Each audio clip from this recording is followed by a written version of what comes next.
Hello, everybody. Welcome back to Wobbleville. We got ourselves another one of our 72, 75 mil figs right here. Was it Thursday? That was Thursday. We did the bust version of Mordred. Well, look at this. Now we're getting to the big old figure. This is huge. Got all kinds of cloaky stuff going on. I think we're gonna stick with the same. So I'm gonna say almost like a brownish thing that we did there. Kind of a almost like a Payne's gray indigo thing for the hair.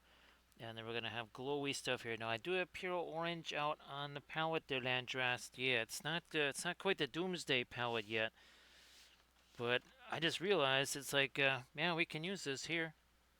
Sorry about last night there, Landrast. What's crazy is that all the really wacky weather stuff, it actually happened like more at 2, 3 in the morning. Hey there, Old Facts. Great to see you. Almost forgot this here. We almost forgot our Radiant Periwinkle. Oh, geez, Landrast.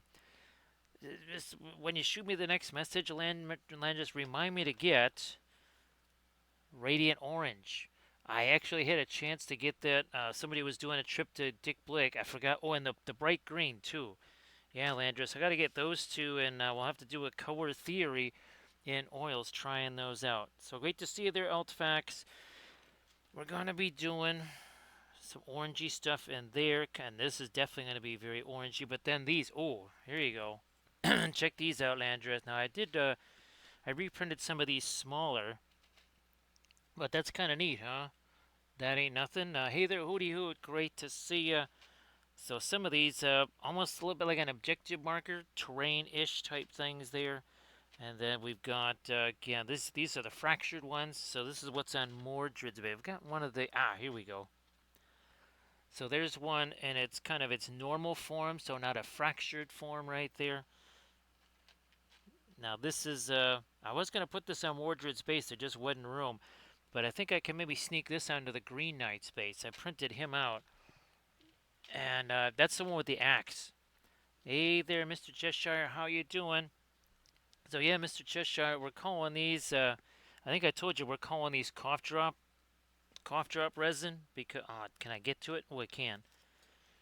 It is literally the exact same. It looks just like these. They are one in the same. So we're going to be doing more of a glazy thing here, as you can see, because I just hit this with the primer. It's nothing terribly special. Nothing super special here, but again, there's some of our basing bits that I did down there. This, finally got this thing to print. So yeah, this one, Arachne is now ready to go right here. And I also, I know what I'm going to take, this is going to be our next video here. This is going to be it's gonna, not really a limited color, but Cerulean Blue is back on the menu there. And then those other Italian colors, the ones that Armored Wolf get. Oh, and by the way, let me see if this thing works here. So you can see there's a link in up there. Let me see if this one works. Let me see if this is what I think it is. So I think if you click on that, that will that'll get you to Armored Wolf's GoFundMe thing there.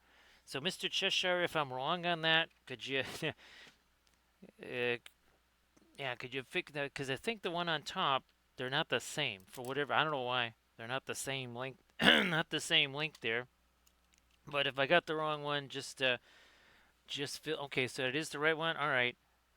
Yeah, it was different than the other one, Mr. Cheshire. So I was like, what's going on here? That doesn't make any sense. Now, yeah, I'm just gonna hit this here. Let's get this going. So we've got mostly alkids out here. Like I said, there's just like the pure orange. And actually, this is the, not indigo. Indigo. This is the Payne's Gray from Williamsburg right here. So, Armored Wolf, he's got a GoFundMe going. They're trying to get stuff in order for being able to do Gen Con because, well, huge surprise, right, Mr. Cheshire? Gen Con raised all of their fees. I mean, that's your shocked face, right? That is your shocked face there.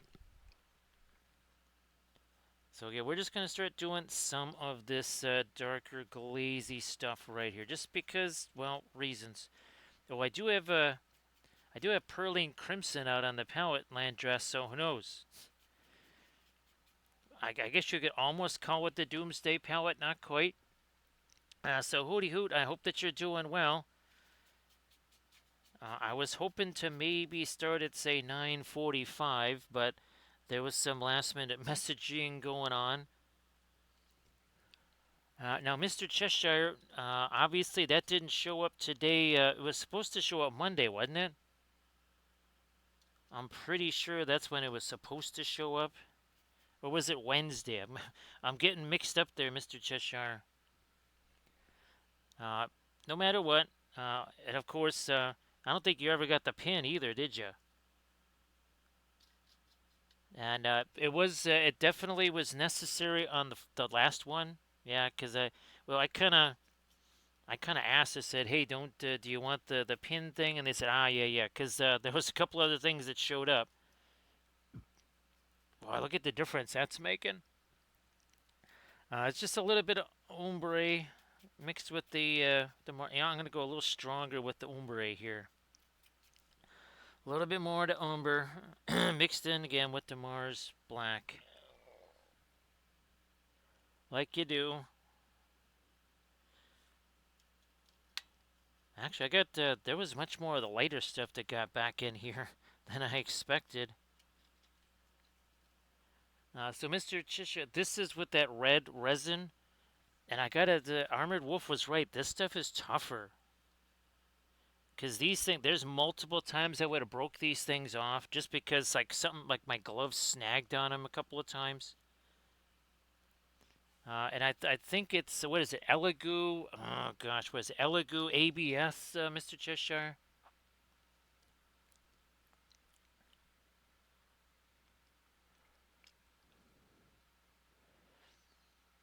Altfax. That's why we kind of say that it's more indigo than indigo. It's got some serious blue to it, Altfax. So it is water washable Elegoo ABS 2.0. Now, Mr. Cheshire, what other colors are there?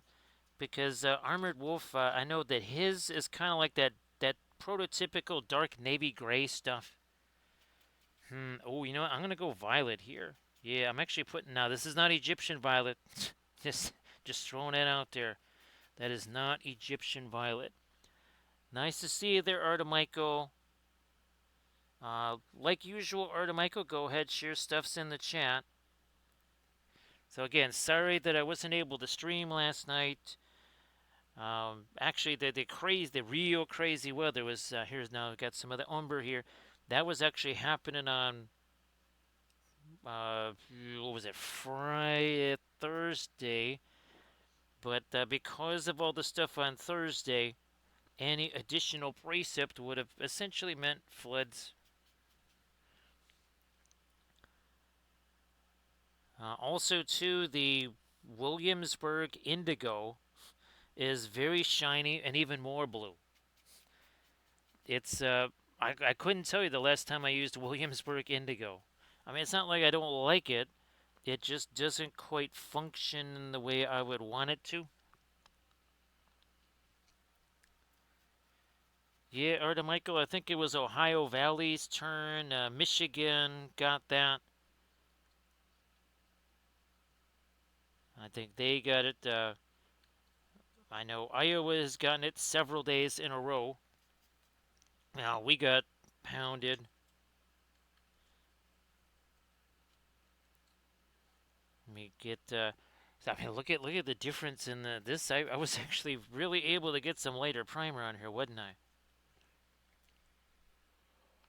So there's translucent light blue. There's opaque mint. Oh, gee whiz, there's a smoky black. Now, do you remember the old smoky black resin, right? Right, Landras. That was some of the original stuff I ever used. Oh man, everybody go to Altfax. Altfax, yeah, you could get some of that stuff and sell it on the black market now. Yeah, Go to where Oldfax lives because they've got 150 mil tubes of the fast mat weight. We also got special guest here. We got AD Creations. Hey there, AD.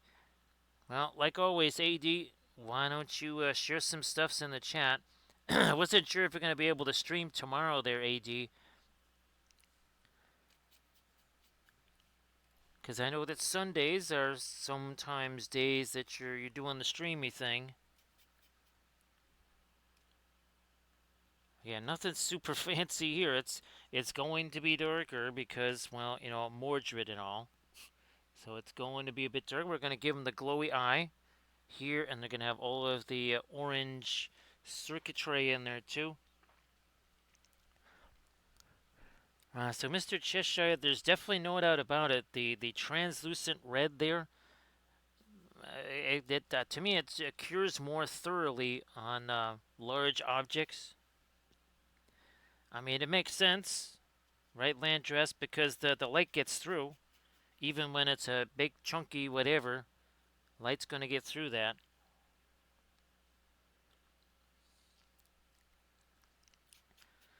Yeah, so AD, well, I know you were going to hit Virgo's vault too, right, while you were down there?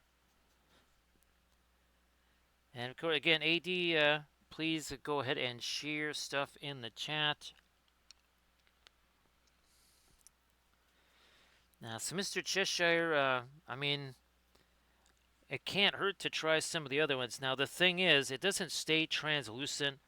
You can see here on this one, and this is just like the smoky black. It did the same stuff. The thinner it is, the less of the red you're going to get. Right? So the thicker it is, more red. And again, I still think this stuff is stronger than what I've been using. Right now, actually, Mr. Cheshire, I've been using the regular gray stuff for reprinting the I almost said the Ugly Dolls. No, the Lord of the Rings gummy bears. Yes, I've been reprinting those. I'm glad you're going to be able to just get down there and do that a hand transfer there, AD. I know you got to fly there still, but definitely easier than trying to mail it, right? All right, now this is going to be a combo. Let me get some of this here. I'm going to get some of the violet in that too. So that's that's the Williamsburg Payne's Gray, and then some of the violet.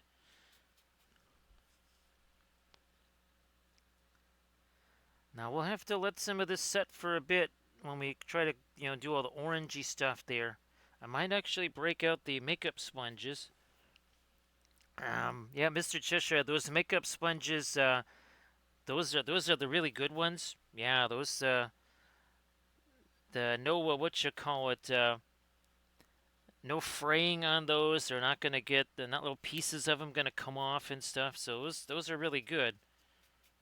Give me some more of this violet over here. So again, not nothing super elaborate going on. Hey there, Ryan. Great to see you. And again, we're trying to help out Armored Wolf here. Here it is. Let me do this again. So this is the GoFundMe for Armored Wolf, their bestest moderator on the Twitches.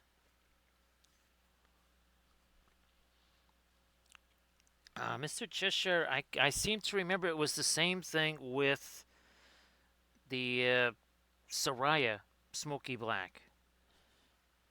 But I don't think you can get that anymore. I don't think you can get the Soraya Smoky Black anymore. So Ryan, if you wanted to share the Fallout stuff and everything, all the oil painted goodies in the chat there, please go ahead. Oh, check this out, Ryan. I think I sent you the picture of these. So these are my first ever basing bits right here. Yeah, now, of course I got some primer on that. This is kind of the corrupted. Where's the non-corrupted version? There it is. So there's the non-corrupted version of that piece. I printed out some smaller ones, about half this size. This one again, that's the corrupted version of that.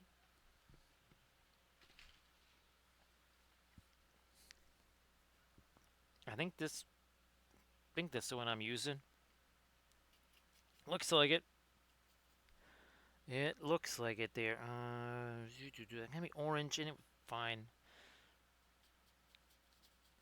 A little bit of the Indian red gonna go into this.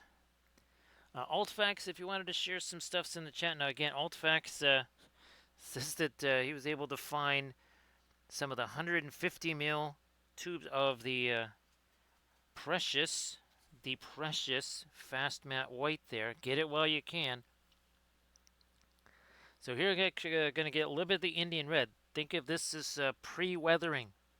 Yeah, look at that. That's like pre-weathering there. On his shoulders. Again, I also have the Pearling Crimson. Everybody check out the Instagram link that Ryan just shared. Do that. Fabulous oil painted stuff. So Ryan, I was able to finally start, doing the getting the credits built back up again. Are you at 7? Oh, actually, Ryan, I should check. I might be at 7,000 now, because it is the 4th. Oh, I think I'm. I think if I do the 200 thing, I'll be at 7. I'll be at 7,000, Ryan. Yeah. Everybody check out the Instagram link that AD Creations just shared. Now, AD, were you almost done with that? That was a Chimera piece, wasn't it? That you were working on? At least I think so. And I apologize if I forgot because, well, memory. That ain't what it used to be. And it wasn't very much to start with. So, yeah, memory, not doing memory things. I'm glad that things didn't get too crazy out there, Ryan. I just kept hearing, let's put it this way, Iowa and Illinois have been featured a lot on Max Velocity. That's a YouTube channel where you never want to be featured. Glad that you're almost there, AD. Alright, speaking of almost there, I think, well, there's over here now. So again, we're taking some of the Mars Black. It's mixed with the Indian Red. Going more with the Mars Black here. We'll just do that, and give me some of this. Give me some of that. Get in there.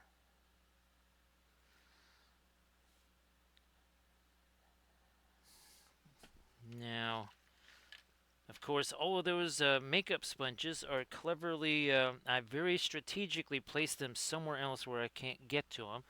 So I'm just going to have to use the ones I got here. Because we're making way for Puro Orange right there. Well, I think people would get a kick out of seeing those too, Altfax. Now you can see how this is already starting to get less shiny here. Less shiny over here. That means we'll be able to do some stuff with it.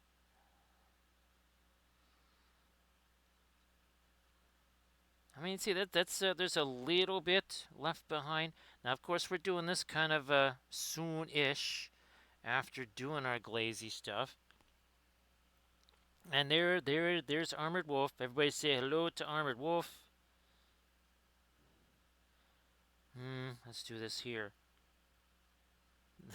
All right. I think we've used that about as much as we got. I think I got a couple of other pieces here that I can play with. It's pretty hilarious, right, Mr. Cheshire? I've got plenty of makeup sponges, but again, none of them are in here.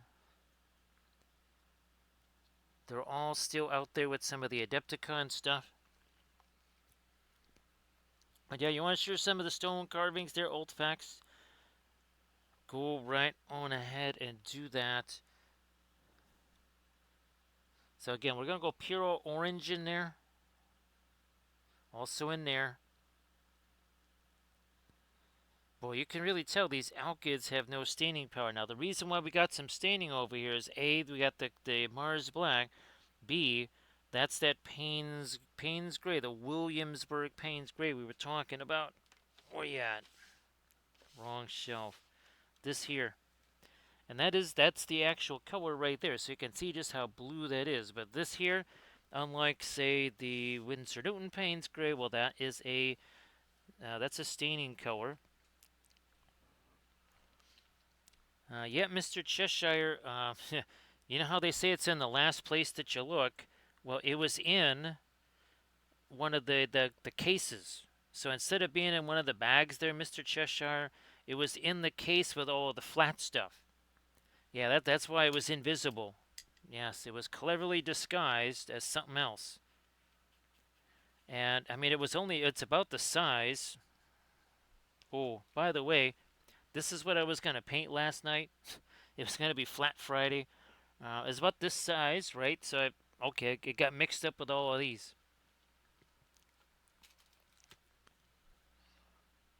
Now,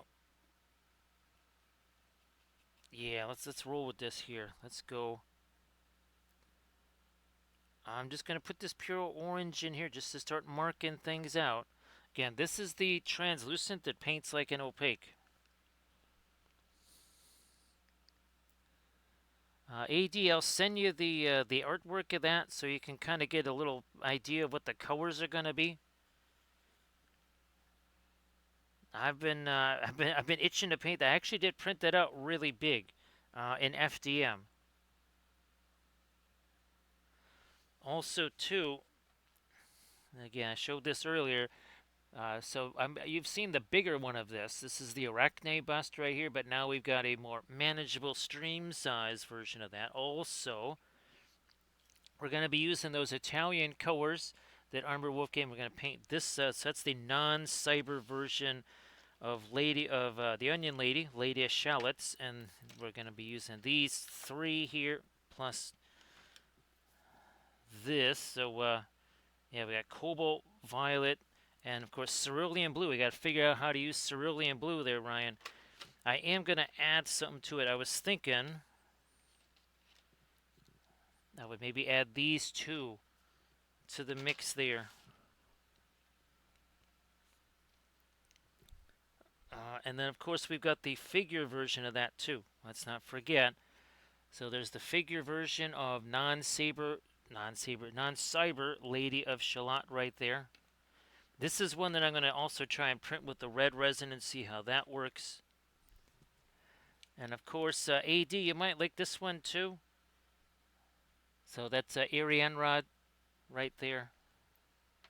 Also, too, we've got the figure version of Arianrod. And then, oh, wait, we've got also, too, 1 second here. Where's she hiding? We also have the bas-relief version of Arianrod. There you go.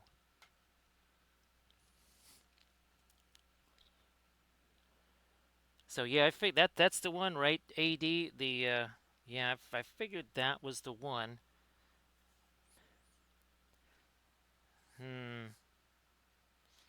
I'm going to do this.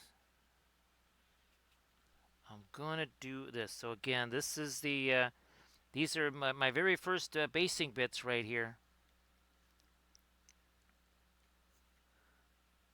Very first basing bits. So, Mr. Cheshire, everything I've been doing here has been, oh gosh, somewhere in that 80 to 90 something percent thinner range here. Something like that.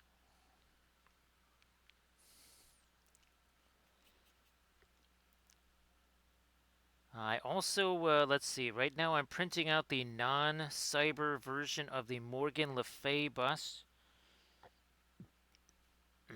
Gotta wait a little longer on that. Ooh, you know what? Let me. Oh, I do have one. I have one last little piece of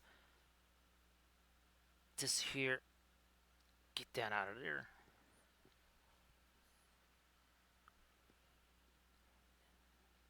Get in there. All right, we need that there. You know, I'm just gonna mark this here. I'm gonna start marking out the orange because now I can start playing with non-alkyds. For the first time in how long, Ryan? Oh yeah, so that's an actual. I wasn't sure if that was an actual thing, AD, because I saw somewhere, and I think I see you already wrote me about that. I'm like, I never heard of that before. Is that a brand new thing or something? Because I never heard of that before. Now here, again, that is if I was using the Alkit version of that, that's a no dice right there. Nothing's happening here. And like I said, Puro Orange is the translucent that paints like an opaque. It's one of those weird magic color properties, kind of like the Radiance.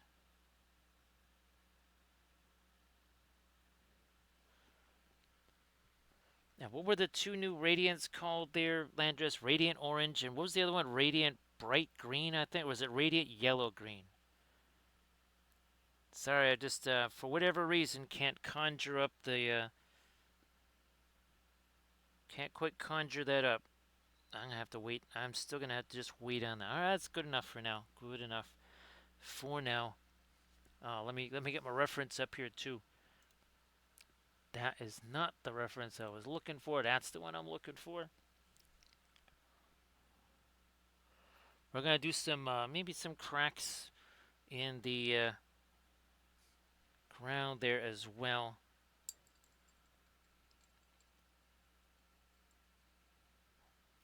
Well, again, I hope that all. I hope that's all a blast. I'm sure it will be.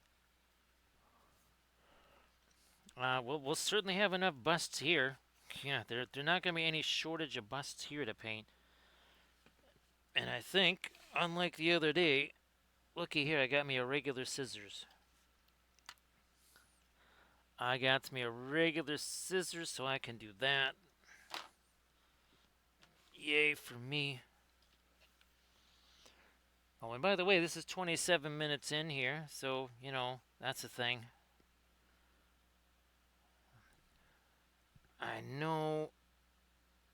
I might just still have to, even with this, I might still have to wait. Well, there you go. You can see the difference that's already a making there.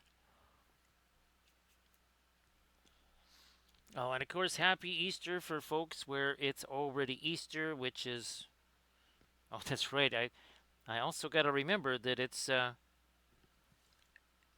midnight start time. It's a little bit earlier than that. I forgot all about that. Gonna get you some orange there. I'm also gonna go orange on that. We'll have to let that set a little bit more.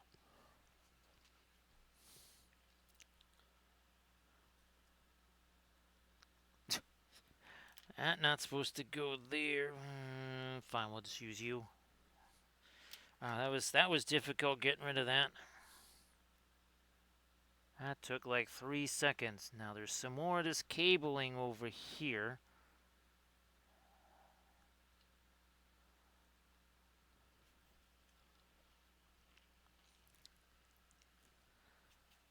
Of course, everybody, again, you already posted your link there, right, Erda Michael? Everybody check out that link that Erda Michael posted. And, geez, I already forgot what's your next. No, you still got to. No, you played the rats. He had a guy that moved 13, right? And I think, well, you were able to pull off the one. Was it a one-turn score?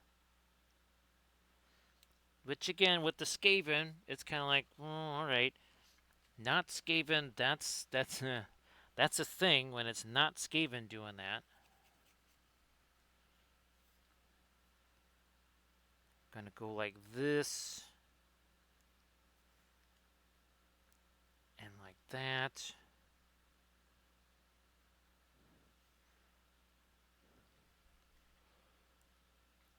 Nice to see you there, Sea Dragon, and of course, great to see you at Adepticon. So, well, hopefully, Sea Dragon, no interesting, shall we say, post Adepticon bugs or anything like that.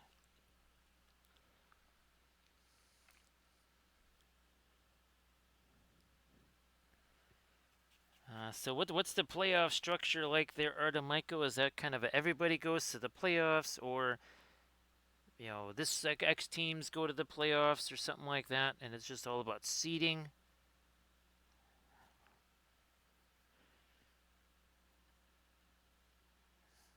Me do. Nah, gotta wait on that. Gotta wait on that. I was a little too much too quick there.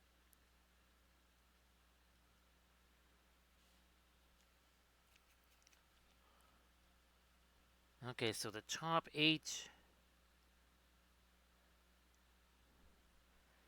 basically in our league, because there was generally only 6 of us, everybody did make the playoffs because you each had multiple teams, but only one of your teams could go to the playoffs. Everybody basically had a legacy team, a rookie team, and then something kind of in between it, that team that they've been trying to develop or something like that. Now that's fantastic, Sea Dragon, because you know how that goes. It can get interesting sometimes. All right, now we've got kind of got our orange position just a little bit there. Again, it would have been nifty to have the pure orange. I kind of forgot all about it on the bust version here, but you can kind of see the direction that we're going to be going with this. So these were the ones we used in the class here. This brush right here. Where's my? There it is. We're taking some of that. Maybe a little bit of the. I'm gonna go a little bit with the violet too. All right, let's do this. So this is just some straight up, just dry brushing right here. There is no thinner on the brush, but you can see how nice and there's no shiny there. That's nice and set, and yet it's still going to blend and mix. Why? Because it's well, that's wet paint there. Thanks, Mr. Cheshire. Yep, appreciate that because well, it's going to get it'll get kind of buried in the chat, right? So good to post that again for bestest moderator on the Twitches right there. Everybody go check that out. Yeah, we'll leave that. We'll leave there. We're gonna go with more of the rust. You know what? I'm gonna do it. I'm gonna here. Let me. This is it's not Indian red or Mars red. So Mars red. That's what this would pretty much be. If say we're doing the Williamsburg color there. So again, I'm gonna go with a little bit of rusty stuff here. AD. I looked at what it is to make the brushes. I've actually I'm going to be trying to find like a crimping tool, AD, so I can crimp the ferrules. Now again, the brushes would be more like what would they be, like a Chinese calligraphy brush. So everybody check out that link right there. A little bit of assistance there for the bestest moderator on the Twitches. So go do that. Go look at how not shiny this is. Yeah, that's not very shiny anymore, is it?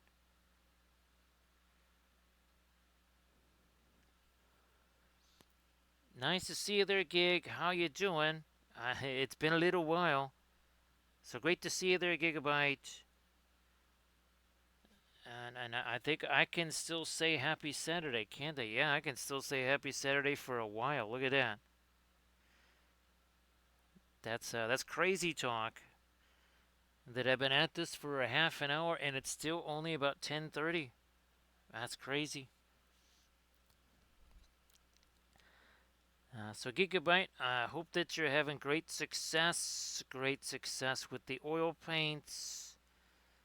If you wants to post some stuff that you've been having great success with, please go. Look at this. I mean, that is. It's hard to believe this looked just like this not that long ago. Those interference paint. I mean, they can. You gotta kind of treat them a certain way, right, Gigabyte? But boy, they can do some nifty stuff, can't they? They really can do some nifty stuff. So look at that. See that? Look at how that's starting to work out already.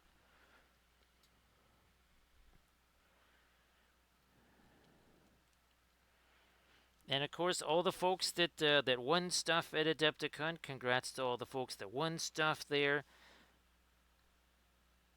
Whether that was painting contest, tournaments, best painted army stuff, whatever's. If you wants to share pictures of your Adepticon stuffs, go ahead, do that too.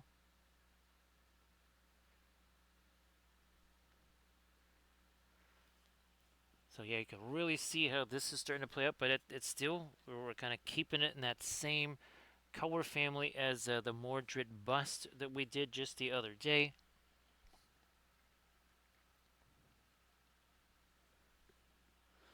Very different from the Arthur figure, that's for sure.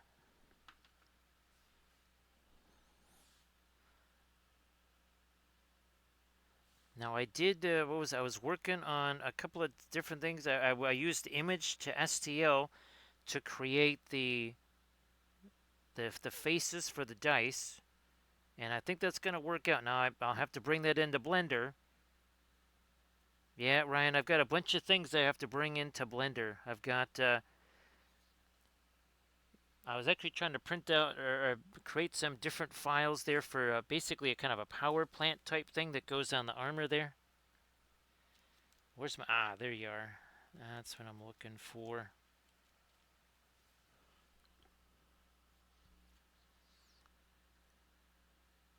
I'm going to start putting some of that, again, some highlight type things in here. So everybody check out the Instagram link that Gigabyte just posted.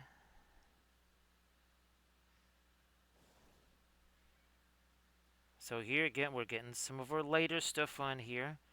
Sticking with the dry brushy stuff here. I'm just going to try to absorb some of that just to help that to set faster, that's all. Come on, there we go.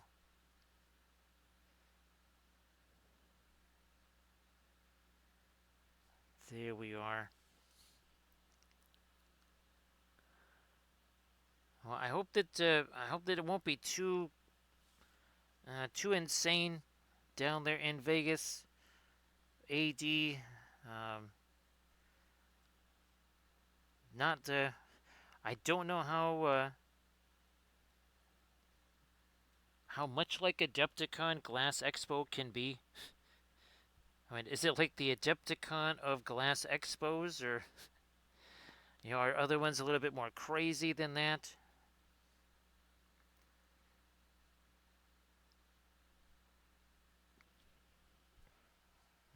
I'm gonna go later. Gonna get me a little bit more of the. I'm gonna go a little stronger with the violet. Again, there is no thinner. There is no thinner added to any of this at all. Eventually we will, because, well, the whole thick over thin stuff starts to kick in.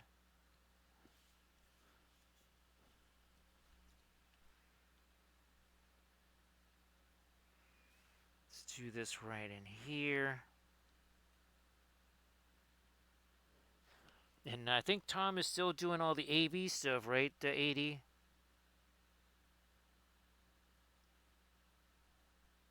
I mean, I would imagine so, even after all this time.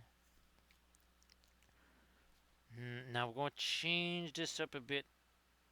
Change this up. Let me get this. Well, now we are getting that's just a smidge of thinner there, just a tiny bit. And again, this is a bit of a violet look to it here. Let's not make that too. Get a little light. Starting to get a little light there.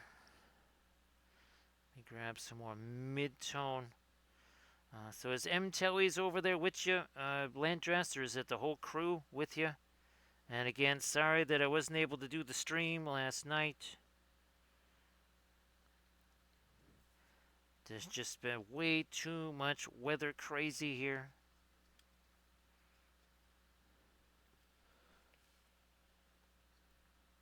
However, it would seem that all of the stuff that I did inside and out of the house, that seems to be making a difference.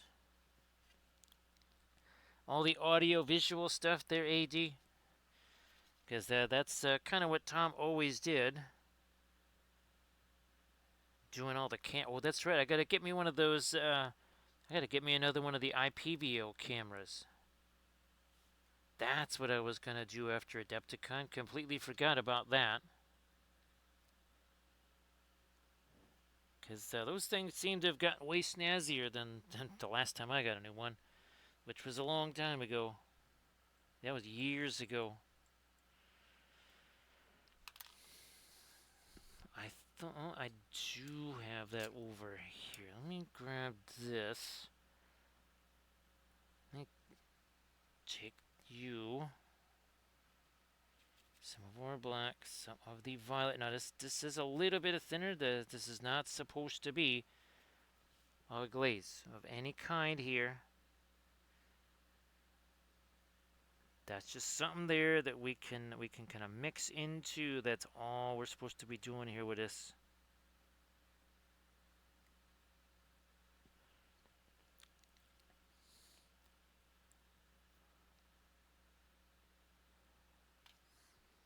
I got something that I could use as a blending brush. Again, these are just little old nasty craft brushes here.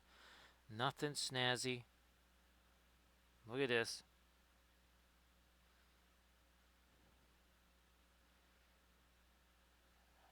See that? See how that worked out? Super easy, super nice. We like things super easy.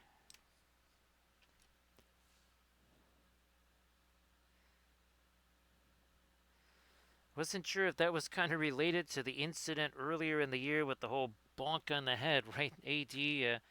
Actually, no, I didn't even fall over twice, I think. I think he fell over. There was the lawnmower thing.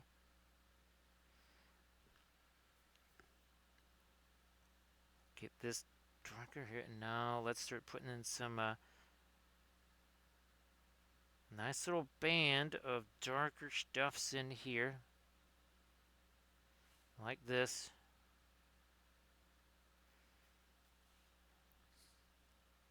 Same deal on this side.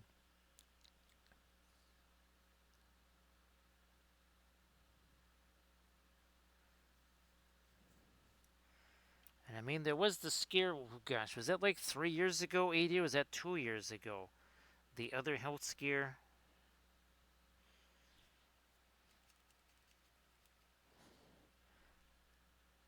I think there's been a couple of those in recent times.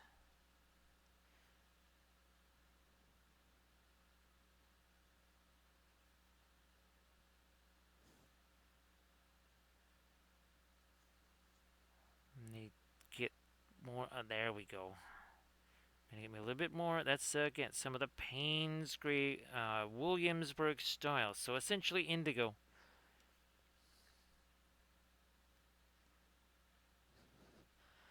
Essentially kind of an indigo, but not indigo.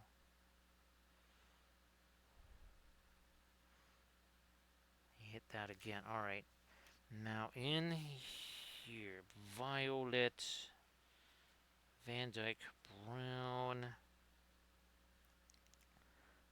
Gonna kind of reinsert this into a couple of our folds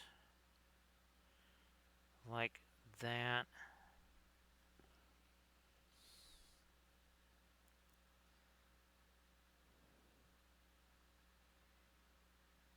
In here.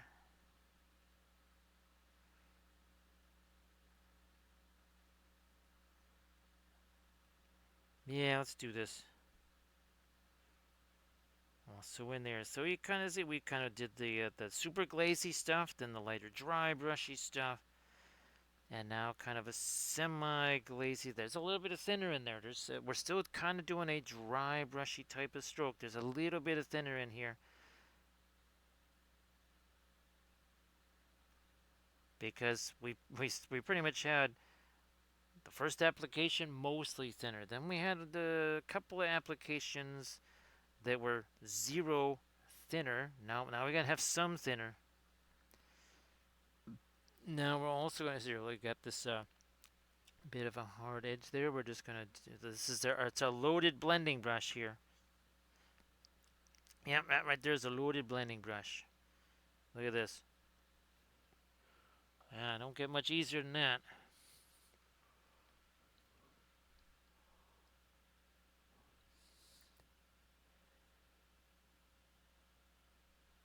Uh, I was wondering, AD, because I remember you saying something about the knee and all that, and I was kind of hoping that after all you went through to get that first one, that nothing was jinky was going on there. But if it's a carbon copy with the other one, just think of what you got to look forward to there, AD. You would be back at Adepticon again with the chariot and with the crutches because you really loved. That was super fun for you to get around Adepticon last year with the crutches and all that. I know you loved that a lot. You loved it so much is that you know what? We should just do that all over again the next time I'm at Adepticon. And of course, I can say that because you're still over there in North Carolina and you can't kill me because I'm over here.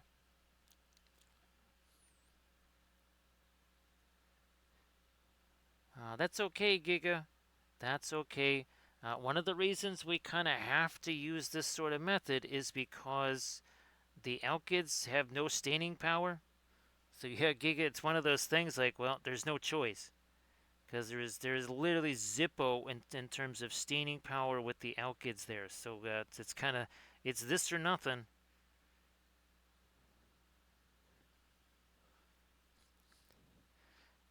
And again, the other thing too for folks that just could not, they just couldn't wrap their heads around the pre-glaze thing. They would kind of get hung up on what's a staining color, what's not a staining color, what staining color should I use.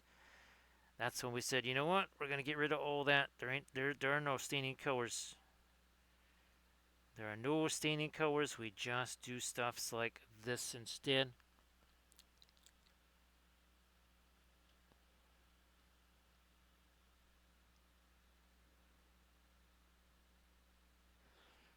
AAD, definitely, I think for sure you have to have scything blades on that chariot next time around. Well, that and the big horns, right? Kind of like you would see on the big old Cadillac or something like that. The big old 1970s Cadillac. You got to have the big old horns on there too. Oh, you can see some of that pre-weathering down in there. Yeah, I can see that.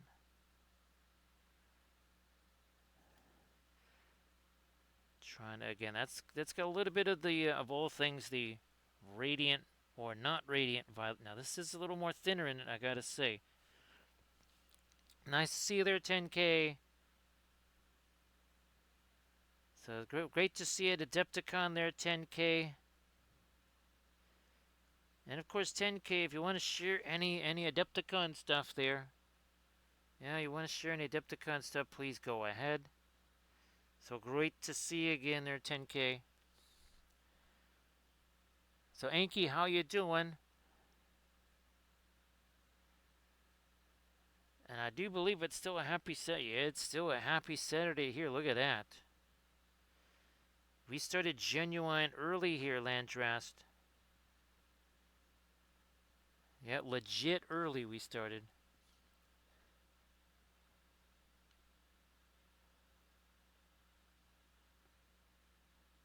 Yeah, I think that would be very fun there, AD. I would like to see people, shall we say, jumping out of their shorts when you set off one of those. That would be pretty fun. So yeah, 10K. You want to share any Adepticon stuff there? Please go ahead. As we now, this is just a regular blending brush here, not the loaded variety. But you can see we're kind of pacing out right where the stuffs are gonna go here, and we getting some of our later orange. We're waiting for that pure orange to have a chance to set. I do, however's. Want to start getting a little bit of an orange on his armor. Let's do that. Let's do that here. I'm gonna get this red here. Some of the orange. It's fine. We'll use some of the floral stuff here to thicken that back up again. So we're just gonna pop in a little bit of sourcey light here, just because. Come on, a little bit in there. Again, from our little basing bits, my very first sculpted basing bits.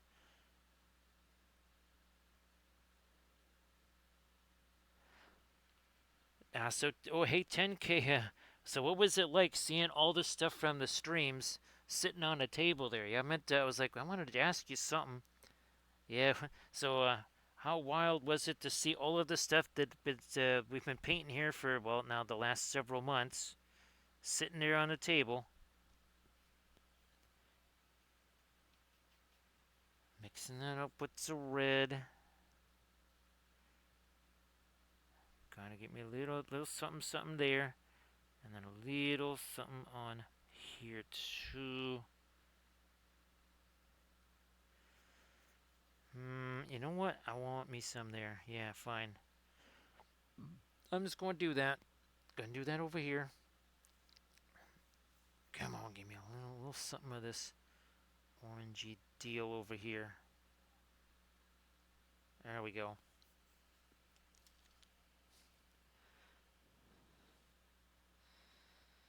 And that is much appreciated there, 10K.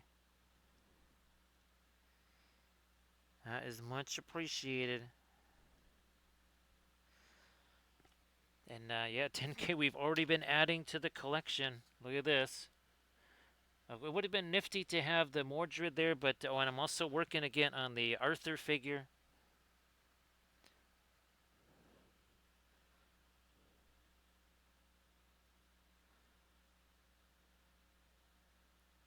We painted the Arthur bust right before Adepticon.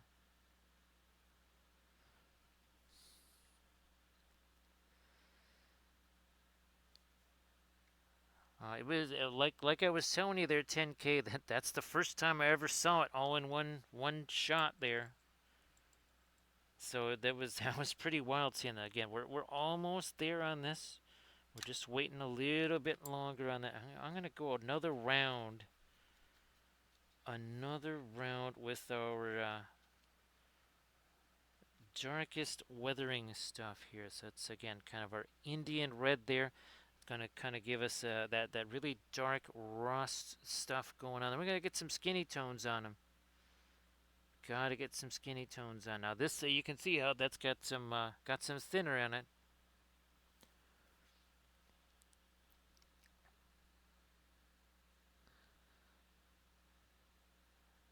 Oh, that's right. Oh, geez, 10K. Yeah, I have another build platform. I'm reprinting all of them. Now, this batch 10K, I'm kind of printing it out a little bit different, where Gimli and the Hobbits are more to scale, whereas with the previous batch, the Hobbits and all that kind of stuff, they're almost about the same height and size as the regular folk. So yeah, I got them a little bit smaller. Even the regular folk are a little bit smaller this time around. Just wanted to see what it would be like, since I basically have to reprint all of them. Because folks like yourself were super generous and got a whole bunch of the stuffs there at Adepticon. Again, so that's super appreciated. Oh, look at this. Look at this. Very fun rusty stuff happening here. Even on his crown. Yep.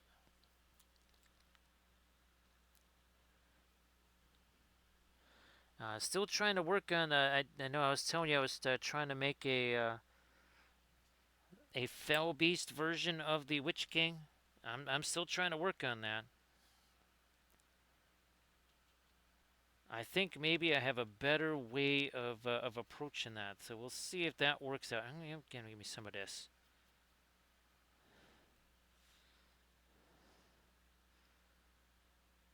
Trying again to get some regular skin tone now on Mordred here. Letting that do the blendy stuff like you do. And of course, Armored Wolf, if you want to share the link to the dice bags and stuff, I don't think we've done that yet. So if you want to share the link to the dice bags, that would also be fabulous. 1 second. There you go.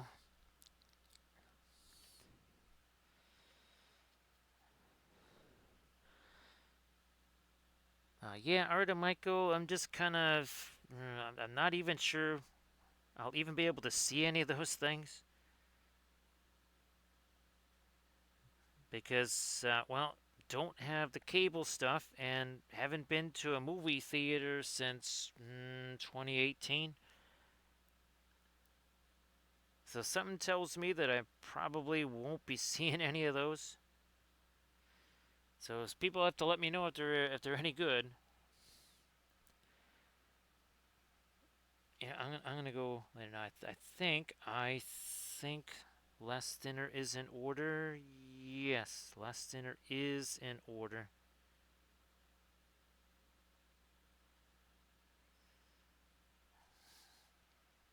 Let's hit it again.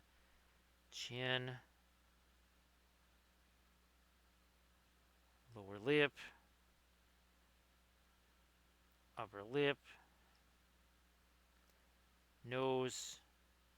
Above the eye.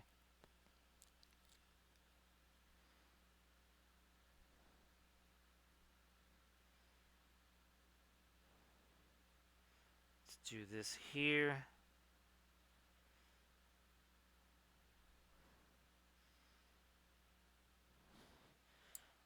Let me. Where'd that go? I thought I had me another new one of these. Oh, let's try this one. Let's try this guy here.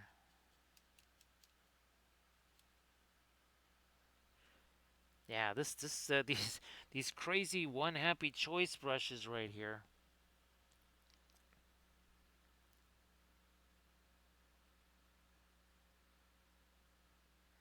Yeah, these are pretty wild. I mean, I think they're kind of on the handy side.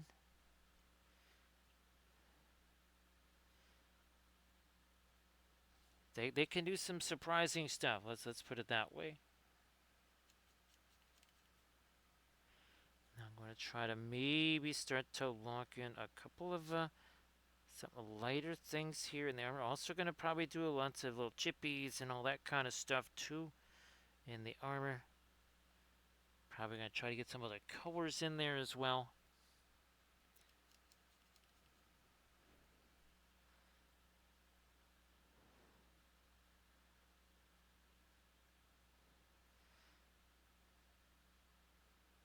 I'm going to also try to get me some more of the orange glow in here.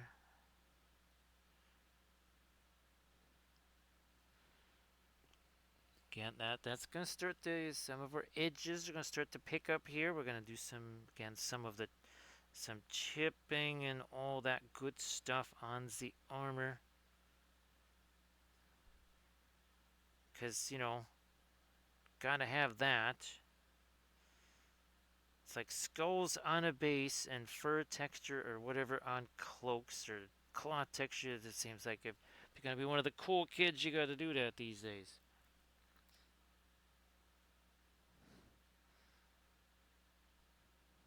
Let me get some of the lighter stuffs here on the knuckles.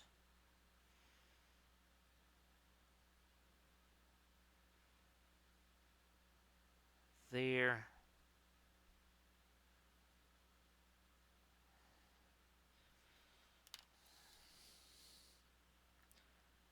Blend some of that away.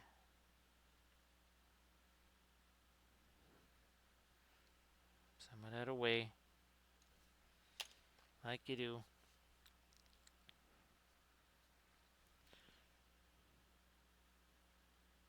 Down here on the feetses, we're also going to have to get some more stuff going on with our Little basing bits down there. Again, these are the very first basing bits that I've ever made.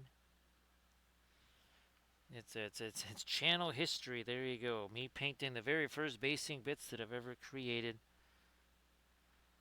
Now these are the corrupted versions of the basing bits. So on the Green Knight, and that's the new Green Knight that with the axe. He's got an axe to grind. And again, in the game itself, the Green Knight is well, for those that are familiar with Babylon 5, he almost in some ways performs the same role as the character of Sebastian. He basically judges people's worthiness or unworthiness. I'll shoot you a message tomorrow there, Ryan, and of course, happy Easter. And of course, and Ryan, thanks again for helping out in the class. That well, that was a huge help. It made life a whole bunch easier. Thanks for like the class list and all that kind of stuff. That is much appreciated. Again, for all the folks that helped make the class possible, Mr. Cheshire there. Dual role of student and assistant there. Yeah, multi-role.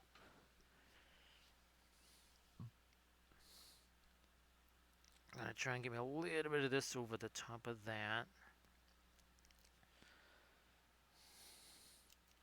I am going to try to infuse a little bit of that, the radiant periwinkle, or the not radiant periwinkle, I guess, is what I should really call that.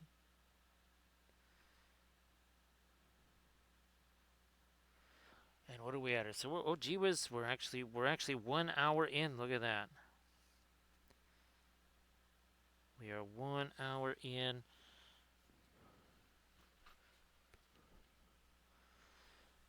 I am kind of enjoying the shapes of this here.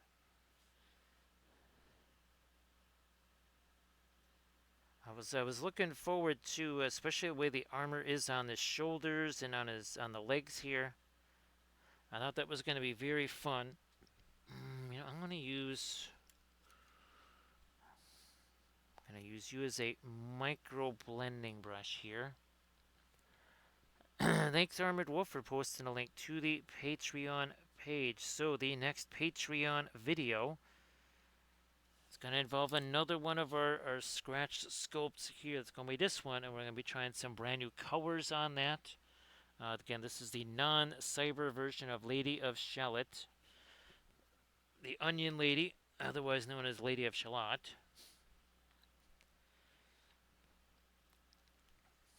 Because, Onion Lady and all. Now here we're going to get this. Come on. Boy, this is, that's relatively light. That is way lighter than I was thinking that was going to. I mean, that's fine. Not a problem. It's just, we did such a good job establishing all the darker tones that this right here looks super light by comparison.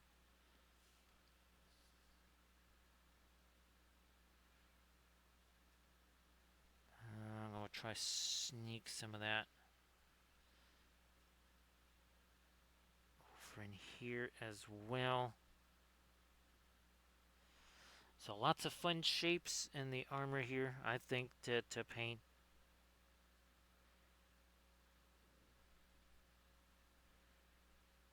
Oh, 10K, I was also working on, a Camul the Easterling gummy bear.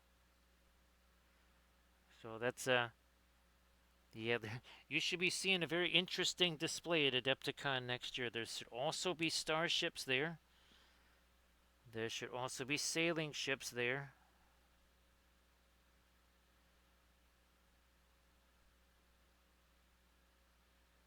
Let me do this.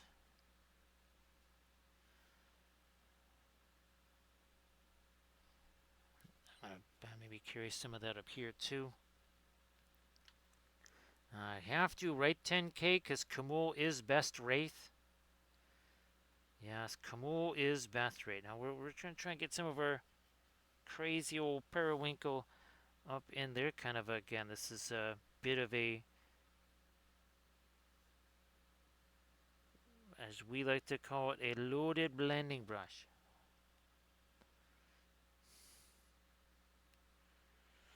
Now that's fantastic, 10K. Is it anything related to some of your army projects, like a special character or something, or is it just a special fig that maybe you've kind of been wanting to paint for a while?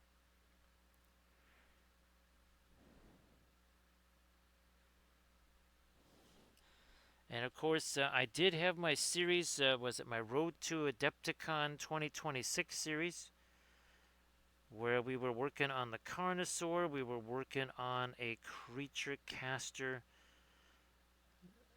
entry there too, and well, fortunately, the mounted baristas they won first place in the resin beast there. So that was cool. We'll take it. We'll take it. We'll take it. We'll like it.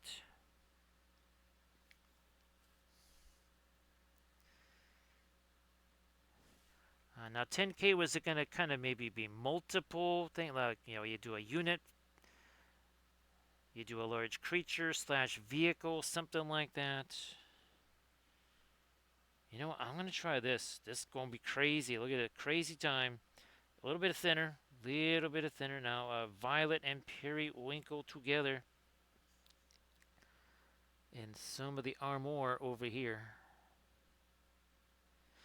So again, trying to get the look at that. See some interesting little color shifty things going on. A little shifty, shifty and nifty with the colors.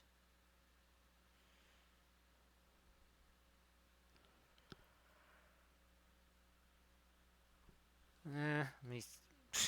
Wasn't supposed to go there. Also, oh, Armored Wolf. This resin here. See all these little spiky bits, with his cloak and stuff. I've been telling folks I would have snapped these off 100 times already. I do think there is something with that resin right there, and it seems like there's a whole bunch of different colors. There's like a almost like a light blue version. There's a smoky black. There's actually a smoky black version. Ooh, that's what I was thinking. Weathering powders. Well, let me do this first here, and then we'll see about weathering powders. But yeah, I was thinking weathering powders on his cloak, on the edges here. I'm thinking about it.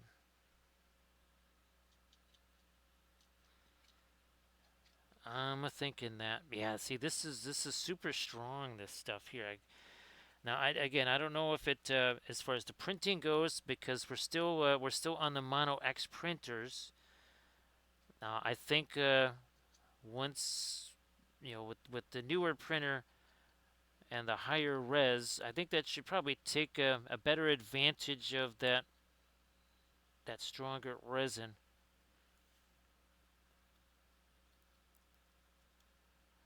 I'm thinking of printing out actually my Nimue figure.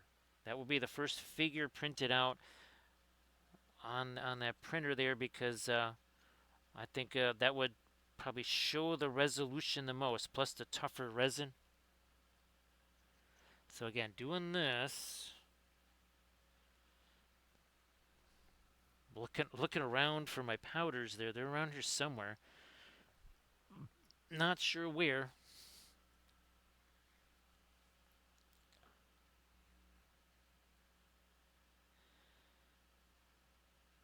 I swear, AD, that oh gosh, what was the one you were trying to put together? And I swear it tried to cut your hand open. And then I think there was another thing where there was a search for a piece.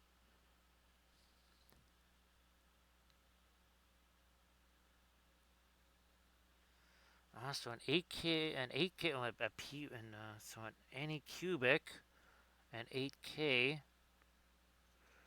Well, Erda Michael, if you ever want to send me, something like that, send me an Instapics or something like that. Say, hey, check this out. This is what they look like. Oh, I almost forgot. Gee Willikers. Golly, gee Willikers. What I almost forgot was to do me some of the rust over here. All right, it's not. It's gonna look a little bit like our orange lighting, but let me try this. Let me see what happens here with this. I think they still need to have some rusty things going on though, because rusty things. Same deal. Come on, in here. Whoops, that don't go there.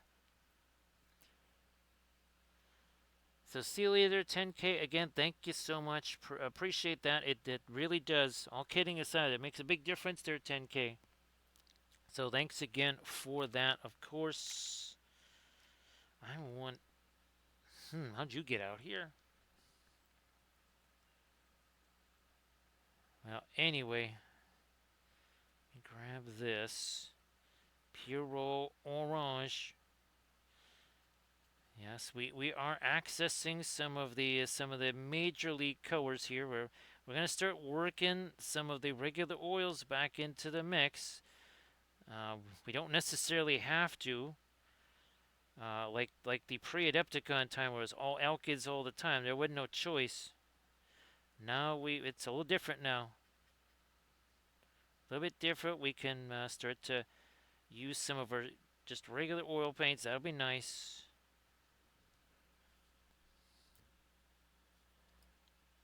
Ah, that's it. That's it. Yeah, well, I couldn't remember which one it was. AD. What do we got here? Let me see if I can. Yes, I'm literally balancing. Whoops, sorry. Balancing my hand on the that little piece of cloth right there. So I think it's safe to say that resin is stout stuff. And again, everybody, hopefully everybody has a fantastic Easter. And I appreciate everybody coming in here. Again, sorry that I wasn't able to do the streamy thing last night. There's all kinds of crazy stuff with the weather going on.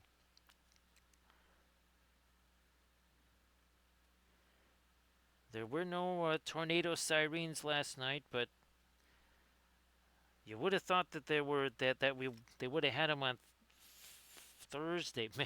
There might have been, might not have heard them with all the wind. That is very possible.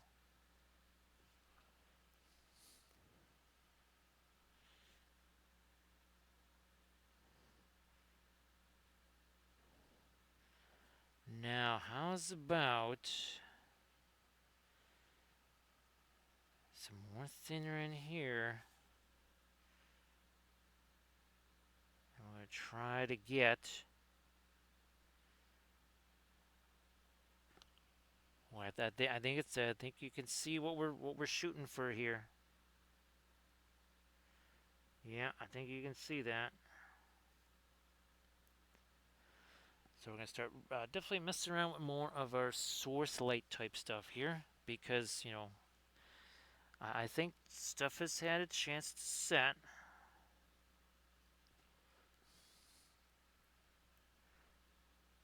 Get in there. Oh, yeah, see that? You can see it now. And this is nowhere near white. Nowhere near white.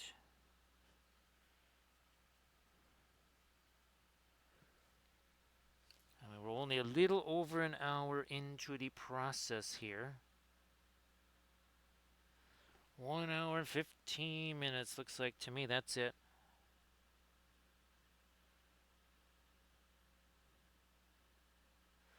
Starting to do again here some of the glow on our conduits.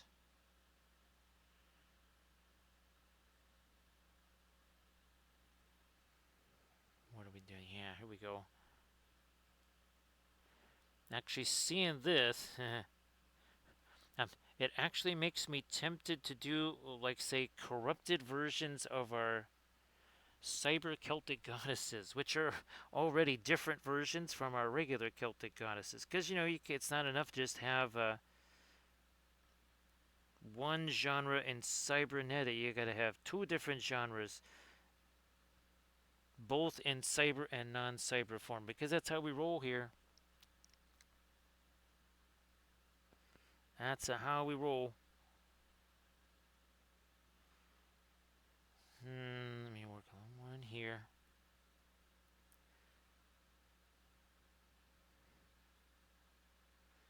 Down there.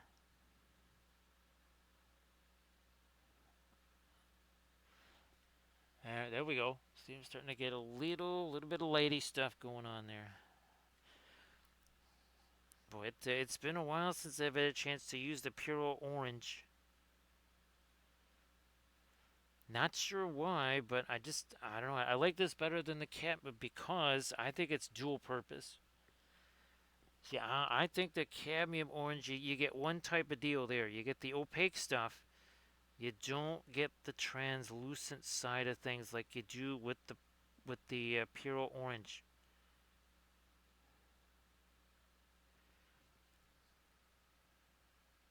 Yeah, it is for whatever reason. It's a translucent color that paints like an opaque. Don't ask me why. I don't know what the special deal is. Although we did find out definitively that both Pearly and Crimson and the in Dancer and Blue, they register on both the one on the infrared and one on the ultraviolet spectrum in ways that most other colors do not. So we kind of unlocked some of the magic of those two colors. Because again, it's not just how they look; it's how they act. It's how they react to other colors, that sort of thing. That is what makes them what they are, not what they look like. You can make other colors sort of look like them, but then those other colors, when you try to mix them with something else, not gonna do the same thing. As in, not even close.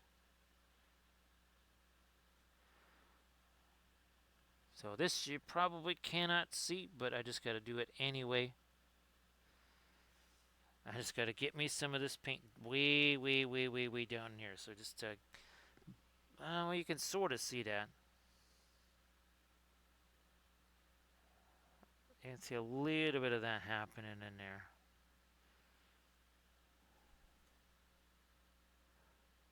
Trying to lighten you up there too.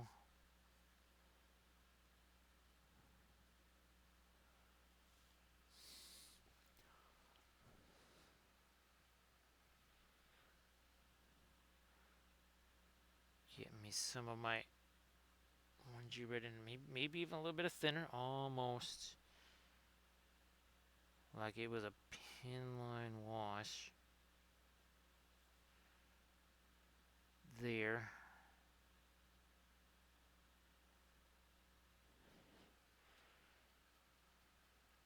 Let me see what happens. Here, I'm going to try and get some a little bit lighter stuff going on with my fractured crystals here.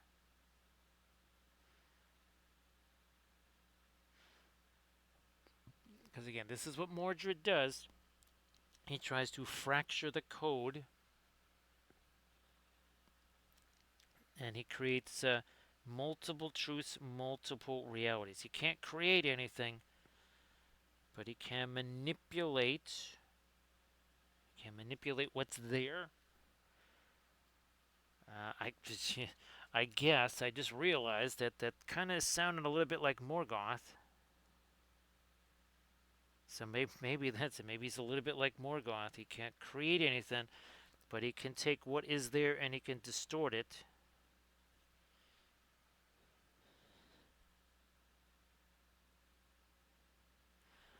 So yeah, I think we're gonna go this route with it here.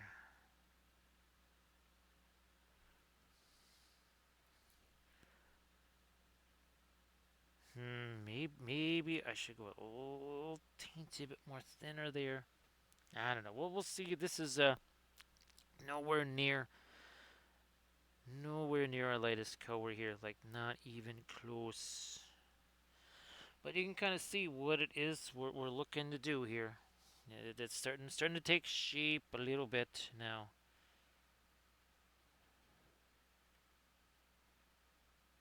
Let me push out.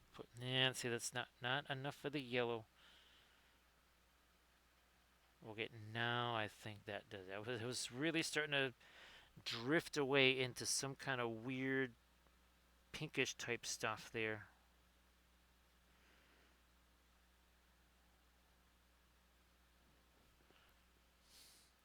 Still not our lightest orangey yellow yet.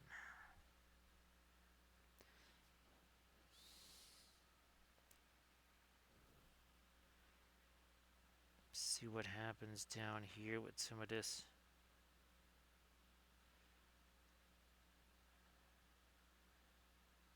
There we go.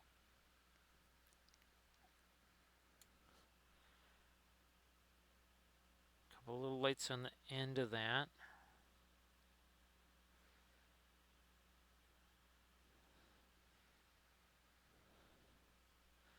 Let me hit these cables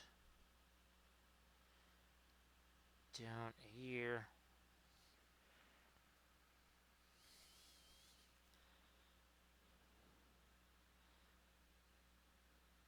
Trying to get a little more on this edge right here. A little more of a lighter orange. Probably should pick up some here too.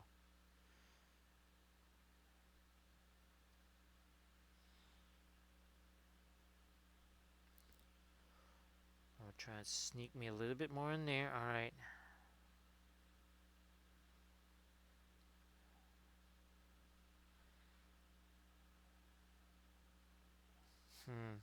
Try this. Right in here, and then another little shot right there. We gotta have some dark along this edge. Actually, we're gonna have to come back with our real dark stuff and kind of reinstate some genuine edges there. All right, let me see what I can do here with this little brushy. Ah, there. Now we're talking. That again, it's almost sort of a pin line wash right there.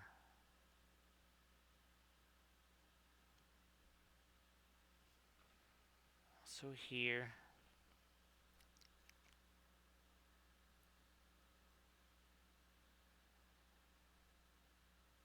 Is nice.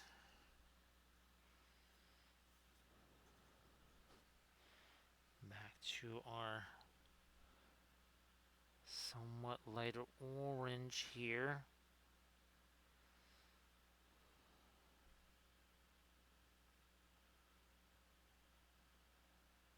Try to have a little crackling energy there, possibly. Let me try this again. I think if I use the thinner stuff, that will work better. Whoops. Forgot that his hair and the sword are both in the way there.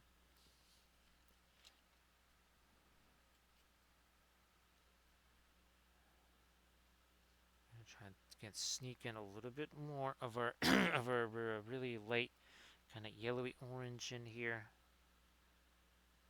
No, that's too yellow. See what this is gonna do here. That is a little better. Ooh, there we are. There we are. So get this side of the sword back to my really light stuff, and I think I'm also going to go a little bit more towards a pin line washy type of deal here. Let me see if we can get that over here.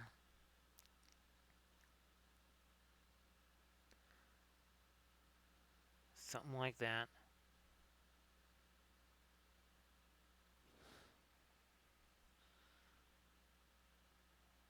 In we go. Right there.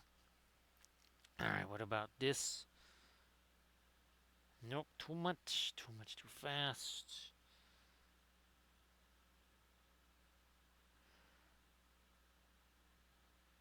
And now we're going to try and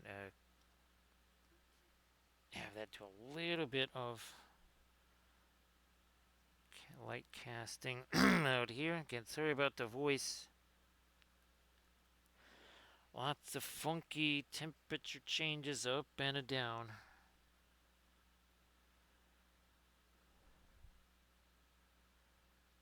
Now we're talking there.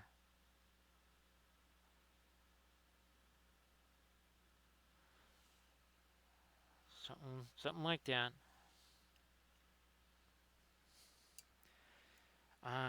Yeah, that this will be the regular, his regular eye. Let's see if we can get that going on this side.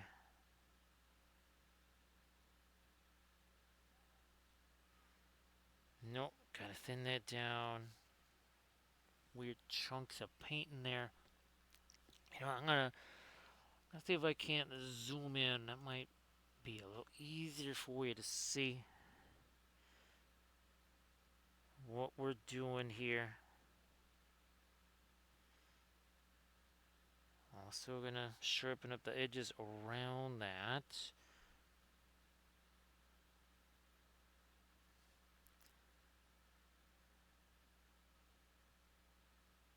Now, which way do we want them looking? Straight ahead, off to the side. I'm gonna go a little more straight ahead. Let me see what this looks like here.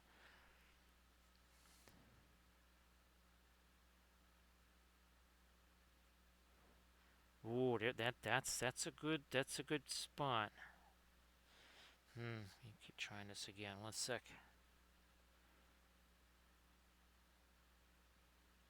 So he actually is almost looking a little bit this way. I'm like, where's my pearling crimson? For around this eye. Again, that's the more of an ocular implant right there.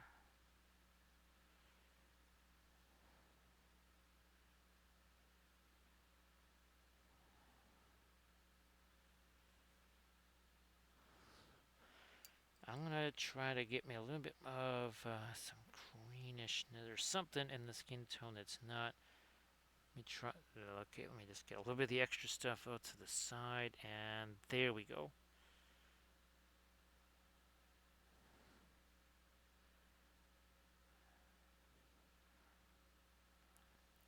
Okay, yeah, I'm trying to get me almost a little bit of a bluish tone in this here. This again, that's that periwinkle stuff.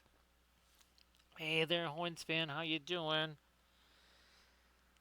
Great to see you there, Horns fan. So Horns fan, yes, Adepticon is complete. Managed to survive that somehow, some way. And well, we're getting back into our Cyberthuria stuff here, Horns fan. Thursday. Yeah, it wasn't quite a flat Thursday. It was a bust Thursday, and now we're doing the figure version here of Mordred. So Horns fan, I think definitely kind of pretty much qualifies as a. I think you could almost say best case scenario success. That the Cyberthuria stuff, folks, really, they went kind of crazy for it there, Horns fan. Yeah, they did like it.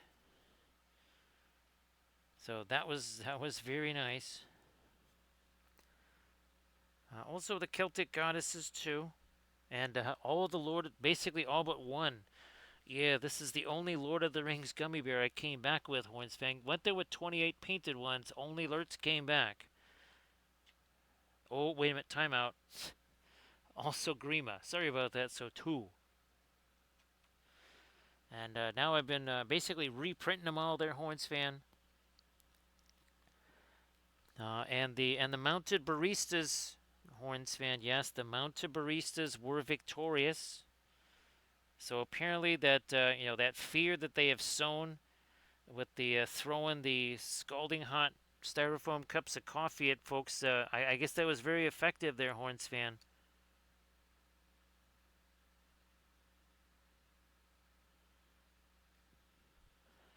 So Horns fan, I haven't heard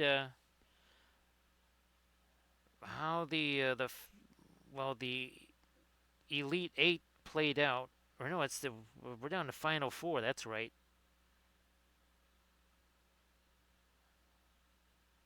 I mean, because well, you had was it two of the final four, and I guess the Yukon women's team must have lost or something. That could have been quite the shift from saying, oh, that for the first time in a while you could have both the men's and women's NCAA champions be the same school. Who knows, that might already be a non-starter.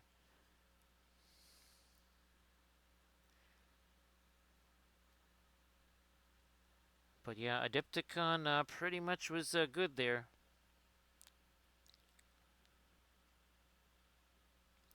Yeah, that when it pops up on Instagram and the Yukon players don't have a happy look on their face, that generally is what that means, right?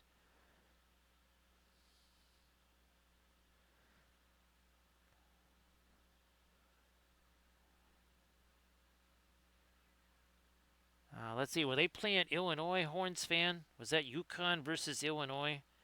And I think it was what Michigan versus wasn't Michigan versus Florida, was it?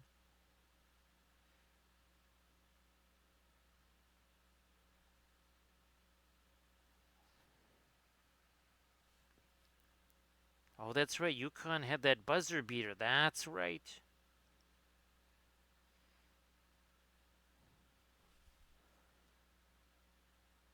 Yeah, just a little bit busy with all the Adepticon stuff there, Horns fan.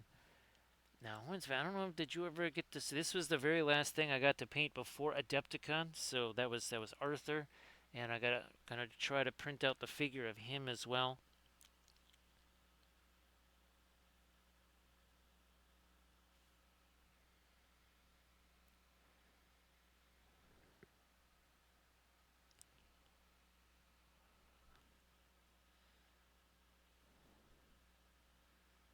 We do. Yeah, I'm gonna try and get some more of our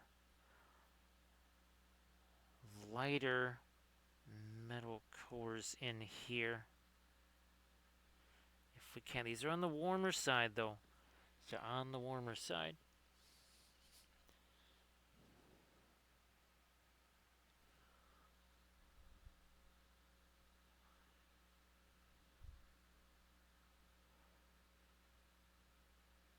Let me get more of my light right there.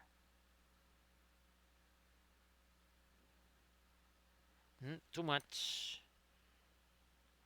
So we're just gonna do that and just smush that out of there.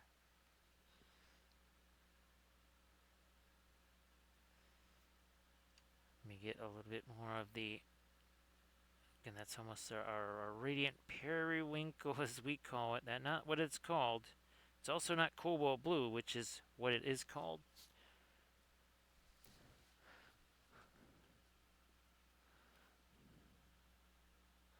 I have to throw some more of our dark in there too, I think.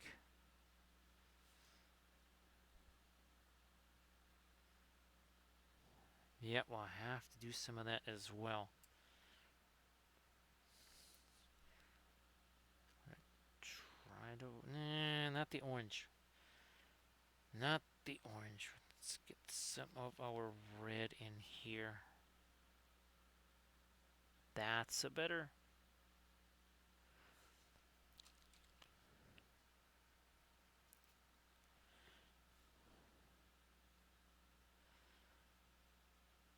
Get a little bit more of my. Yeah, we're gonna start breaking out some of the pricier colors now, Horns fan. Now that Adepticon is over, and it's not quite so vital that things dry super fast. So we're going to be getting into some pricier palettes, Horns fan.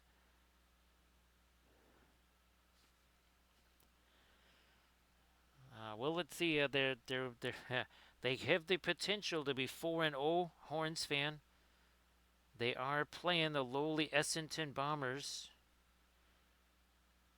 Believe it or not, Horns fan, they beat 3 playoff teams to start the season. And they didn't just, well, the last game, they almost chucked that lead. Oh, yeah, it took a couple of miracle plays there, Horns fan, to save their bacon in that last game.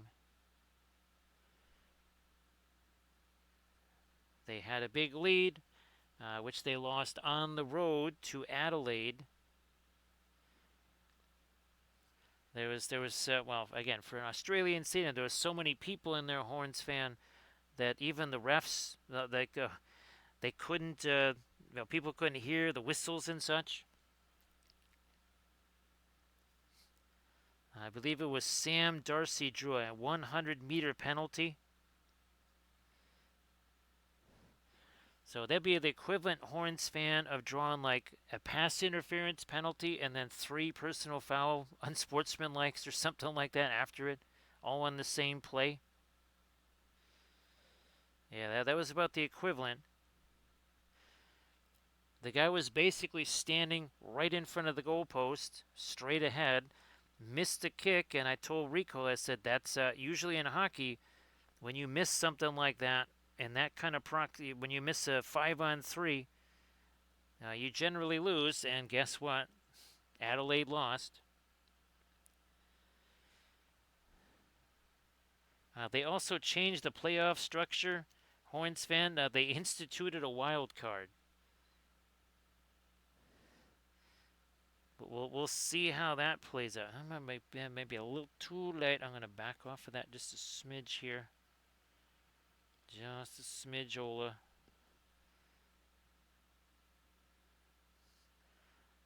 I want to have some of the, a little bit of that violet show through.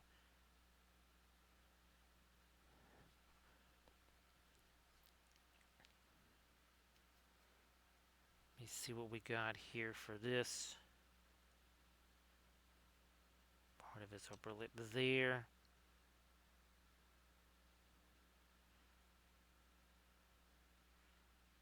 Get a little bit more on that chin.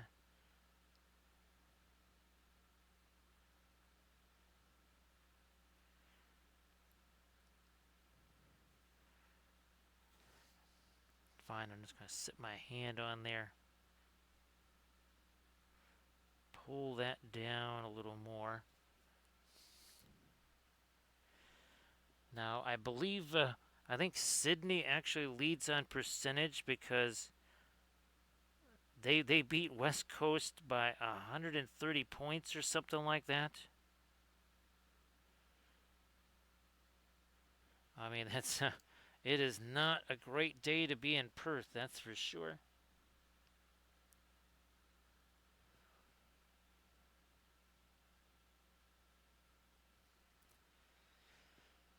Well, Horns fan, you know how it is in the APCC. Everybody makes the playoffs.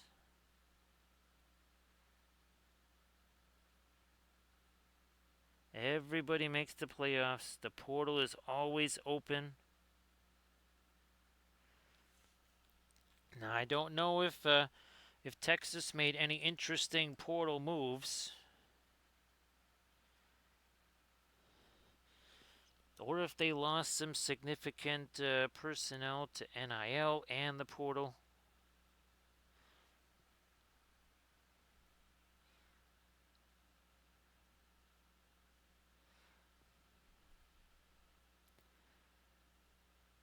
Those are halftime adjustments, right? Horns fans should be able to make halftime adjustments. Hey there, M-Toys, how you doing? So thanks again, M-Toys. Appreciate you being at the booth and everything. Or at the table. It really was more table, not so much booth. But thanks a bunch, M-Toys.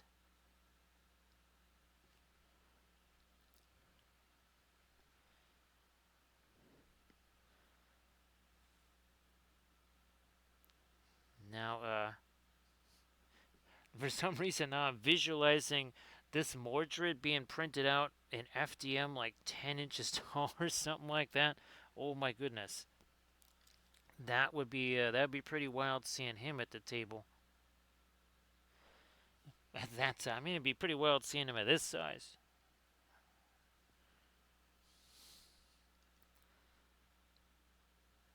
Yeah, that was Between you, Ryan, and Mr. Cheshire there, that was a big, big, big help.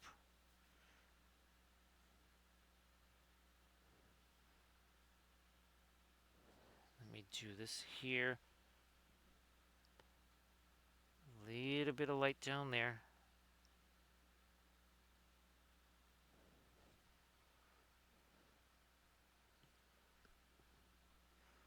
You know, I'm going to try to steal me a little more light in here. MTellies, if you want to let folks know what is happening at the game castle. Oh, there we go.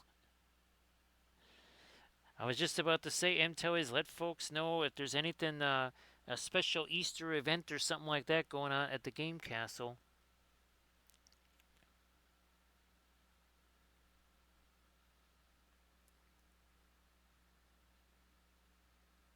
Let me do this.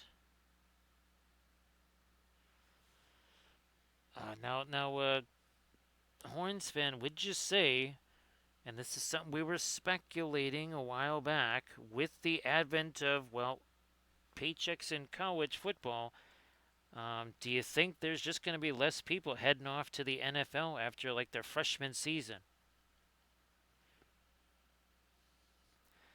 So it is going to be open. Yes, the game castle in Santa Clara will be open for business tomorrow. Or well, wow, I can still say wow. Look at this. We've been streaming for almost 2 hours, and I can still say happy Saturday. Holy smokies! This might actually be the earliest start that I've had in a long time. I mean, the other ones were pretty close to this time, but not. I don't think they were pre-11. I think I'm or pre-10. I think I might actually got like a minute or two before 10 o'clock. Because I'm looking over there, going, wait a minute, how is it only like 11:40 something? Well, obviously, I was kind of hoping that that would make it easier for some folks to be able to join and such. Whereas the later times kind of make it a little bit more difficult. And we'll understand that, of course.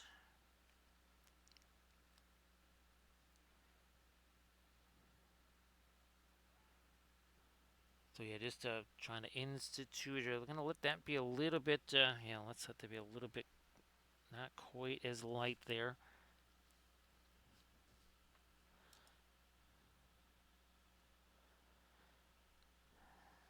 Well, AD, appreciate you being here. I know with all of the craziness there and the changes and all that other stuff, it's it's wild, right, AD? Because we both used to be both of us in the late night club there. But hopefully it all kind of stabilizes, AD, and also too hopefully the second one. I don't know, maybe because haven't done it the one time. Maybe you'll say, okay, this is how we're going to approach it this time because we done it before, and maybe the second time around recovery time will be faster and all that good stuff.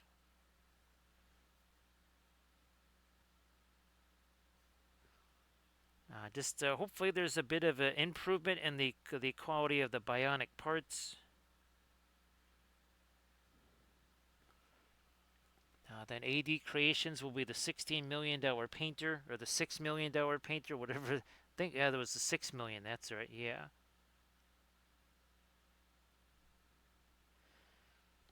I think today the $6 million man, if that show was made today and he was $6 million bucks, he'd be like made out of paper mache or something. Yeah, something tells me he wouldn't exactly be using the latest tech.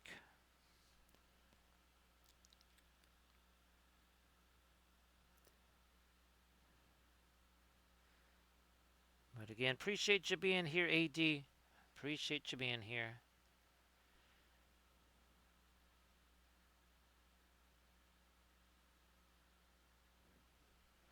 Now let me do this a little lighter on these edges here.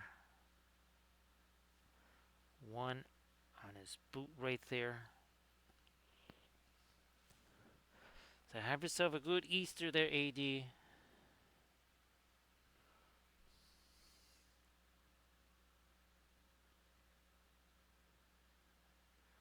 Let's see if I can't. Oh, yeah, yeah, yeah, over here. Over here. Start to drop, yeah, a little bit more of our light there.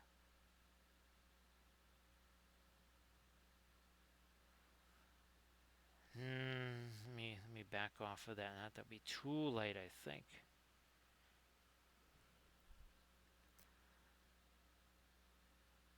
Maybe something like this here.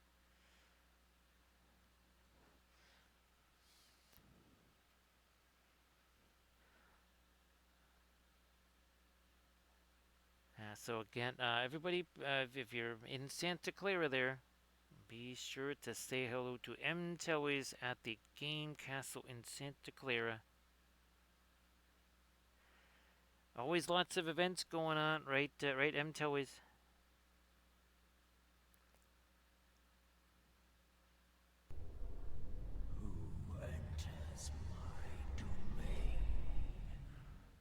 How's about everybody say hello to Pikmin Horror? Also say some congratulations to Pikmin Horror as he enters our domain. So Pikmin, congratulations there.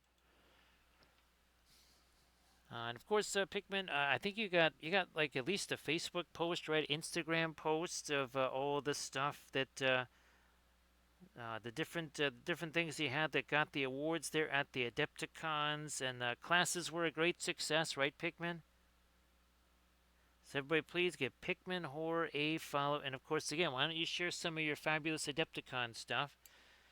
We are continuing, yeah, Pikmin, we're continuing with our Cyberthurian series of fail. I'm going to zoom out a little bit so you can see we're finally getting to Mordred here.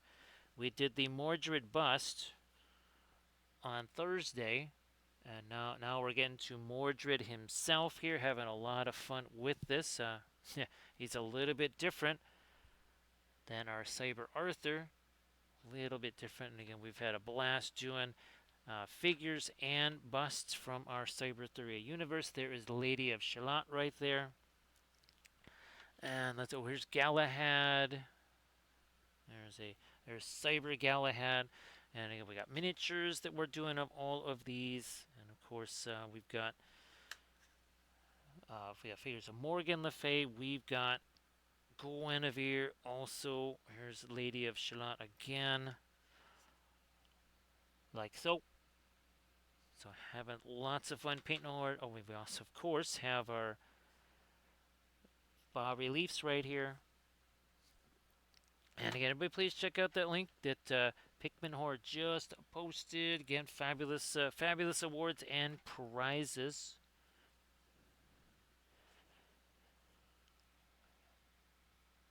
So Pikmin, I was talking to the guys about that. Those actually, well, I did actually paint Pikmin a couple of the figs that they had there for their demo games. But those are really neat figs, aren't they, Pikmin? I think that's going to be a really fun game too. I forget when the Kickstarter is there, Pikmin, but yeah, that's Hangry Games. That's going to be a very fun Kickstarter. You own like a franchise, right, Pikmin? Yeah, you own a franchise, and the franchises and the characters are very, very humorous. For me, well, working on a game of my own. That's going to be, it's our Cyberthuria game. I've been working on the, well, here's, I also made my first basing bits. So yeah, some of my very first own sculpted basing bits here. Whole bunch of cybernetic type stuff going on there.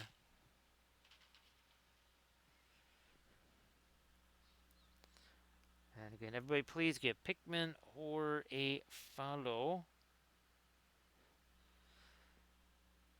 Was this your first stream back there, Pikmin, or is I think it's your stream anniversary all this week?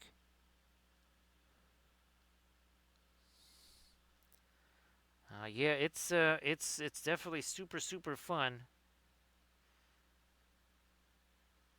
Because there's one that's totally not KFC. There's one that's totally not Taco Bell. There's that real innovative way that all the stuff on the board kind of links together.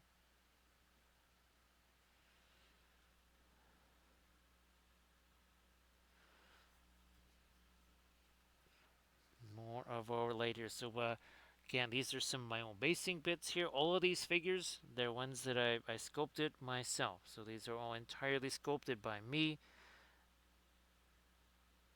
And of course, we also have our line of Celtic goddess figures. So we've got here. Let's just show Ariadne here, the Celtic goddess of the heavens. So there's the figure, there is the bust, and there's the bas relief. So this is what we're doing with all of our characters, whether they're Celtic goddesses, whether they're the Cyberthurians. Bust, figure, 72, 75 mil, and then a bas relief. We'll probably, let's see, maybe next week we'll be getting, who knows, maybe it's all Arianrod next week. Maybe we'll hit the bust on Monday, maybe the flat on Thursday, the figure on Friday, something like that. No problem there, Pikmin, no problem. I understand that. Now, let me hit this again here. Yeah, we're using oils. It's all oils all the time here. We love our oil paints. Most of these still alkids at this point, but as we get further and further away from Adepticon and things having to dry at a certain time frame become less important, then we'll be shifting away from a little bit further away from the alkids and more towards our regular oil paints. I mean, there are other advantages to the alkids. Yeah, they dry faster, but they also do this thing that we say they set faster, which just makes it, especially for folks that are, say, new to the oil paints, it makes it a whole lot easier, it seems, for folks to kind of wrap their heads around the oils when they're kind of using them maybe for, say, the first time. Ooh, there we go. That was a nice little thing we just did in there. Yeah, that was a good idea.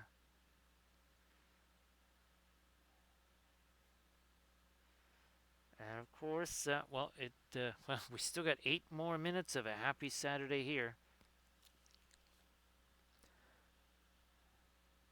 And again, everybody please give Pikmin for a follow. Now I'm going to try and get me some more of my dark in here. I'm thinking not so much with our indigo here, a little bit more of that coal black and there we go. Yeah, we need to get a couple more hits of our, oh yeah, we definitely need to get some more hits of our dark in there. So we'll do that. We'll do some more of this for sure over here. A little too much mid-tone stuff got in there. Look at that. See how that starts to really sharpen up those edges. We're not doing outlines here. We're doing shapes. See that? We're making shapes out of this. Hashtag no lines. Only shapes.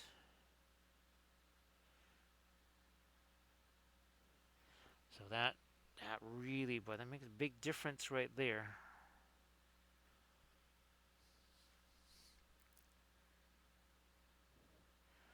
And again, for all the folks that were at Adepticon, here's hoping that you had a fantastic Adepticon. Hopefully, it didn't bring any funky stuff back with you that some folks call the con crud right there. Hopefully, that did not happen. Darker, yep, going darker in there. We're gonna get some more of our orangey glow in that too, but gotta wait on that a little bit. Don't be hasty.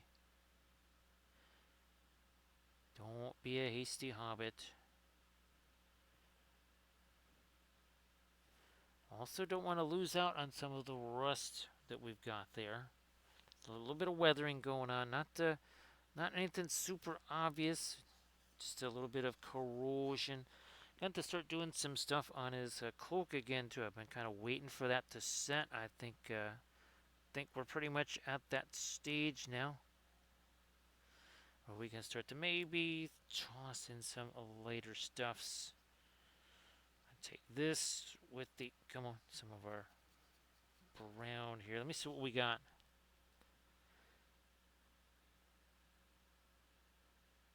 Now there's a little bit of thinner in that too. A little bit of thinner kind of helps that flow a bit, thick over thin, vice versa. All of this is wet, by the way. 1 hour 55 minutes ago is when we started on this thing. So less than 2 hours ago, this was just primer.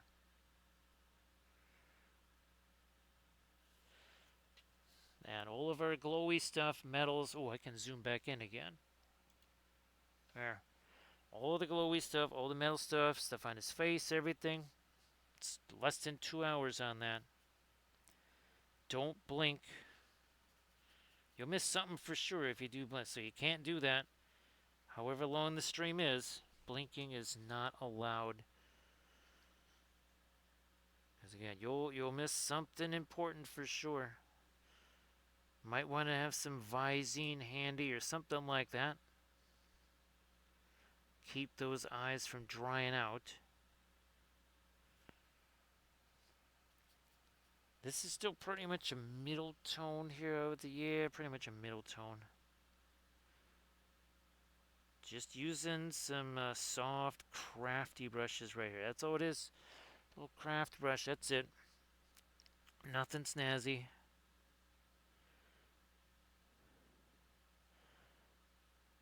Might even work a little bit of weathering powder into this, kind of like we did on some of our Trench Crusade stuff. Well, as we like to call it, Byzantium Wars. Yep. Let me get...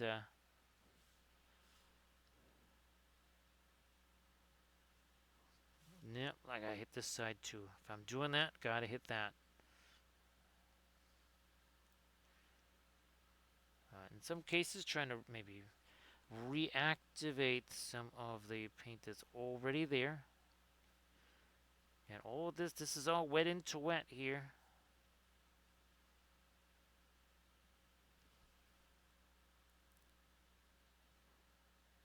Come on, me hit this here too. Yep, there we are.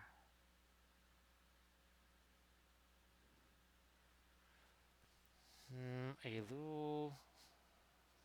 Well, that's going to be a lot later. Also, it's thicker, so thin over thick. Now we're doing the oppo. We're going thick over thin. Because if you want that to stick, that's what's going to happen. Or you're just going to wait long enough for that paint to set. Either way, or both. That's one way to ensure that when you go to put some paint on there, you actually leave something behind instead of removing the paint that's on there. So there's again a couple of methods of approach there. You do the thin over thick game. You can also just kind of wait things out a little bit. Don't be too quick and getting the next application of paint on the figure. Maybe just give it a few minutes to set. Maybe 15 minutes, 20-ish or so. You'd be surprised at what that does. I need to get me some of that on this side too. Again, that's because this is very much a neutral gray here right now. We gotta maybe warm that up a little bit. And again, all of these files, all of the Cyberthurians, the Celtic goddesses, the busts, the flats, the bas-reliefs, all the stuff. That is all things that I made. So again, here's some of our Trench Crusade slash, as I call it, Byzantium War style busts. There's Stiggy, right? That was super fun doing that one. Might have to print that one out again, even larger, and see what kind of fun we can have with that. with the cathedral stained glass window on the plinth.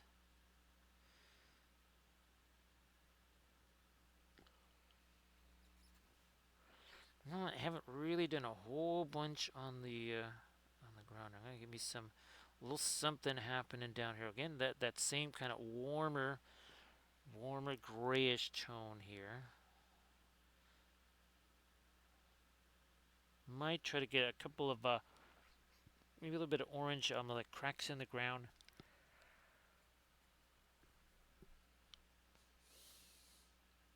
Might need, I might get rid of some of that. And let's do this. Let's do a little change here. I'm gonna take a teensy bit of my orange. I'm gonna do a little of that.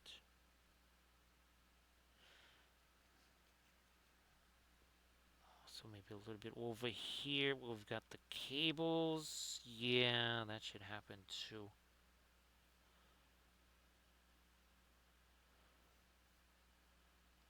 Put some of that over here.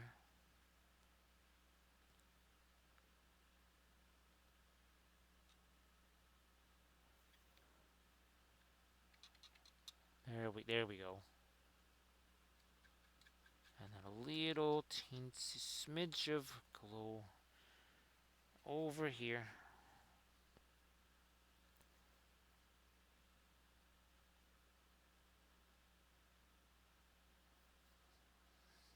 Maybe a little more on that.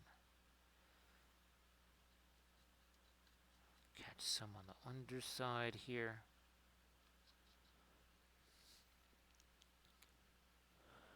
Hey there, Blunden, how you doing? These are pretty ancient right now, and now they're in the progress of being replaced this week by some Elegus. Right now, it's a pair of Anycubic Mono X's. So those are on the old side. Yeah, those are not exactly brand spanking new printers right there. Those got some miles on them. And well, they're being replaced because it used to be really easy to get the replacement parts for them. Once those became first more expensive and then basically almost impossible, it was like, okay, well, at this point, I might as well just get a new printer because the investment in keeping the old ones alive, which are like 4K printers, might as well get something that's at least 8 or 12 or something. Because, yeah, it was all of a sudden, it's like, well, you know what? When you start to total up all the dollars spent just trying to keep this old one alive, as painful as it's going to be to lose all of the build plates, although it is conceivable that I keep all the old build plates of regular figures, maybe keep the printer in a place where I could just quickly, plug it back in and use some of the old build plates, since it's safe to say that most of the new stuff I'm going to be printing is going to be my stuff. So I think this might be the most opportune time. Like in the last couple of years, this might be the best time to actually switch out printers, is right now. When we're kind of switching over to basically all my own stuff. Because it's not just the miniatures, we're talking about the starships, and we're also talking about these ships. Because yes, we're working on an entire Middle-earth War at Sea game, and these are really going to benefit. I think these would benefit from a 12K printer as well. So also the new resin. So I think there's a lot of new stuff. Might as well kind of get the new printer going as fast as possible on the new stuff, which does require a bit of detail. Now, Blendon, what was type of a printer were you thinking about? And of course, Blendon, the other reason why I kind of need to get that new printer is things like the heated vat, because if you were to take all the extra money I spent on electricity trying to heat the resin, during the winter that suddenly got way too warm, I could have bought a new printer. With all kidding aside, with the extra money I spent on parts and that electric bill, I could have literally just bought a brand new printer with it. So it was making less and less sense fooling around with the old ones. Kind of a triple play of cost and then again the opportune time since I'm doing my own stuff and only this goes on the build plate. Yeah, there's nothing else but this on the build plate. Not like the Lord of the Rings figures where there might be 20 guys on one build plate. Sticking this on a build plate, not that big of a deal. Especially if all the supports are already done. So yeah, heated vat, definitely something to look for. Obviously the resolution is nice, but to me, heated vat and no dreaded USB. Those are kind of the two things that I would look for most in a new printer, even more so than something that's 12K or whatever.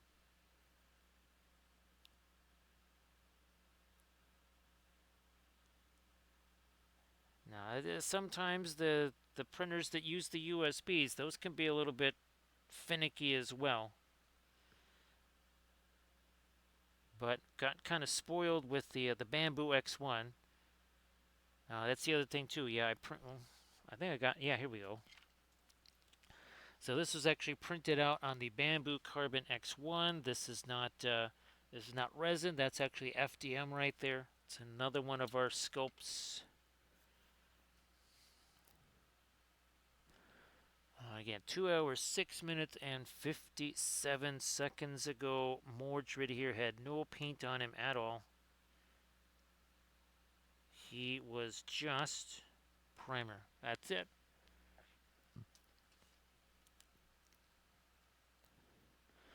Definitely enjoying the opportunity to break out the pure orange here for some of our glowy stuff. Man, that is such a nice intense color.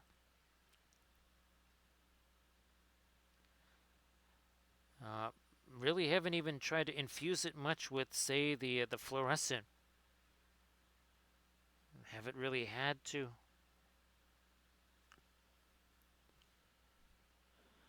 Thanks again, Armored Wolf, for sharing the link to the Patreon page.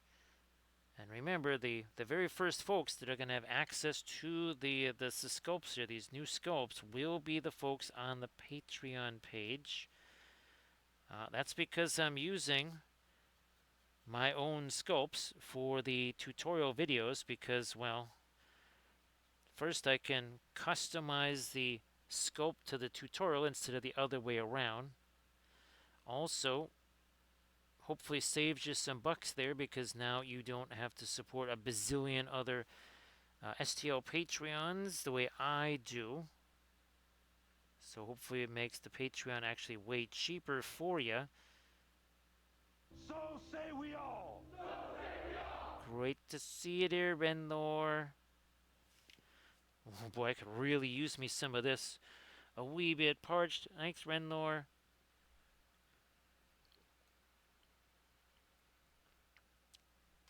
So Renler, I've been doing a con crud check. So hopefully no con crud for you.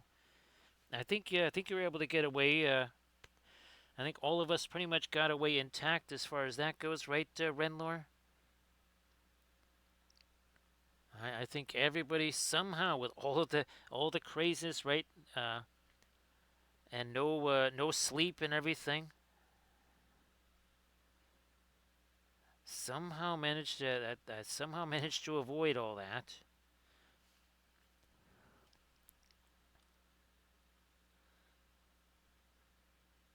There we go.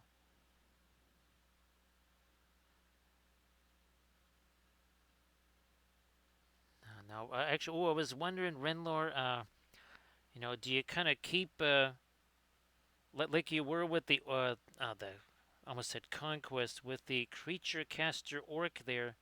Are you gonna keep developing the Carnosaur? Because I was thinking of doing that actually, Renlor. I was thinking, now I don't know if I can get him off the base, but I definitely was thinking of just for the heck of it, seeing what kind of stuff I could add to the Carnosaur and to the old blood on the back of him.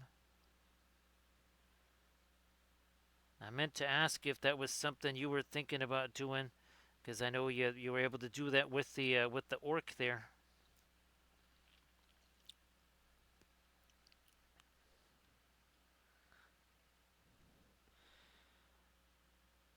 Yeah, Renlor. I think I told you that mine had the he had the pin sticking through his foot because as I was trying to film, I didn't realize that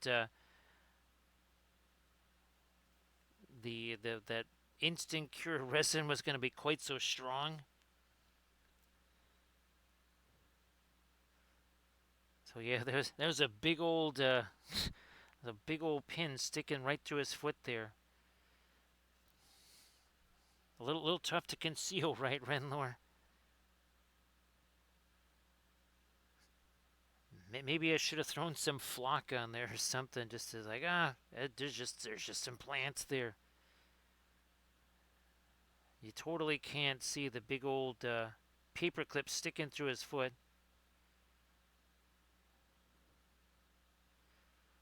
Yeah, that was less than ideal.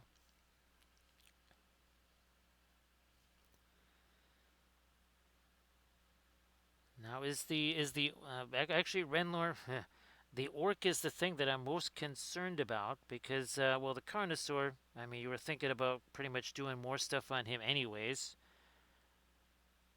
but the orc being resin.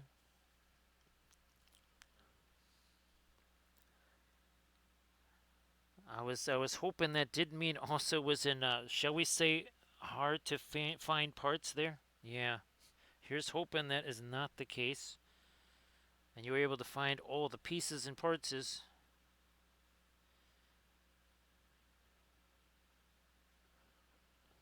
Although I think you've kind of entered the orc and all of the contests that you were going to.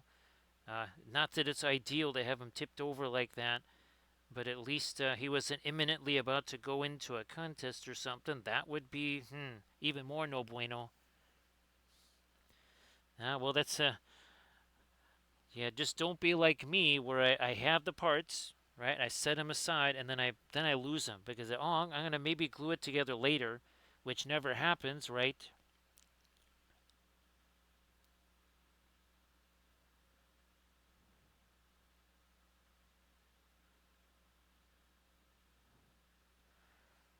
Let's see. Well, that's let's see. October, right? For that.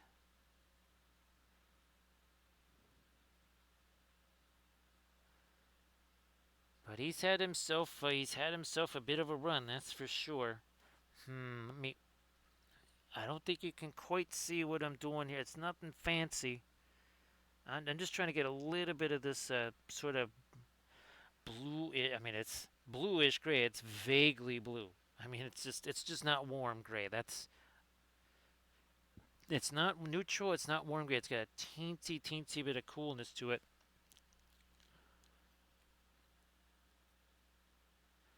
Thanks, Renler. I was really hoping that I could have had a chance to paint this one for Adepticon, because I mean that would have made a bit of an impact at the table, wouldn't it? I mean, and that new resin, well, the resin that Armored Wolf suggested, boy, it's come up big time. At least on the, well, for sure on the cloth there, because I would have snapped that. Talking about busting up pieces, man. Jeez. I would have snapped a bunch of pieces off of that by now. So that resin is that's some good stuff.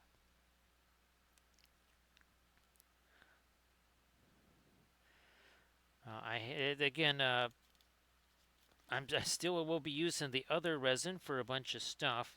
I'm gonna use that more for solid things or miniatures, basing bits, probably.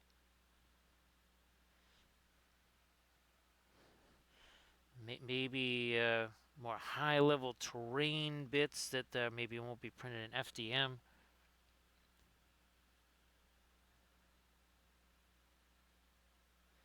And again, this is the, we're calling it the blackberry cough drop resin because this is exactly what my blackberry cough drops look like. I'm thinking they taste a little bit different, and the toxicity levels might be a little bit different too. Again, I'm gonna say that there's probably more nasty stuff in the resin than there is in the cough drops. Although who knows? Maybe that's just the menthol. I don't know.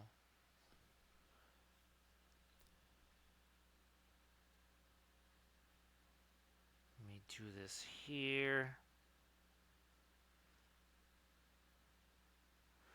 Also, trying to get me some of the little extra stuff on the edge here.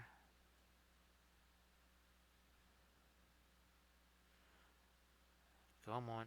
And then along here, almost, whoops. Almost forgot about that bit right there.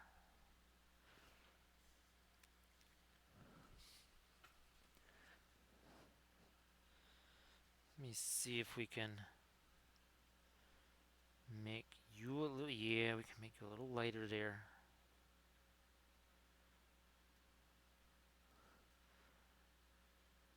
That Indian red from the Paul Rubens, man, that makes it, it's almost like weathering powders. That is just how matte that, well, all the Paul Rubens stuff is very much matte.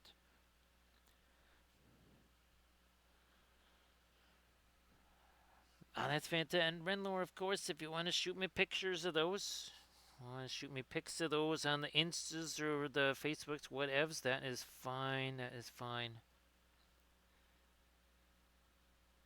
I guess you got to have those ready for the Tuesday Paint Club. Yeah.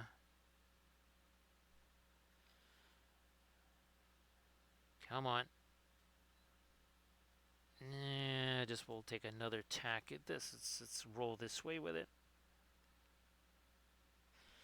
Or we just wipe that away and we try it again because yay for us oils.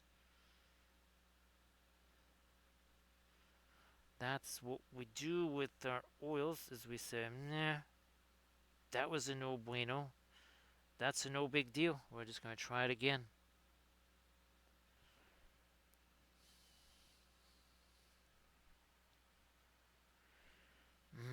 What was Spires? That was the big army, right, Renler? For conquest that you had. It's funny. That's the first one of theirs I ever saw, and it's the one I'm the least familiar with.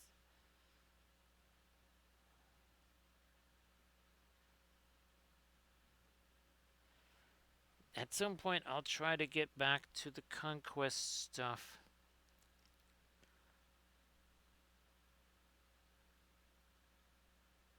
It's just that, well, let's put it this way. This is a one-piece sculpt, as in he's attached to the base. Well, technically he's a three-piece because I added two basing bits. But other than that, this is literally a one-piece sculpt. There's some support nubs to remove, and that is it.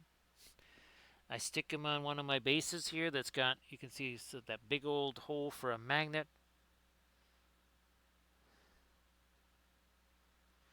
And the magnets were tested, and the magnets seem to succeed very, very well. Again, the big old gigantic magnets.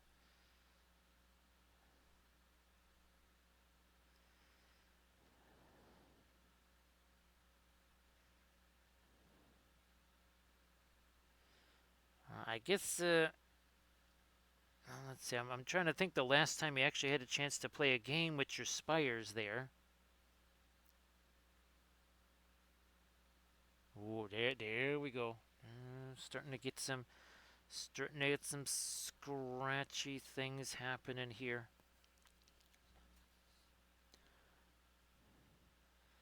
100 Kingdoms, that's it. There's 100 Kingdoms, obviously Sorcerer Kings. Your, let's see, what were the werewolves from? then there. Oh gosh, who are the Byzantines? Let me see if I can. I'm gonna have to get some of my Oh, yeah, that's right. Gotta get some of my Durkis stuff down in here. So we got Nords, city states. That's it. Old Dominion and city states. Those are the ones I was thinking of.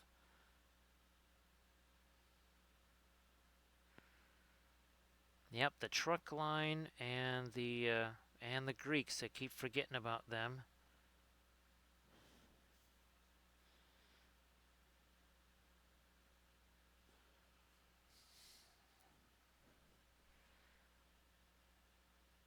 I think I might have had some city-state figs.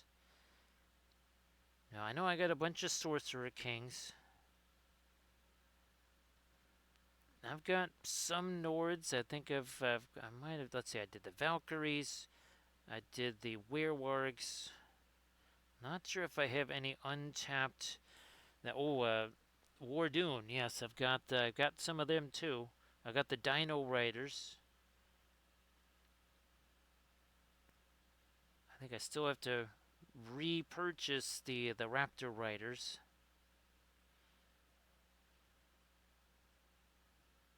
But a couple of the Dino Riders ready for painting. They should be Dynamite.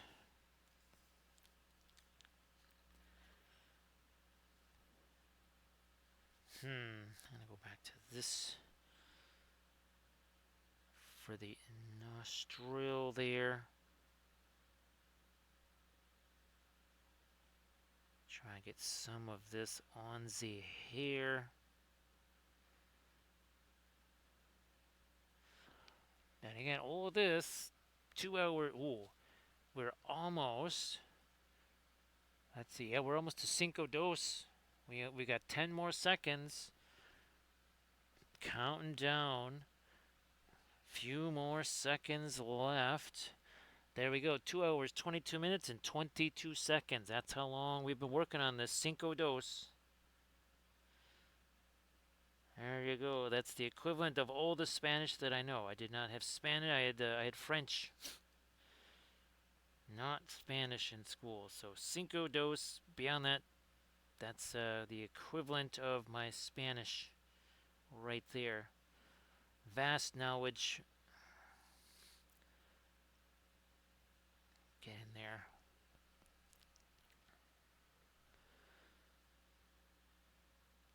See if I can't give me a little something lighter above his mouth there. I'm gonna take some of my violet here. Some violet. We are gonna tone you down. That's what we needed there. That's what we needed.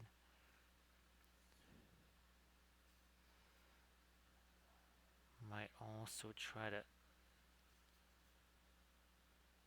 darken that down a smidge and then come back at it. Darken you down a little over there.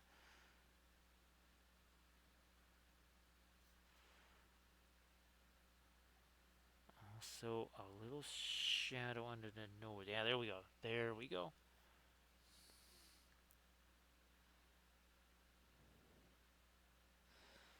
So still working on the bas relief of Mordred here. I'm trying to infuse a little something different in that. Do I want to go the Merlin more torso-centric bas relief, or his mom? We do a little bit more Morgan Le Fay, where it's a little bit more of the body in there. Or again, do we go even more torso like Lancelot here?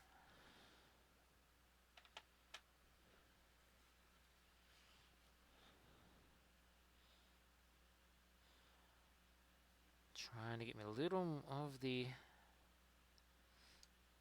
skin tone color out here on the armor. A little, almost kind of a semi-glaze right there. And yes, that's an opaque glaze. How about the hair? Let's do a little more here. Let me get all this the light warmer stuff out of this. Let's do this. Where is my Payne's Gray, aka Indigo? All right, let's do this on the hair. Let's see if we can thin this down a little.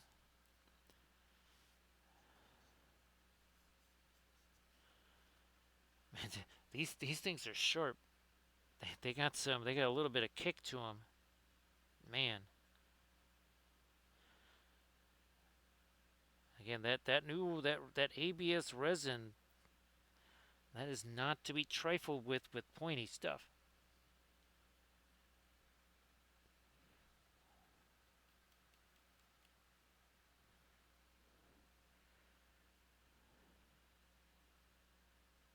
There we go. What's I haven't done the.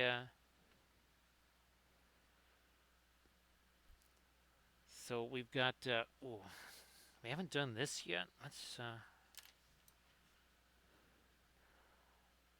There we go. There's Arthur and he's like, dude, this is weird. Oh, I see. I got one arm. How many do you got? He's got no arms. Must be like Gandalf.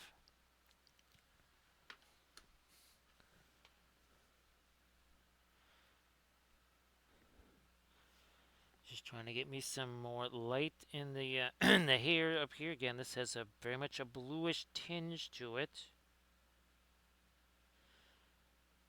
That even though we haven't pretty much messed with this in an hour and a half ish, well, you can see we're still able to do blending here. Again, it's oil paints, it's set, but it is not dry.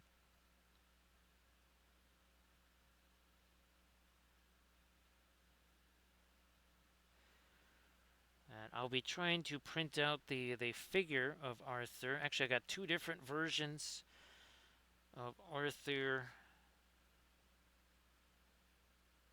I will try to get one of those printed out tomorrow. I've been printing out, or reprinting, I guess I should say, the Lord of the Rings gummy bears. So one of the printers kind of occupied with that.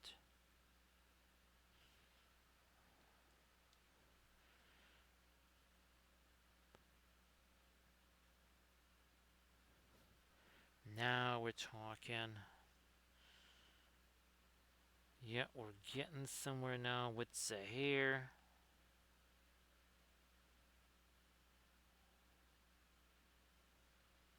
Don't want to go too light with that though. That would, yeah, we don't want to do that. That's too much highlighting. Not what we want to do.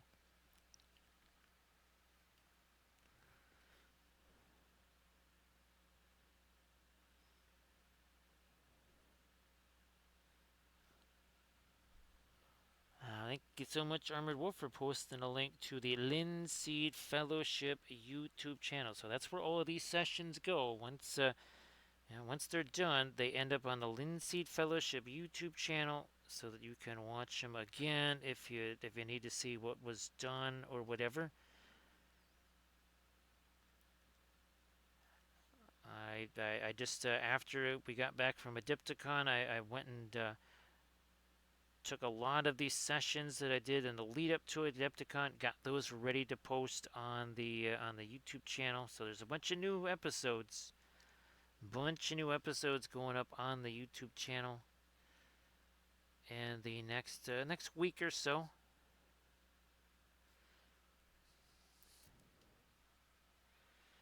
Again, busts, flats, bas reliefs, and figs. I'm pretty sure this Monday was going to, well, not pretty, I'm very sure this Monday is going to be either a figure or a bust or something like that. However, the subsequent Armada Monday, I'm hoping to have one of my starships. So yeah, that's what I'm hoping to have on tap for Monday, not this Monday, but the next Monday, unless that's my stream anniversary, which I think is coming up on the 13th. So that would be, well, 8 days from now.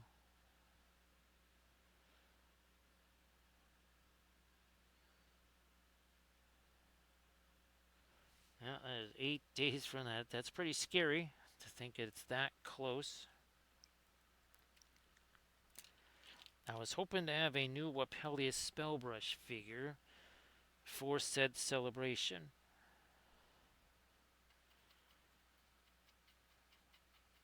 Something, well, probably a 72 or something like that. Oh, that's it.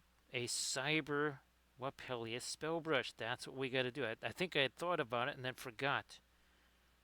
Yes, a Cyber Wapelius, because we have a whole bunch of Wapelius Spellbrush, none of which are Cyber. That's going to be fun.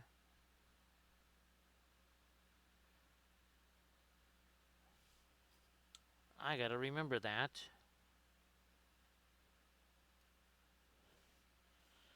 Yeah, we'll do a nice, well, he's going to, I guess he's going to be a little bit like our Cyber Merlin then. Not to be confused with him.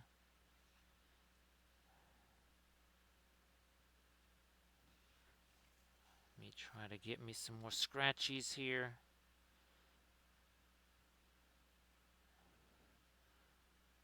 On his shoulder there.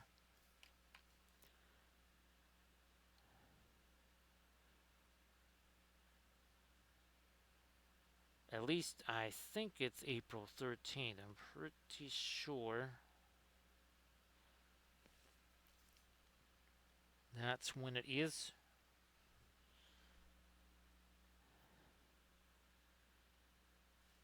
Gonna get the too much of the dark around there. I don't want to do too much of that.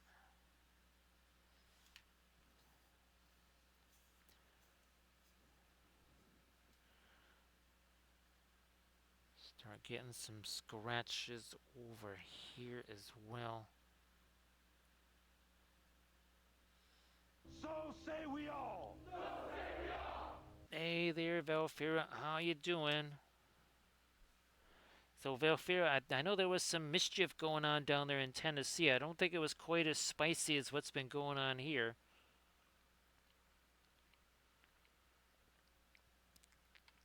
So great to see you there, Valfira. So, Valfira, here we go. Bust and figure Mordred. And also the new cough drop resin and our very first line of basing bits. Unintentional first line of it's a very much an unintentional line of basing bits. It wasn't really meant to be a line of basing bits. I just needed it for this figure and for the new version of Green Knight. So I printed that out, Valfira, and he'll be curing tomorrow. So I'll shoot you pictures of the Green Knight tomorrow. The one with the axe, I think you're going to like it. I think it's going to be super fun. I mean, the other one was nifty too, but I'm kind of liking the axe a lot. I will say there, Valfir, I think while they said, well, you know, doing that's not going to last. Whatever. I still think that my repairs on the as far as the anti-water crusade are much better.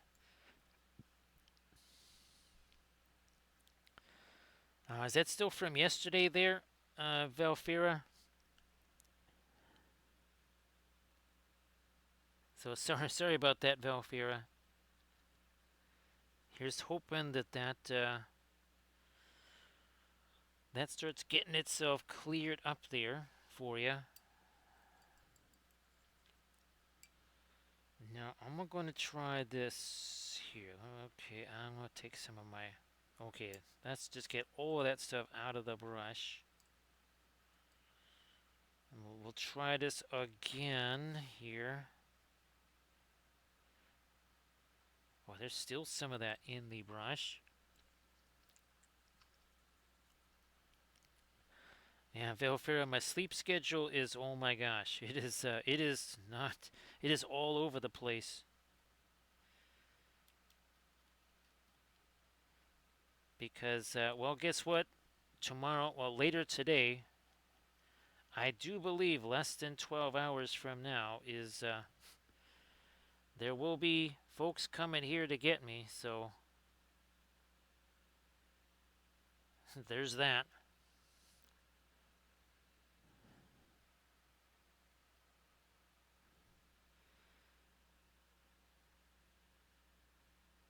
Sorry that the ankle is going to be a little bit of a spot of bother for a while, I think.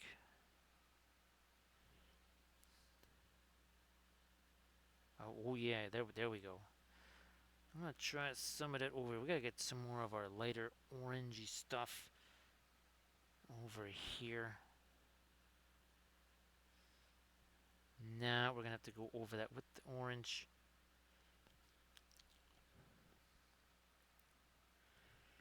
So have started to break out some of the regular oils. So we treated ourselves to some of our pearl orange here and pearling crimson.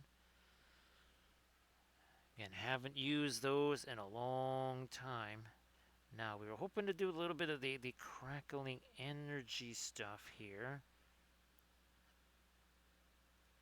See if we can make some of that happen.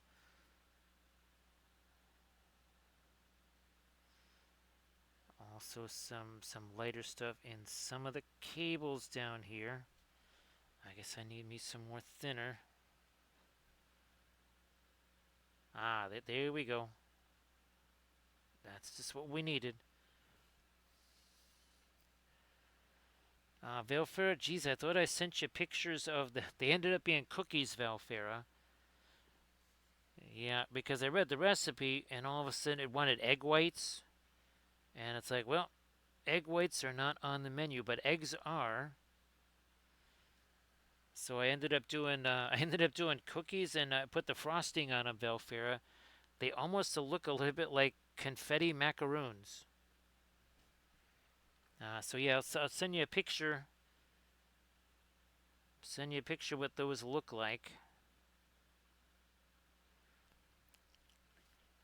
I kind of like them better as cookies than as cupcakes, Valfira. Yeah, I'm kind of, I don't know, I might, I have another, whatchamacallit, I have another, because it was on sale at the store. I might have to do another batch of these cookies.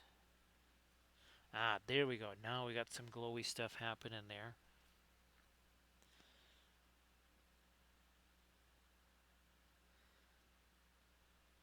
Also, yeah, I'm going to hit the little teensy bit of that.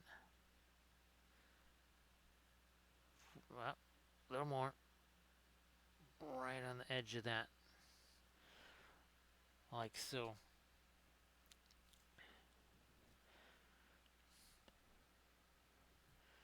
Continue to work with this lighter yellow here. Whoops, that's, don't go there.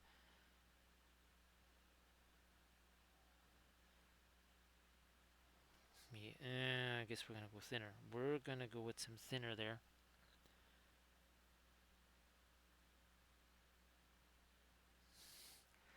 Perhaps even more. Ooh, jeebus. Okay, let's really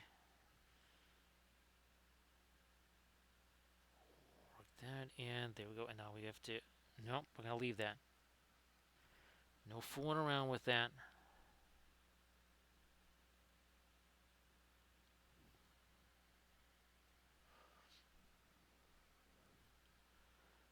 Down here.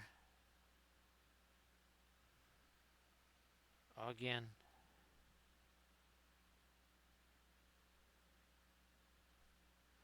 And we are 2 hours 39 minutes in here.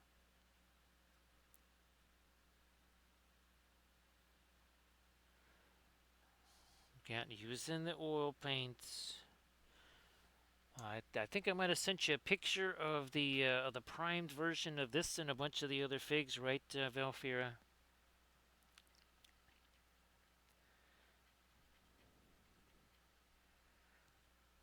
We're gonna do a little bit of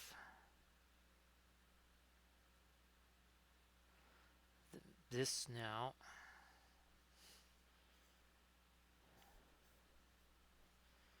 No, no, no, no, no.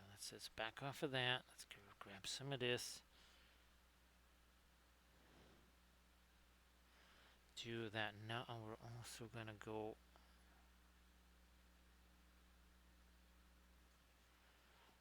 like this here, maybe.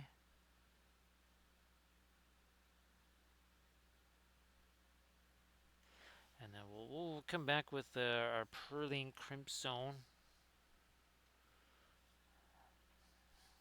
First, let me find how to stick my finger up there.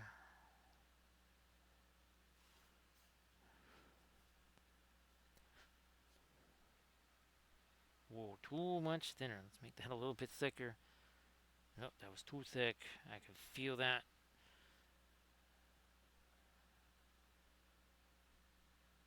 Yep, that would have been not fantabulous. Now back to some of the orange here.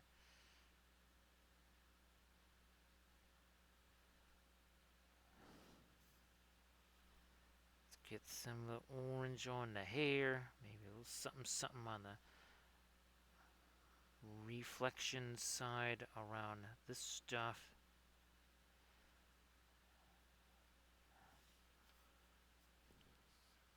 Now we need, there's another area I wanted my orange in.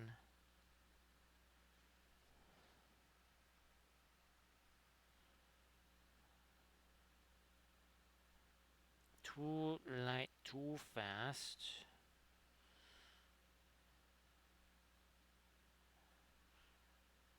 It's all right.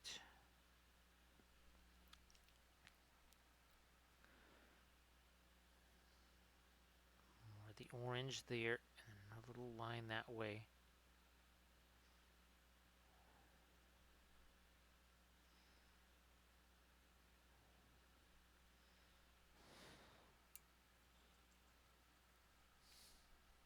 I'm gonna take this tiny touch of the yellow. Let me see what happens with this in his eyes. This is gonna be too light.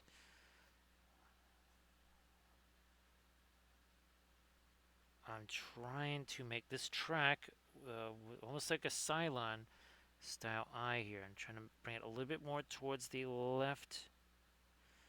And I think it worked. I think it worked. We weren't quite able to do that with the other ones, right? Camda, how you doing? Great to see you there, Camda. Of course, Camda, why don't you share?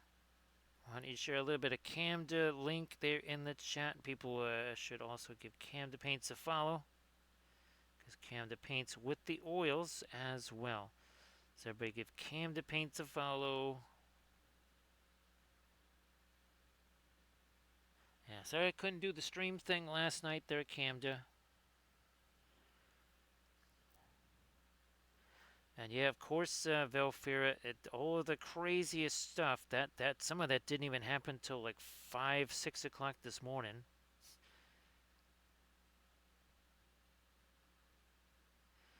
I just several times, just as I was about to try and sleep, all of a sudden, boom, the next round would happen.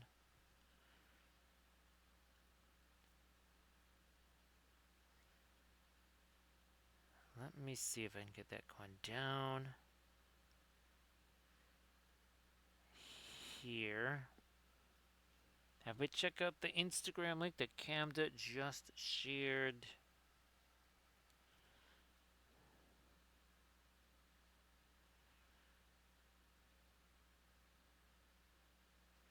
And Camda, just think of, I mean, if this was like a resin sculpt or something like that, right? A standard cast resin sculpt, this would be about 75 pieces. If this were a GW figure, this one figure would be 57 pieces.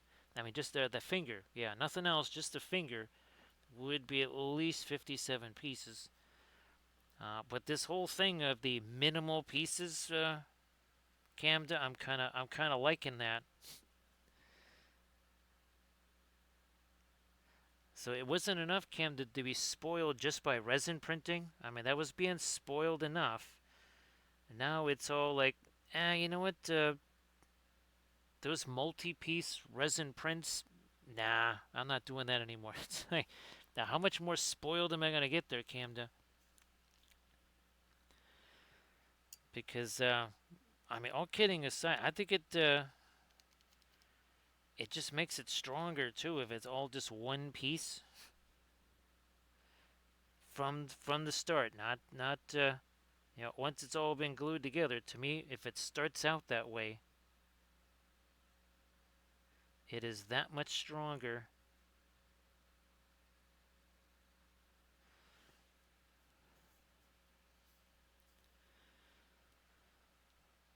It's funny, Renlord, because obviously, doing my Lord of the Rings figures, a lot of those are one piece figs, and those are the prints. I mean, I didn't really think I'd be doing a lot of 72 mil.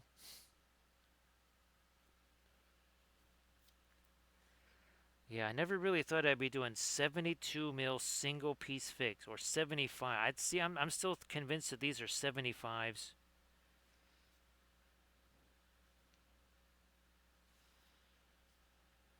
I could be wrong on that, but I don't know. Something tells me these are actually 75s here.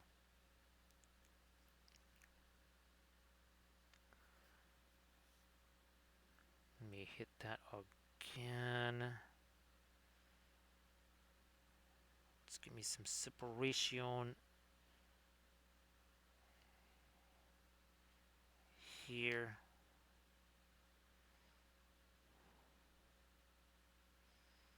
Also, there we go.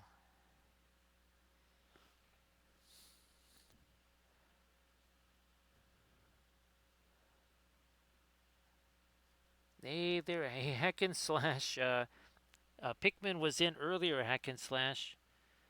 We were talking about the game. I was trying to remember what some of the factions were, and I was telling folks about the couple of figures that I painted. So yeah, we were talking Hangry Games. So yeah, Rendler. Actually, there's no drain holes. These are yeah. We kind of that was another discussion with Camda. Is the idea that the hollow figures not so much. Loot Studios does a really good job of hollowing out their figures.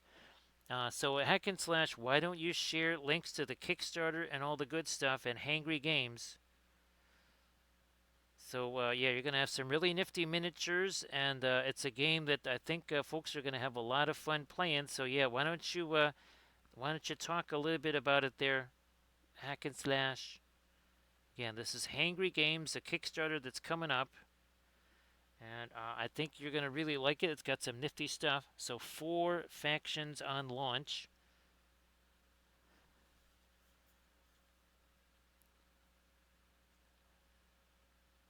And again, the figures are very, I mean, the card art is really fun and hilarious.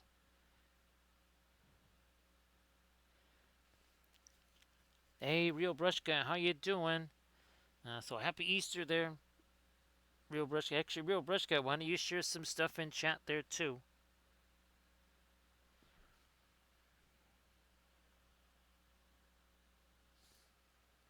And of course, well, we definitely got ourselves. Well, let's see. I want to grab these with the real. There you go. Bingo. Look at that. Again, at Adepticon, we had like 2 dozen magnets like that. We had our own little hadron collider. Yeah, we were doing particle collider stuff right there. Look at that. We're not fooling around with those little dinky magnets, man. No, no siree. None of that stuff.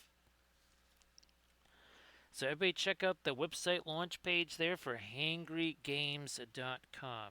And again, the all of the art is really super fabulous, and it's going to be super fun. So definitely check that out. And again, that is check out hangrygames.com.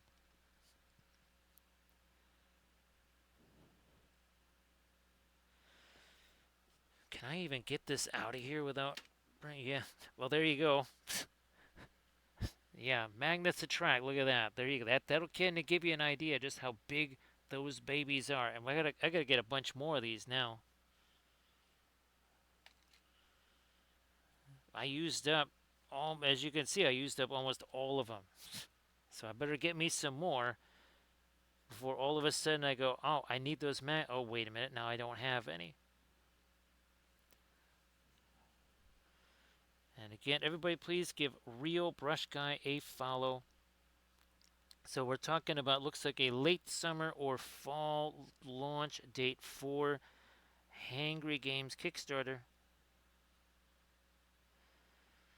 And again, I saw all of the art there, the cards, and the figures obviously are super fantastic figures.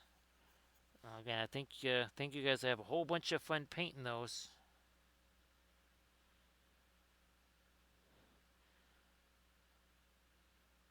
Oh, I did the guy with the pizza cutter, right? Hack and slash. Yes, I did the guy with the pizza cutter.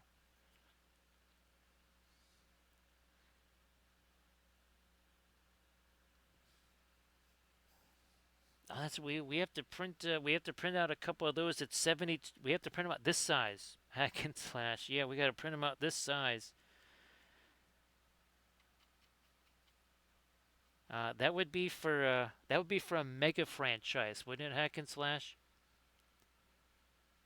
So everybody check out the Instagram link there that Real Brush Guy just posted. And again, everybody please give Real Brush Guy a follow,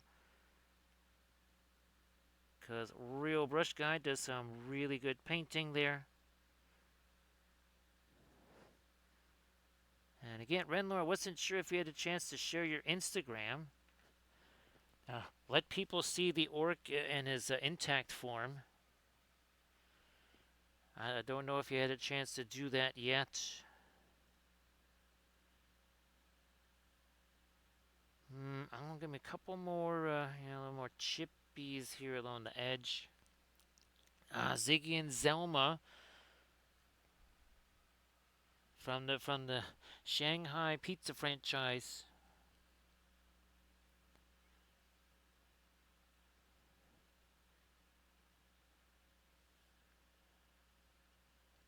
Yeah, all of the franchises were definitely hilarious. And again, some of the miniatures, when you see those,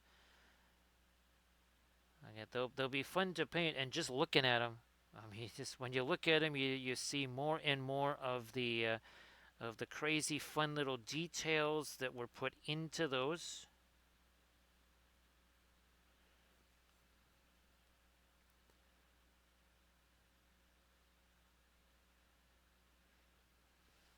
So hack and slash, since we last talked, I actually was able to get all of the tiles developed. That we're talking about, the kind of, it was going to be definitely hex based was the way to go. Hack and slash. Oh, and hack and slash, I was able to make those dice that we were talking about. So I was able to make and make them printable. That is, making dice is one thing, making them printable is another. So I think I was able to get the symbols. I had to do is a separate way of rendering those. And now I'll go into Blender and I'll get the symbols attached to the dice themselves.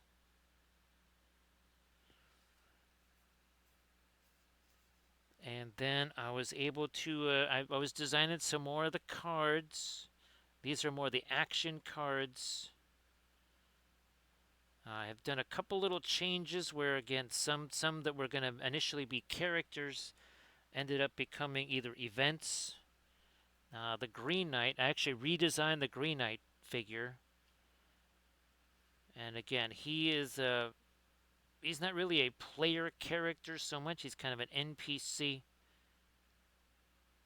He judges the other player characters.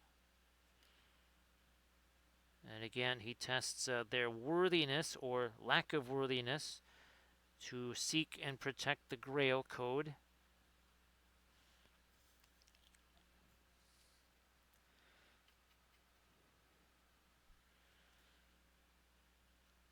I think the first character change was Lady of Shalott, because Lady of Shalott became basically a once per game event instead of a character.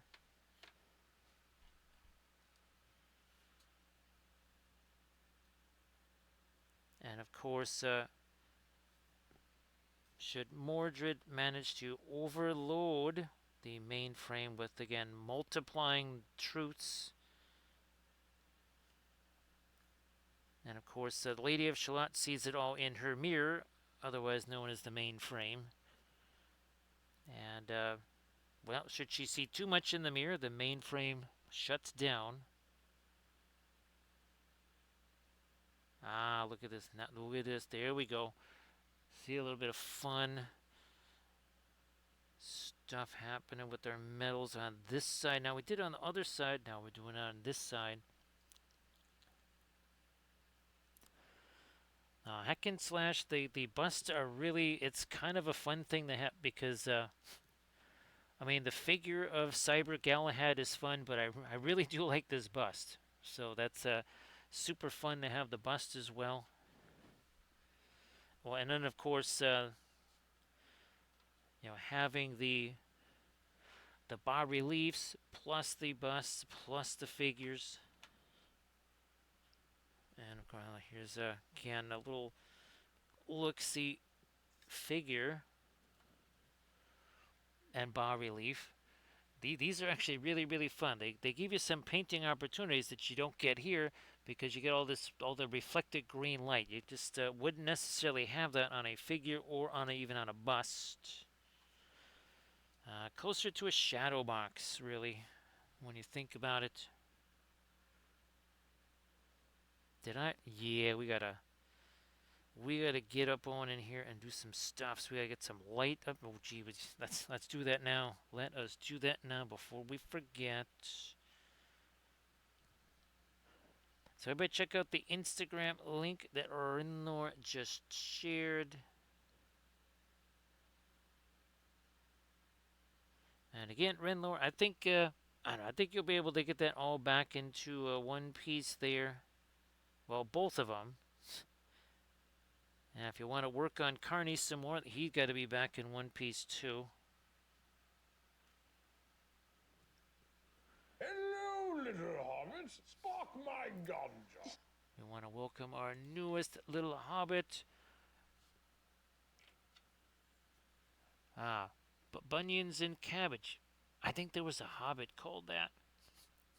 That's what's going to happen. It's going to happen on our big Gandalf 6 here for bunions and cabbage. Well, one's for bunion and one is for cabbage. So one is a great sign of regularity. The other one is a sign of a little bit of a foot issue there, I guess.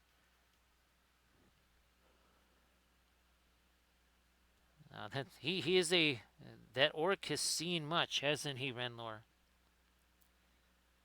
He has seen a lot. And again, Bunions, thank you so much for the follow. Appreciate that.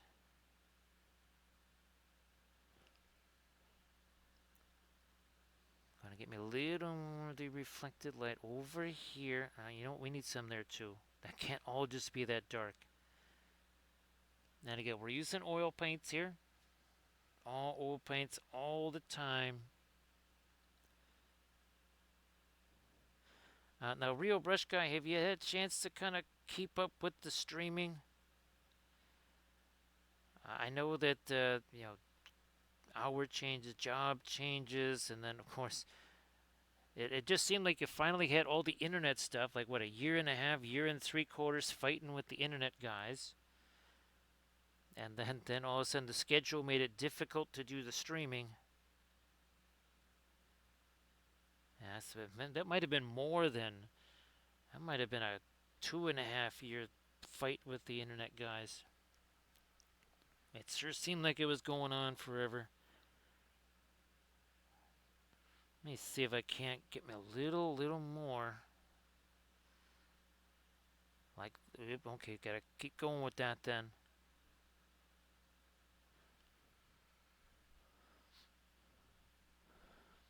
Thank you so much, Hack and Slash. Appreciate you being here. And again, why don't you post again the link to the Hack and Slash to the website there, the Kickstarter kind of preview website, so that people can be thinking about hangry games.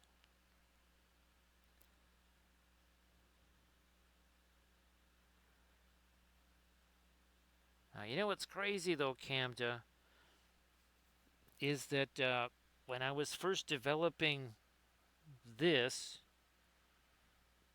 just I had a little bit different vision based on my painting, the original paint. And now it's probably because I never actually got to paint it there, Camda,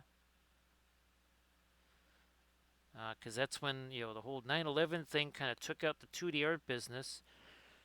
So this only existed in a drawing form. Never got a chance to paint it. I think all of the other Arthurians, yeah, all the other Arthurians were painted. So that I think that kind of colored my idea of this. See what I did there, Camda? That's why I do words. So again, check out hangrygames.com. Super fun stuff, super fun miniatures. I do think everybody's going to have a lot of fun painting those, so be sure to bookmark that. I think that's what all the cool kids do, is they bookmark fun stuff like that. And I do believe that Pikmin's probably going to be painting a bunch of those on his stream, so also give Pikmin Horror a follow so that you'll get a chance to see those being painted on stream.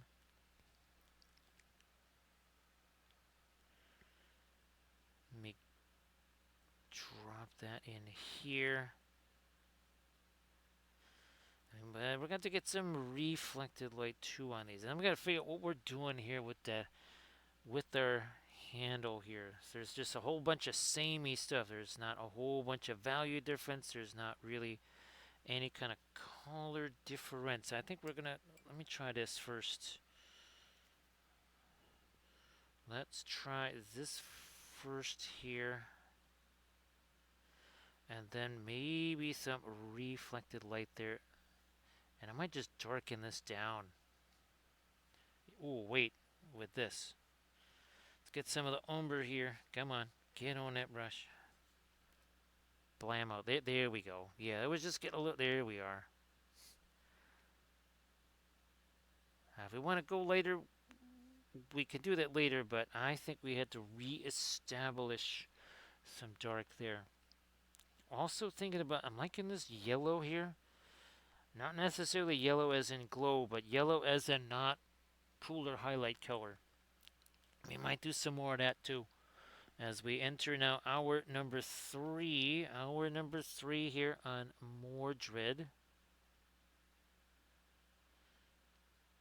Quite a bit of drama. A lot of drama going on here with this figure now.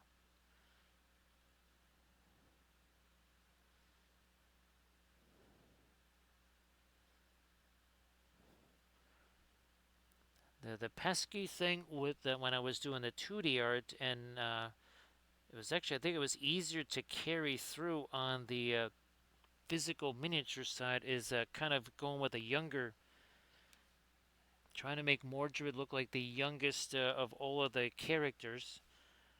For whatever reason, easier to do in 3D than it was in 2D. Pretty much looks the same age as Arthur and Lancelot in that drawing. So don't know why. Don't know what that's all about. That just kind of is how it was.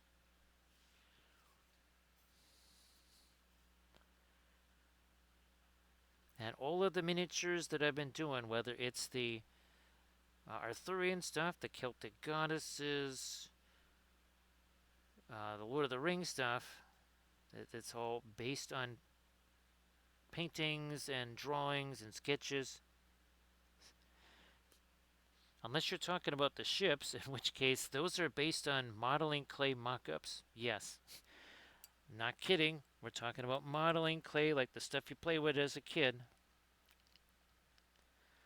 That's actually what I'm using to create the sculpts for our Middle-earth War at Sea ships. Now here's some Pearline Crimson. Yeah, Camda, we got Pearline Crimson and Pure Orange out on the palette here.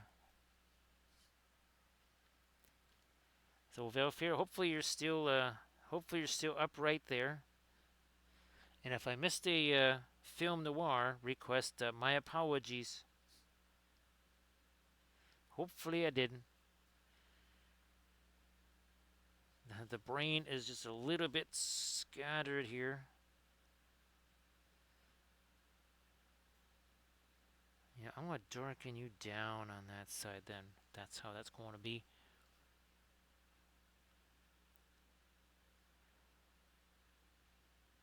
It should be interesting to see a little film noir on Mordred here. Come on, get me out. There we are. A little bit of the red into the robe there. You can see we got all kinds of nifty little colors going on. Got some blue. We got it's even a little bit of a skin tone right there.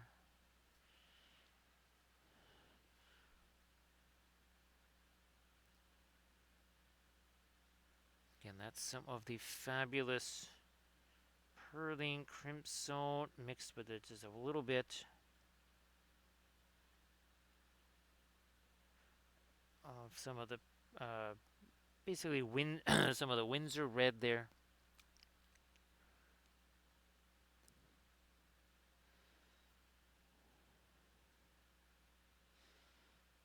And of course, hopefully tomorrow we are going to be trying those super snazzy Italian paints on. Again, this is the non-cyber version of Lady of Shalott.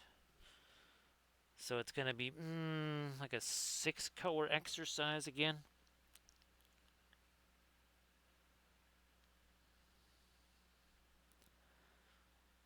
Now they of course, as always, Valfera, whenever we have something, especially like this, this remember the Sauron, yeah, the Sauron sitting on the throne, so to speak.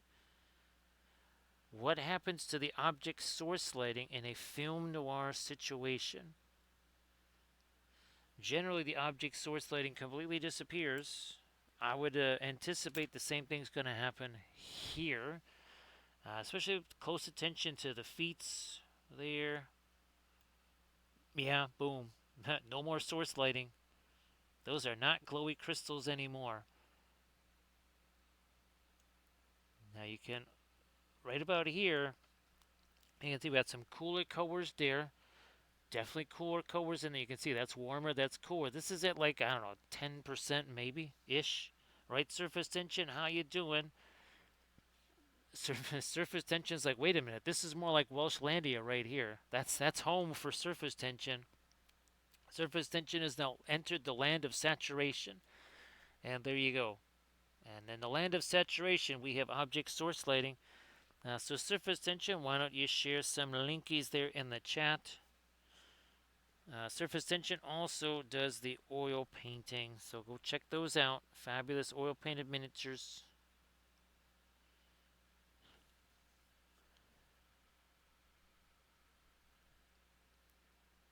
So again, Armored Wolf was kind enough to gift some of these, and we'll see. We'll see. Is this Terror Verte or is this? What is this going to be like? These are still sealed. They have not been touched. We had a couple of Series 1s, but we got, which one was the Series 5? Oh, and also 2, Cerulean Blue. It's been years. The last time we used Cerulean Blue on stream was something like 2020. No problem there, Valfera. Take care. Take care. Ghost, don't be hasty. Yeah, don't be hasty, Valfera. Don't be hasty. So again, everybody please check out a link that Surface Tension's going to share. Again, some fabulous oil painted miniatures. I'm just going to try and get me a little bit of edge there. That's got the pearling crimson in it too. A little more of this now.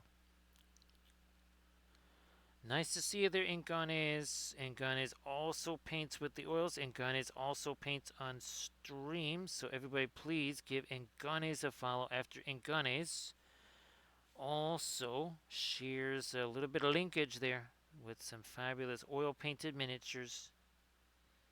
I'm going to do this. I'm going to do that. Yeah, makes sense there. And we haven't actually gotten Cam, to the really the lightest of the orangey stuff yet? We really haven't. We got ourselves a little ways to go there.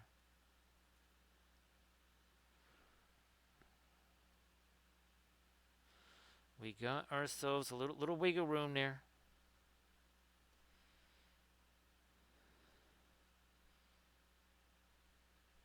And again, sorry that I wasn't able to do the usual Friday stream. There was a little too much Welshlandic sunshine going on here. Yeah, that made things a little dicey. You know, I'm gonna try to get me come on a little bit of that dark going there.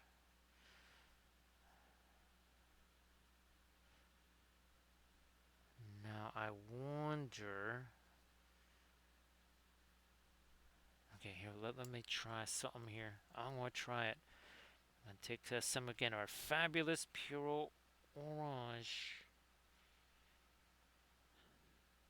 Thin this down. Oop, not too much. All right, what do we got here? I'm looking to do me some reflections. Oh no, let's refresh. Let's refresh. Bingo. Is nice. That's what we need. Got to do one more up here. So everybody check out the link that Inganes just posted. And again, everybody please give Inganes a follow because Inganes again streams the oil painting. It's always good to see other folks. Now, Camden, you had a chance to share your link too, right? If not, my apologies. So sorry. So yeah, Camden, if you wanted to share stuffs there.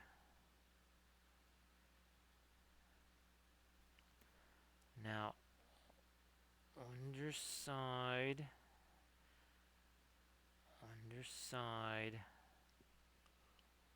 Yeah, now we're starting to get there.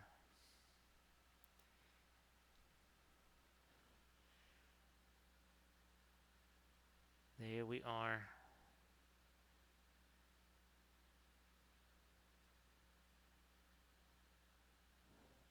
Yes, and more of the story is being hashed out as we get to kind of really dig down into the characters because well, I have to think of the characters not just in terms of a story, but in terms of the board game and even the RPG.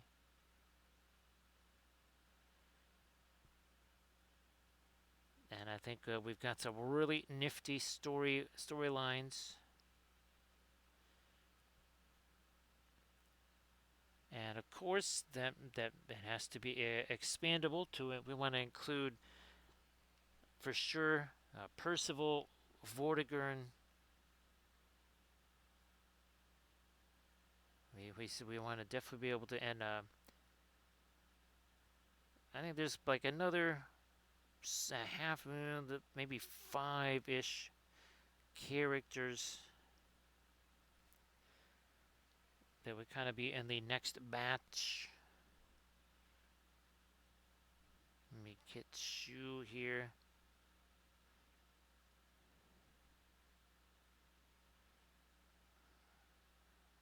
A little bit more of the orange, not so much of the yellow there.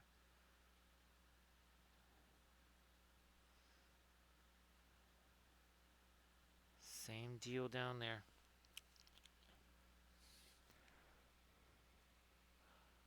So Anganes has a 75. I think his Cornred's had a 90. That's right.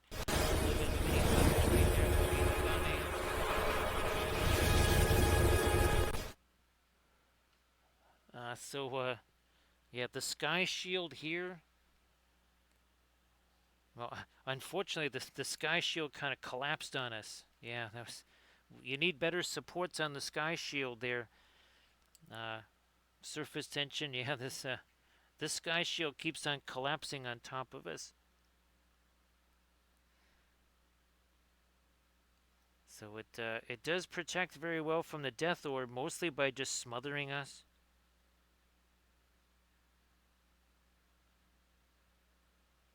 So yeah, we need a little bit less of the shielding maybe. Yeah, just a teensy bit less. Nice to see you there, Uber Yeti. So hopefully the trip was super fun.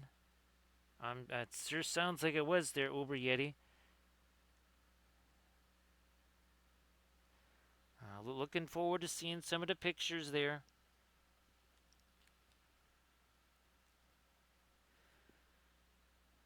Yeah, Uber Yeti. There's a whole bunch of new miniatures that we'll be painting on stream. Not just the Cyberthurians. Remember, we've got our Celtic Goddess series that we're working on too. Now, let me try this. I'm gonna grab me some of you, and of course, Uber Yeti, if he wants to share something in the chat, please go ahead and do that. As we are now, what, 3 hours, 16 minutes in? Yep, 3 hours, 16 minutes in here. Trying to get me a little bit of... now we're talking here. Get ourselves some light on some of these elements here. There's a little too much paint. Let me get some of that off of there.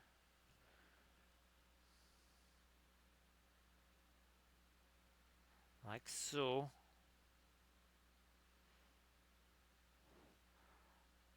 We got a little bit of not much here. We got to put a little something in here.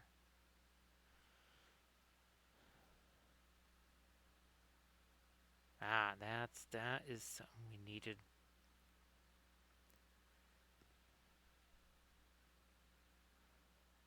Bingo.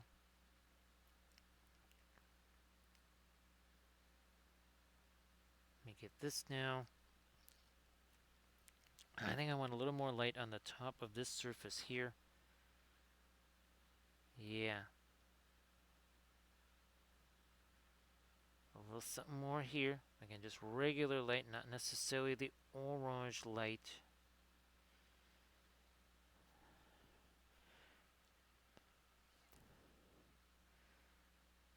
See if I can get the little extra light there. I guess we'll have to thin that down a little bit. No, that's all funky on the edge of that. I think that might just do it.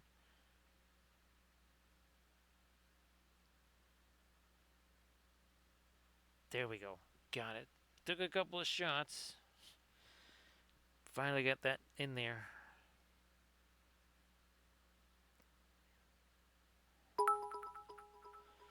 Now, I think surface tension we could certainly use ourselves. A little bit of this right here. Thank you so much.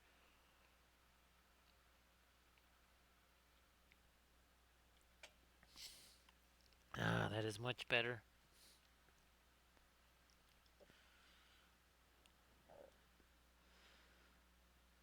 I'm going to try to boost these couple edges right here. This is a little bit of the cooler, kind of like a very light bluish gray that we got going here. Oh, also too, here, let me do this.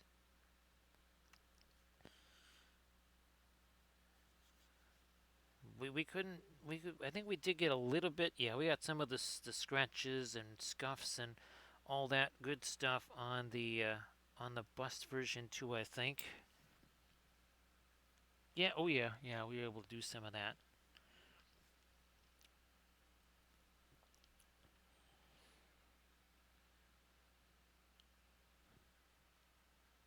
That's well, you never know. I guess you never know what's going to get triggered there. Surface tension. That's interesting.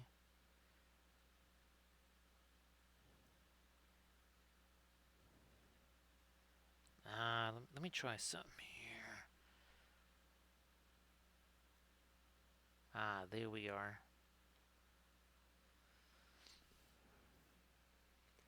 One of the things I experimented with is just creating separate arm bits, like literally just separate hands and pieces that weren't even parts of miniatures.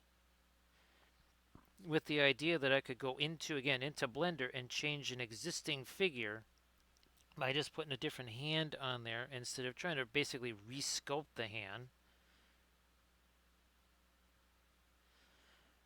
Not probably wouldn't be the most fabulous idea for regular, you know, figures made out of flesh and bones, but for miniatures with cyber bits and pieces there, well, that's kind of par for the course. Interchangeable parts. Let me see if I can lighten that up there.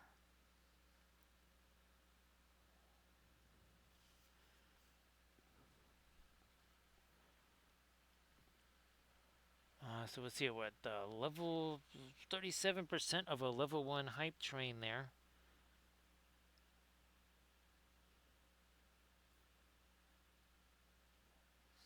Let me. Oh, I think. Oh, it's because of Val. That's it. Surface. Yeah, Valfera. He did a did a little resubscribe there. That's it. And oh yeah, that's right. Takes 3 to tango. I believes. Now let me try to get some more of our light again. Doing a couple little scratches and chips and all that good stuff here along the edges of the armor. Like you do here.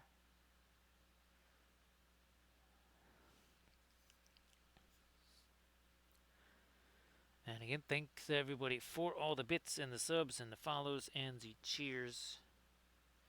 All very much appreciated.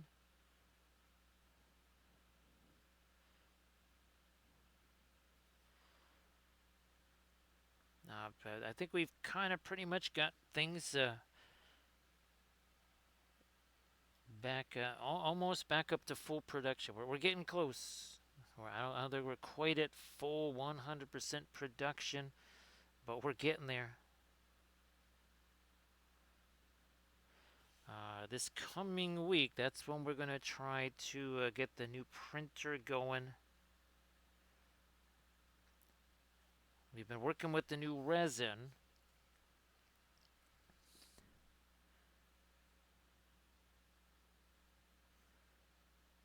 Here, let me do that.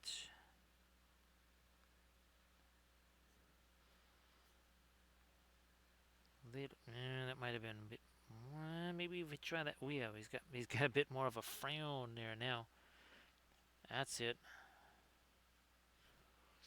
Let's see what happens if we do a little bit of the not quite orange glow there.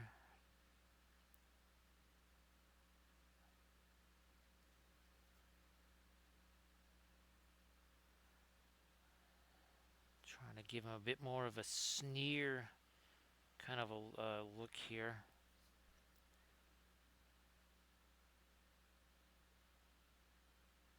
And again, the character of Mordred, he knows that he cannot rule, but he knows that he can, and he knows he can't destroy the truth or manufacture new truths, but he multiplies them. Basically, tries to corrupt the Grail code. We were saying a little bit ago there's surface tension as I was thinking about it. It was kind of a bit like Morgoth.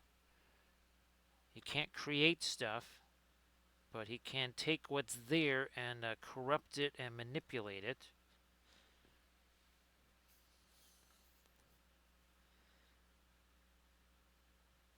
Let me hit this here. Now that I've got the Mordred figure, I was hoping that soon enough I could kind of do a little bit of an intro video to the Cyberthurian characters.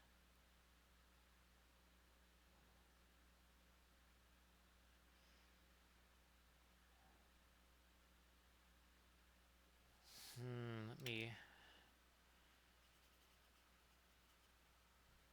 try this guy. We're gonna get a little bit, a little something lighter there on that surface.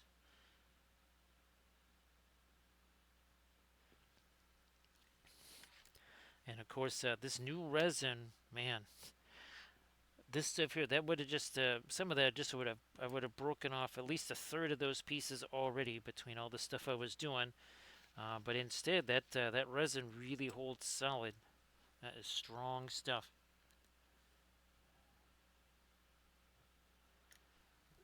Link surface tension. So that is Cyber Galahad here, and this was the tutorial video that we did. So very very different. And we've got the miniature of him. That is another one that I was going to reprint. With the new supports. Yes, with the new supports. The star shape supports. Yes, the star, and I think those have been working because I've actually used them on a couple of figures now. And where is she? Here we go. I used them on this one too. So I used them on, this is the Arachne bust right here. And needless to say, we got a ton of stuff to paint. And again, this upcoming Armada Monday is just going to be some more of our regular busts and figures. However, the next Armada Monday after that is going to be one of my own starships. So the very first of these starships, or potentially other, not just one starship, it could be a few.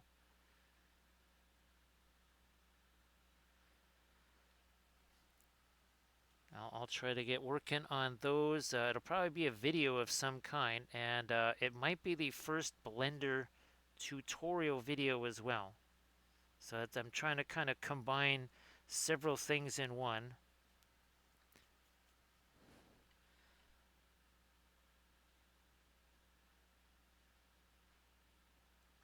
Because there's again, I want to try to do the stuff with the dice, the stuff with the ships, and then also adding some of the stuff to the figures. Again, like little the power things here to their chest plate.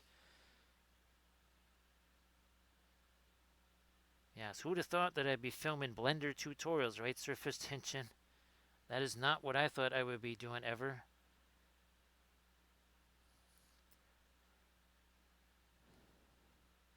And again, it'd be some of the most simple, basic stuff, just moving stuff around, adding things to figs, not so much resculpting things. Those videos will be coming. Let me go back to this.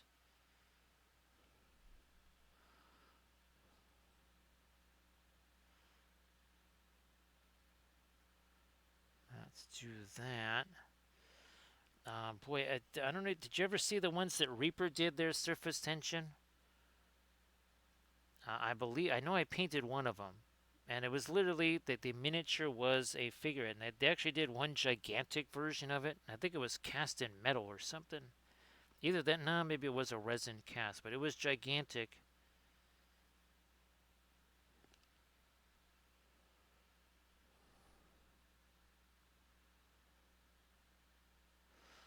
So yeah, basically what I did was I created, I think it was it was like almost 9 different little power node things that would go on their chest plates. One that's a couple of them were just sort of generic shaped. Then there was one that was like a rampant lion, and then there was another one that was very much dragon shaped. So the dragon shaped one was for Lancelot.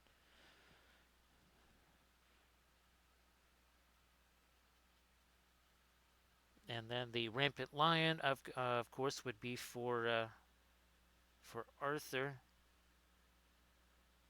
And then some of the other ones were for Percival and Bedivere and Vortigern.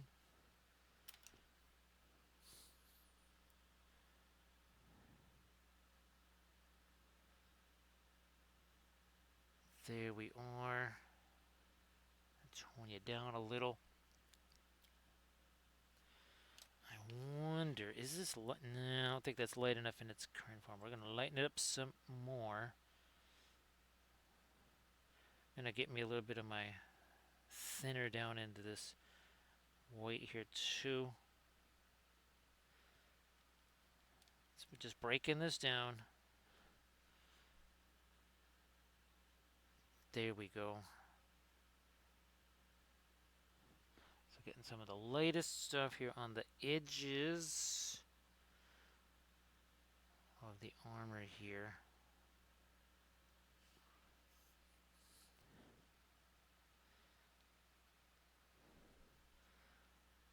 Also, there we go.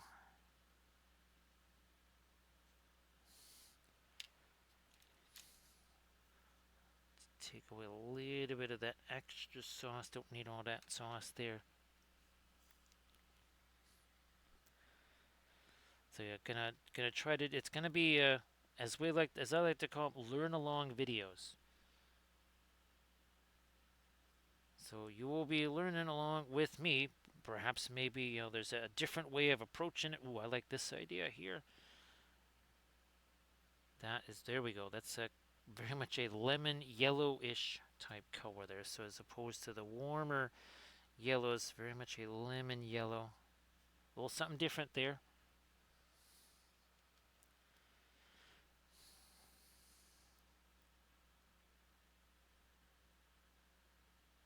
Now trying to do that from along here. Let me grab this and tone some of that down.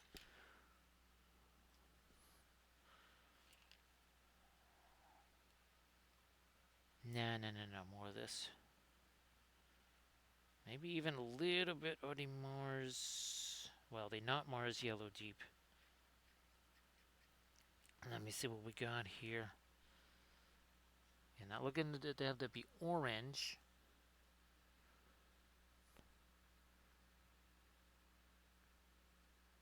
That's right. Nice little line of stuffs right here.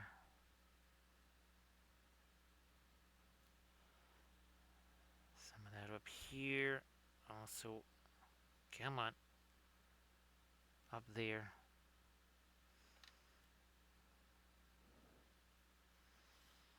Spin you around. Let's get some stuff over here too.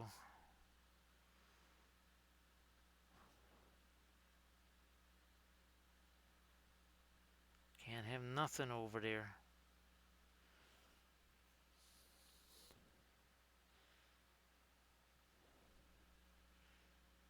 Whoops. I know we forgot. That is supposed to be orange in there. Well, what do you know? Also, how's about a little bit of reflection there? Maybe a little something here too. And so we're just going to cast a smidge of something on this. So Not too much, just a little bit there. So we welcome in Doji. How you doing there, Doji? Thank you so much. Appreciate that. So everybody check out this link that Doji's going to post. Guess what? More fabulous oil painted miniatures. Oh, and of course, Doji, the latest project, looking great. Yeah, thanks for sending me the pictures of that. I think you guys are doing some great stuff there, Doji. So definitely share that with the folks if you don't mind. So again, everybody check out some fabulous oil painted miniatures from Doji. And oh, I'm gonna try this. I want to try here. Give me some of this. Ooh, is that too thin? Yeah, let's backtrack. Yeah, that was a good plan. That was a good idea. That would have been a little too much thinner, as in a lot too much thinner. Yeah, I like this much better here. How's about a little something on that piece there?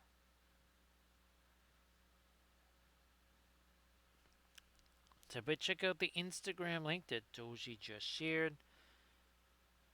And again, check out some fabulous oil painted miniatures that Doji did.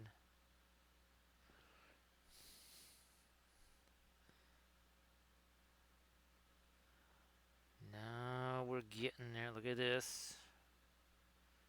kind of had to wait a little bit between all of the. We did had a lot of glazy stuff happening down there, and this was we did the kind of a later primer kind of a thing going on. And then we did a whole bunch of dark glaze stuff to start this out. I mean, there was a ton of darker glaze stuff to get this underway. From the darker glaze, we started getting into some of the mid-tones, started doing some different things with the color temperature saturations, right, Switchblade?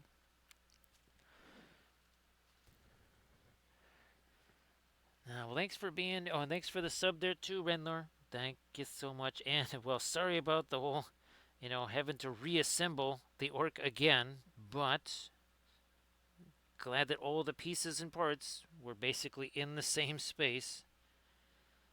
So have yourself a good one there, Renlor. And of course, how you doing there, Switchblade? You want to share some stuff in the chat? Please go ahead, do that.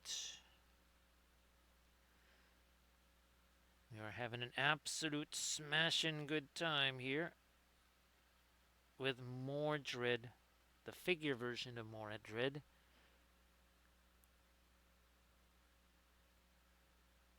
Come on, get some of that in there.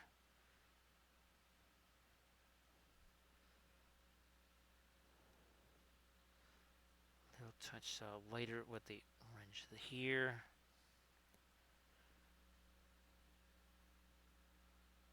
Down into here. Then we gotta do the same on that side. Also over there. So again, everybody check out the Discord. Discord link that Doji just posted there. There we go. Now we're starting to mirror again some of this. Just having a lot of fun with. I did not think I was gonna have too much fun with Mordred. I don't know why. I don't know why. Well, I was thinking, okay, well, obviously a lot of duller colors in the armor, but that also sets up our orangey glow really, really well.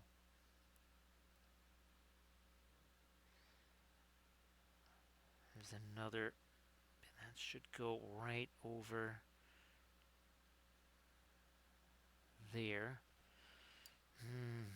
Maybe we'll go directly to our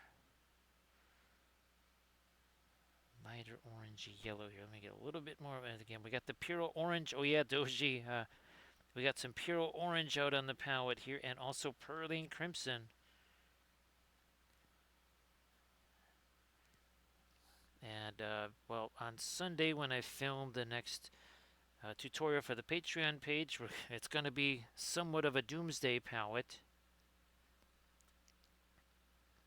as we try those very nifty Italian oil paints that Armored Wolf brought back from MSS.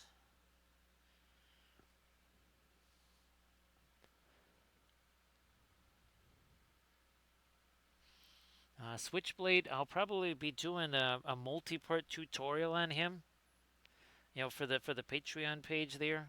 Well, actually, Switchblade, figure that all of the Cyberthurians and the Celtic goddesses, eventually they're all going to get their own tutorial video series. I already have a Nimue that I'm going to be printing out for another, again, a 3-part series. Basically do stuff that I couldn't necessarily do on stream with Switchblade. Well, Velfair, I know that was a huge challenge. I mean, talk about literally fighting inch by inch, right, Velfair? Now here, I gotta get the orange on the other side. Where's my? There it is.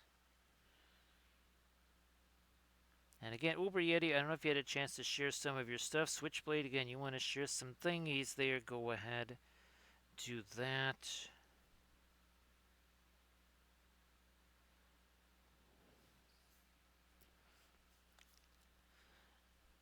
So yeah, we will be doing essentially tutorial vids for all of the Cyberthurians and the Celtic goddesses. Mostly because that's kind of the whole point of making those,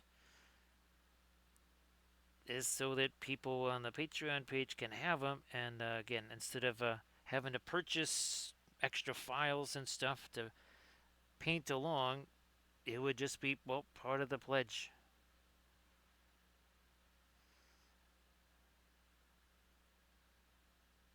There we go. And of course, it's required that I have to be able to uh, examine the files, see they print reasonably well because they are all one piece files. Yes, this is one piece. Well, technically three because I added two of the basing bits. Oh, and that's right. That's the other thing, is I made my first individual basing bits. I'd sort of made like casualty type things, but yeah, this is the first time just kind of regular resizable basing bits.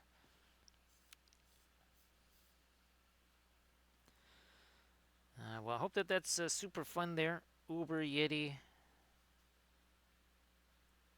I'm sure it will be. I'm gonna get me a little touch of orange over here, like you do. There we go.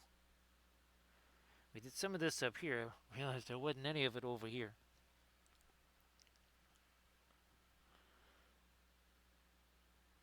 Careful about going too late on that. Don't want to go too late on that.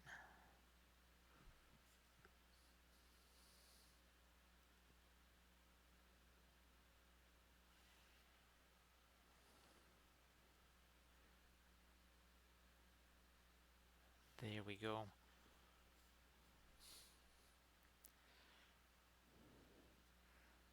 Touch more of the lighter orange right along the edges of the armor there.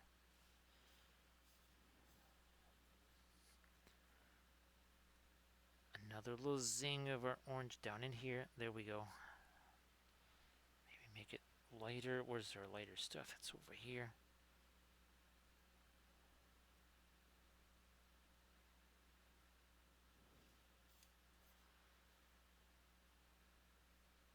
Nope, I'm gonna go the other way. I was gonna do that with the orange. Let's do it with this bluish gray here. Much better. Definitely better.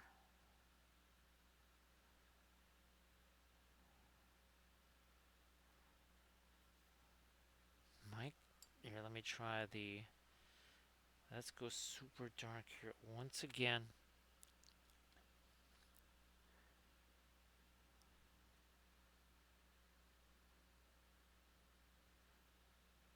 Is it almost time for a stadium pal there, Velfera?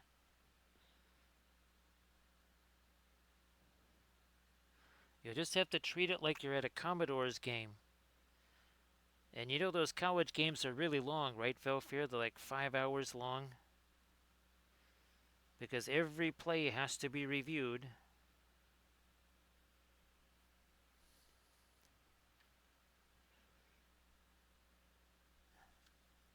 Try darken up the top of this, and then maybe even here try to get. We got all that. Whoops, that was too much. Too much of a thing. There we go. That works.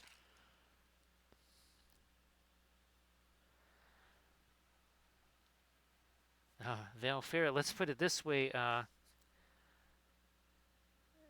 There was thanks for getting the extra the cake the frosting nozzles there, like the plastic ones, because yeah, it had been long enough since I did the Christmas cookies that, well, I had moved that stuff out of the way, which meant out of sight. So it was good to have some extra one. Now I gotta get in here with some mid-tone stuff. Let me get rid of this first. One sec. Maybe we'll grab you. And we're gonna try some of this here. But it's almost kind of like a weird sickly green right there. That's gonna be too light though. Gonna take away some of the lightness. That's right about here.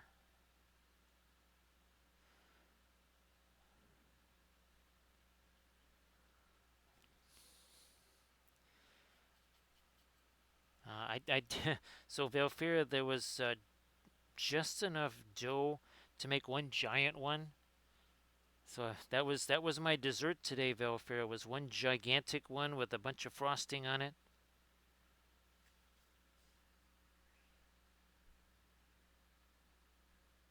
The rest of them are normal sized cookies.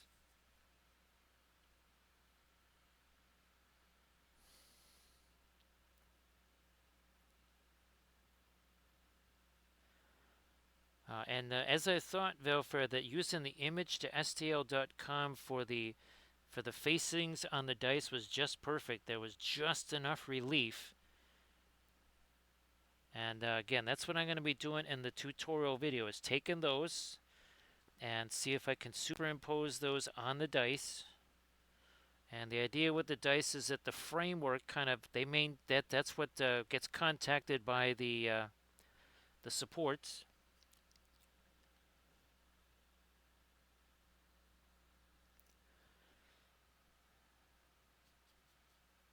So they're a very brave army. Their surface tension marching around, totally exposed to the death orb in the sky. So yeah, extra points for bravery on that army for sure.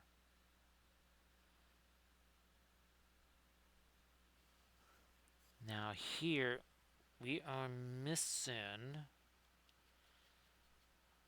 some of this. Is this going to have not enough thinner in it? No, that's just about the right amount.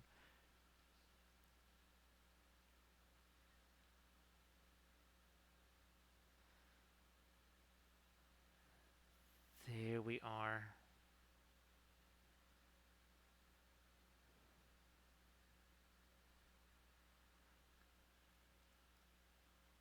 I guess too, surface tension, the maybe that's why the death orb shield was working so well over here, is they were trying to conceal it.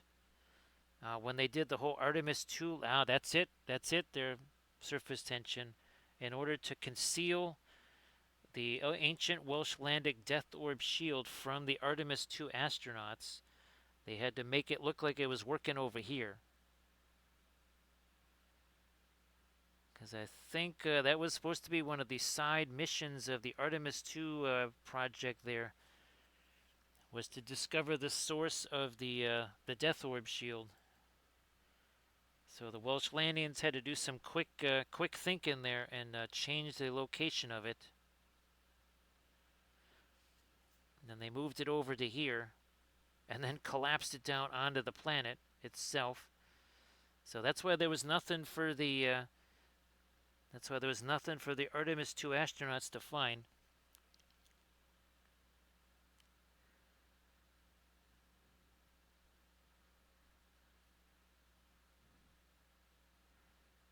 Now, of course, I've heard that the target for the moon base here is on the southern part, on the southern hemisphere of the moon. So I guess that should bode well then for them not discovering the ancient Welshlandic moon base.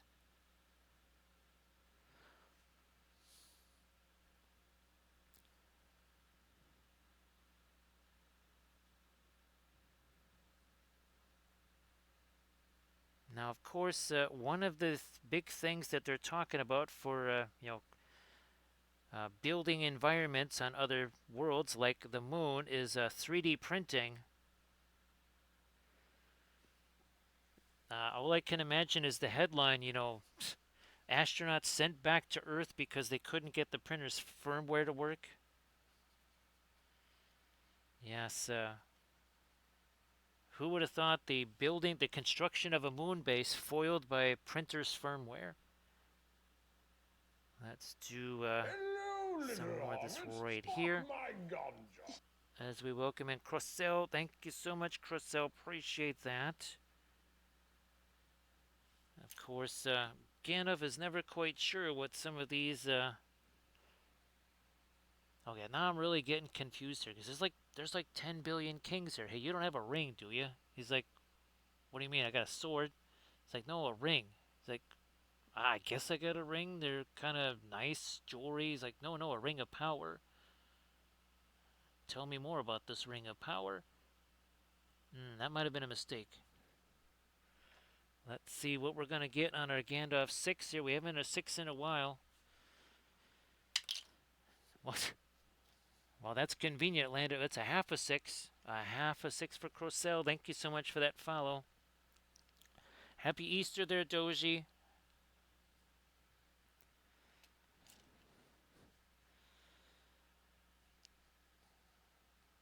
Let me see here. I just want to see what size they're gonna have for the wash-in cure or whatever for the moon base. Yeah, that's gonna be one heck of a wash-in cure right there. Let's do some more of our lighter. Again, this is a warmer gray here. It's almost kind of a brownish gray. I'm gonna try and get me a little more light happening right in here. What will we use for a blending brush? I guess I will use this. So see you later there, Doji. Doing our little tap, tap, tap exorcise here. Doing the blendy thing. Just a brush that has no paint on it at all.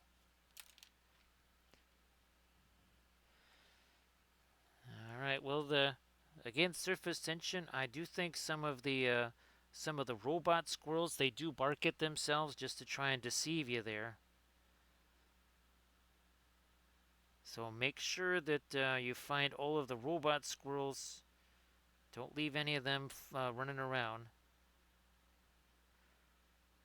They're able to mimic the sound of dogs.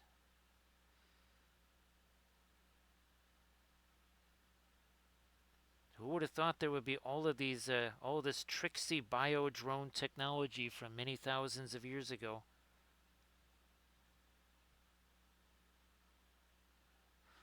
Again, trying to create a nice little light coming down there, but very much warmer, and it does follow along with what we did on the bust version of him there.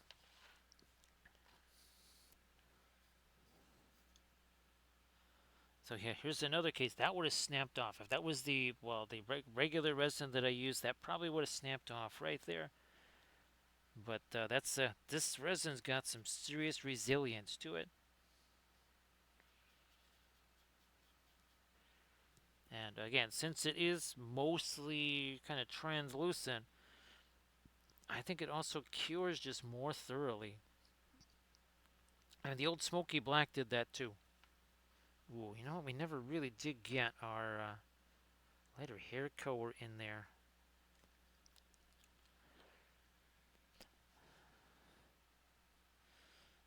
So we're just about at hour number 4 on Mordred here. Again, we started out with just some primer. I mean, I guess you could say it was a slight zenithal, and I mean a very slight zenithal. Not very much. It was mostly because getting in these crevices here was not going to be easy. As in, at all.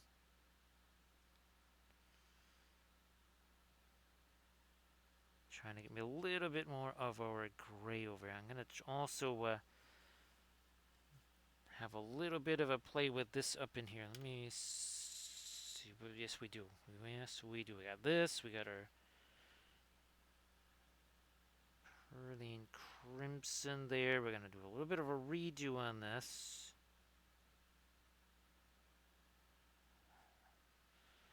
I might, oh, that's really gonna go. There we go. Look at that, man. Okay, we're gonna do that now. Let's do some crackling and cackling energy here on this. Where's my?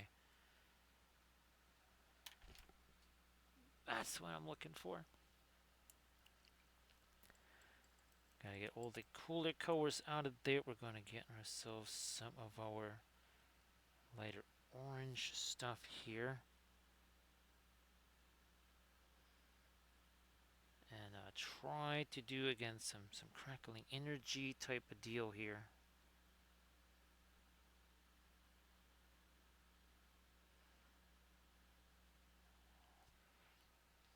Pure orange again.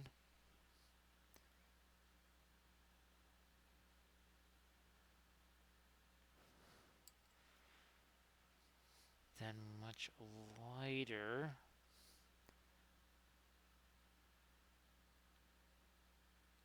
Closer to the part of that node there.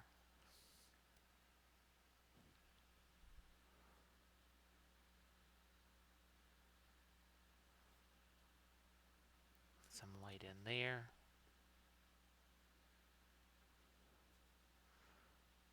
Ah, now we got that side of our little crystal there.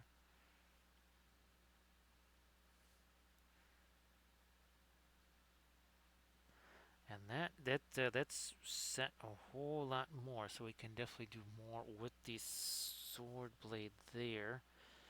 Now over on this side, let me see if I can't lighten this up. Don't want to break that down too much, but we needed it. It's almost got to be like a pinline wash, not quite.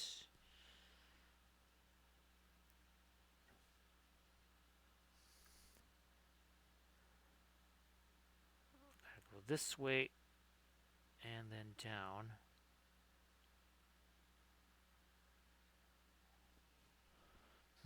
More. Okay. Now that might have been almost a little too much thinner right there. Just right. Just right.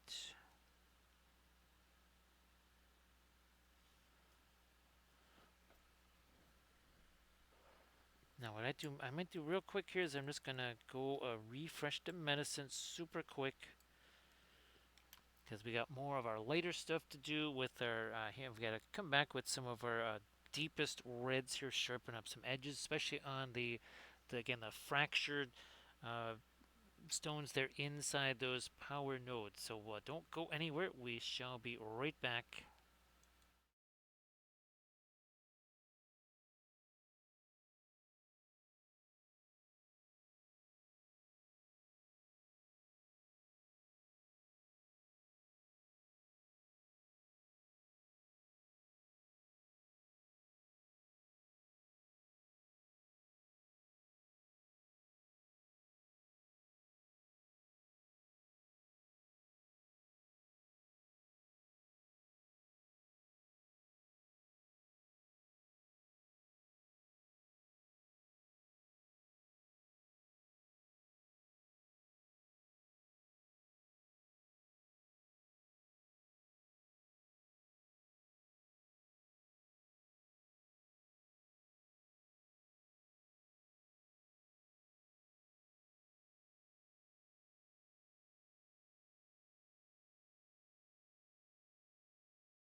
So Velfair, I don't know if I told you or if you heard in the stream, might have come in after that, but for the stream anniversary, I was gonna try and make a Cyber Wapelius Spellbrush because we got a bunch of regular Wapelius Spellbrush wizard type things, but no cybery things.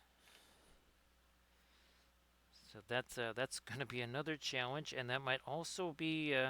Don't be surprised if that ends up being another Patreon tutorial there. That could be a fun topic. Now, the differentiating him from, say, Cyber Merlin should be interesting. Ooh, let me get a couple of little cuts and chips here. Now I'm gonna go a little stronger, maybe with this blue. I do have some. Nah, I'm not gonna go with the Prussian blue. Let's mix our Radiant Periwinkle with some of the Payne's Gray. That would be some of the Williamsburg Payne's Gray. It's going to give me a little bit more of a sort of bluish look. Not too much. Can you see a little bit of a tint right there? Yeah. See if we can manage a similar deal over here.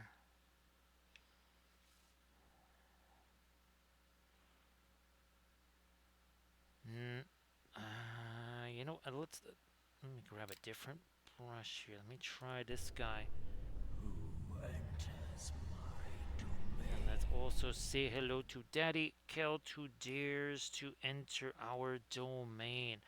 So thank you for the raid there, Daddy Kelt. How are you doing? Very dangerous to enter our domain. So Daddy Kelt, if you want to share anything in the chat, please go ahead and do that. And of course, we always appreciate the raid. We are working on some more of our Cyberthurians that these are our own figures. We did the Mordred bust on Thursday, and 4 hours and 3 minutes ago, we started this, and well, the figure version is advancing along. Again, here is this was the right before Diptychon. We did King Arthur here, so very much a different vibe with him, of course. And again, here's some more of our Cyberthurians. There's our, again, Galahad, a very different look there. A much different look. And cool, we've got a whole bunch of different characters. We got figures, we have busts, we have bas reliefs of all of our characters. Here we go. So here is Morgan Le Fay in the bas relief version, and then the miniature version with, look at that, a little bit of freehand, just a teensy bit. Let me get you back in there.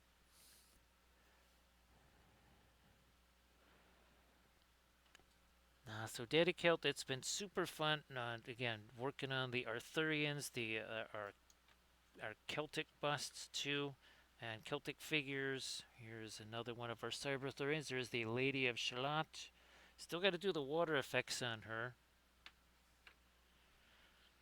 And of course, well, we've also been doing, again, our regular Celtic goddess series. So there's Arianrod in bust form, and thank you so much for that follow, Stu. Let's appreciate that. And there is again, we've got the figure version, and well, we have not forgotten to do a bas relief version of that, which is right over here. Does that deserve a Stulitzer prize? There you go. So there's the bas relief version. Thank you so much, Stulitzer. Appreciate that. So this whole Mordred thing, this is sounding a whole lot like Morgoth. And you say that he multiplies the truth. He can't create truth or destroy it. So you can't create stuff from scratch. I was like, no, I tried making some cookies. It did not work out well. That really wasn't what I was asking about. All right, it's our third roll on a Gandalf 6 tonight. Let's see if Stulitzer can get that 6. Almost. It was very close. If it could have fallen over one more face, boom, would have got the big Gandalf 6. So thank you so much for the follow. course, all follows appreciated. Now we want to try to get our regular ambient light on the top side. We got the undersource lighting there. Now we gotta go up here. Gotta go up top and try and get the cooler. So there we go. Yeah, it is the cooler, then the dark in between, and then the light on there. We go on the underside of each of the fingers there. So hope it was fun doing the Diablo thing there, Daddy Kilt. Little bit of a refresher there. Little bit of a refresher. Like I've been telling people on Daddy Kilt that I'm getting spoiled on top of spoiled because first of all, I'm getting real used to painting my own figures. Second of all, this is a one-piece figure. Oh, also, I also now have I guess technically you could call this my first line of basing bits. They're strictly for my Cyberthurian stuff here, but I guess you could say it is a line of basing bits. I mean, technically, okay, they're not meant to be an independent line of basing bits for stuff, but it just got worked out that way. They were fun to make, that's for sure. Eventually, we'll be doing some kind of like regular purpose-built basing bits for more general miniatures. I wonder. Let me try something here. Is that too much there? This is where I need to go.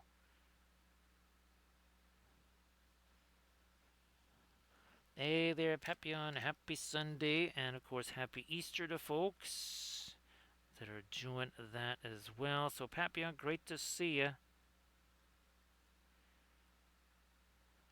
I hope that your Sunday is off to a fabulous start. I'm going to try and inject some of this violet over here.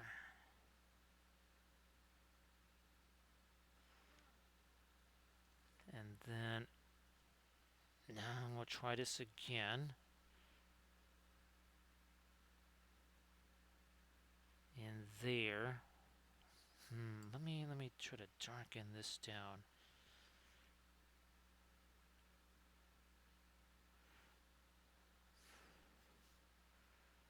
I'm just gonna have to use that as a place to position my hand. Boom. So Papillon, my strategy of basically not saying almost a single word for, 3 days or something like that after Adepticon, that turned out to be a really wise choice. That was a good idea. I've been trying to get the production ramped back up. I mean, we're almost, let's put it this way, almost back up to or Adepticon prep levels of production here. Which means super scary. Because, yeah, that's the scary thing. To be at that level again. But we're getting there. I've lost count of how many new miniatures I've already kind of created. Also, too, I've started reprinting the gummy bears, Papillon, because post Adepticon I have 2 left. I have Grima and Lurtz. That's it. So I'm pretty sure that the latest build plate printed. So I've got let's see, 9. So I think I've got let's see, 8. I think I've got maybe 18 reprinted now. Now we're just gonna keep hammering away, reprinting all of the gummy bears. I've also reprinted a bunch of the Arthurian and Celtic goddess figures that also sold at Adepticon. There's still more to reprint though. So yeah, out of 28 painted figs, I came back with 2. And there were people that wanted to get those too. So yeah, we could have pretty much gotten rid of all of them there. Trying to go super light now here on this top edge of his armor. Now I'm trying to get me a couple little scuffy marks. There we go. We need to get a little scuffy marks in there. And of course, Papillon, if you want to share anything in the chat, maybe something you've been working on, perhaps with the oils, please go ahead and do that.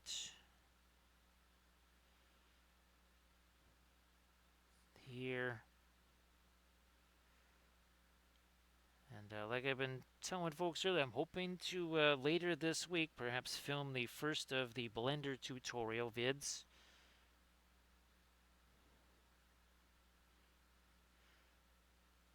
Not so much sculpting, it's going to be essentially taking, well, I guess you could say kit bashing, taking starship pieces, resizing those, recombining those,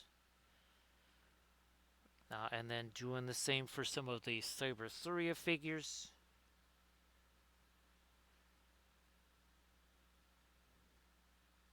Yeah, he really needs it on his hand right here.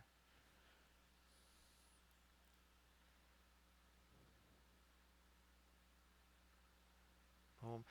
Papillon, yeah, what's a little bit of a mishap there. I had all these little USB drives with the idea that folks could say, okay, I want these files, and they were on this larger USB drive, and they would be transferred from the larger USB drive to the smaller one and then handed to the person.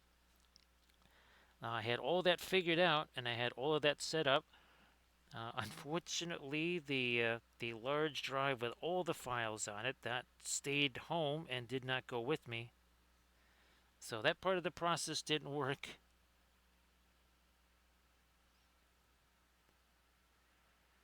Well, just hoping, Papillon, that you finally get a chance to get with the brushies and do some painting stuff soon.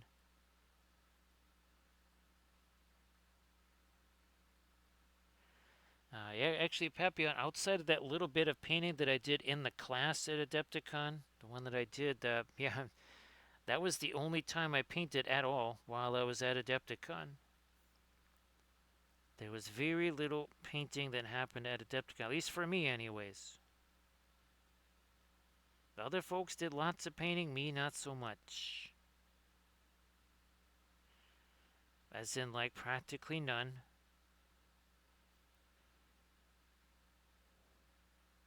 Little lighter there, little lighter there.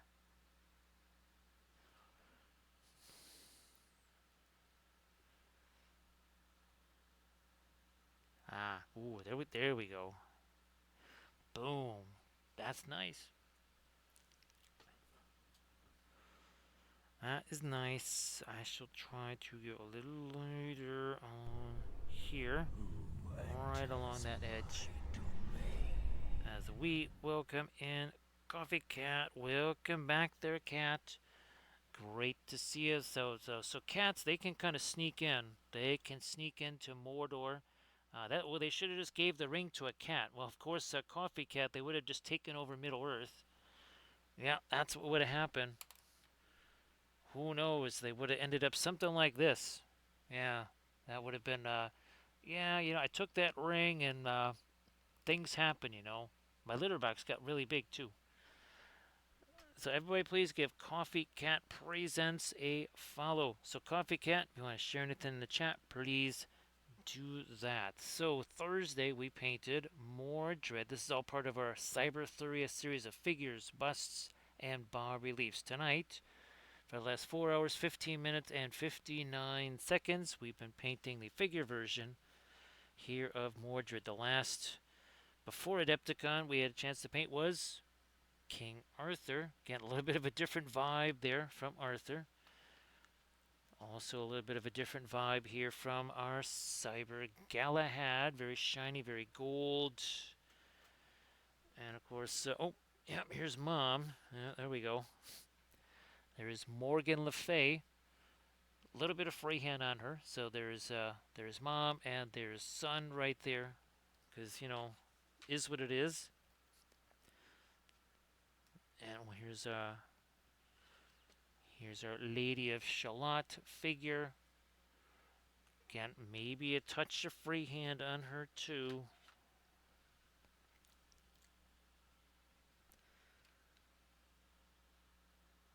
So again, if you want to share anything in the chat, like always, please go ahead and do that. We're gonna try and hit ourselves here. Got a couple of got little dings and chips there on the armor, cause reasons.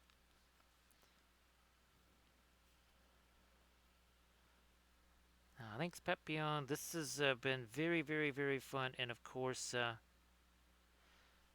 looking forward to our Celtic goddesses, getting back to those.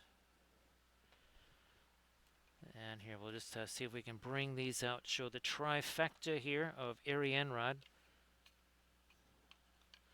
So there's bas relief, figure, and bust. And I believe this coming week, we'll see if we can get to all three of these. Should be very fun. That is, again, based on a whole series of paintings that I did years ago.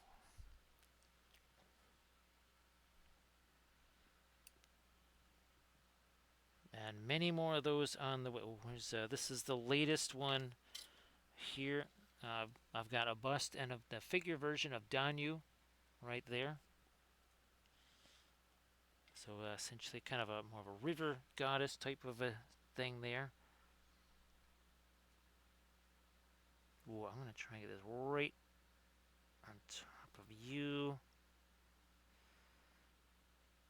Couple more hits along the armor here. Yeah, definitely. You can see that really starts to chip up the armor there. Also, I really wanted to get that on some parts of the crown here.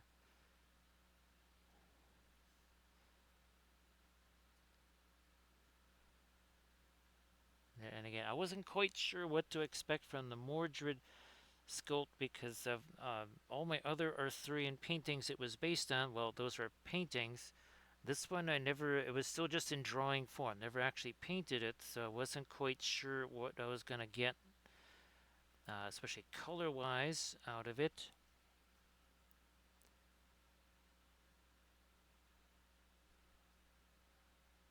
And there's a ton more of those paintings that I'm only just now starting to concept what sort of figure, flats, busts, bas reliefs I want to make of those. Oh yeah, there's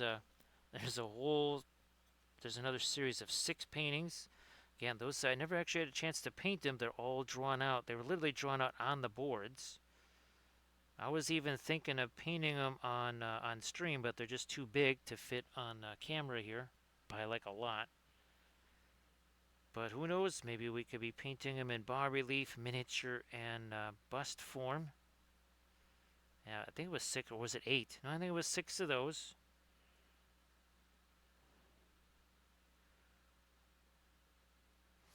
Let's do this. Oh, and then there's the Maven Cuchulainn, working on that. And also Cernunnos, Celtic god of the underworld. I think that was one of the last of the Celtic themed paintings that I ever did, was Cernunnos.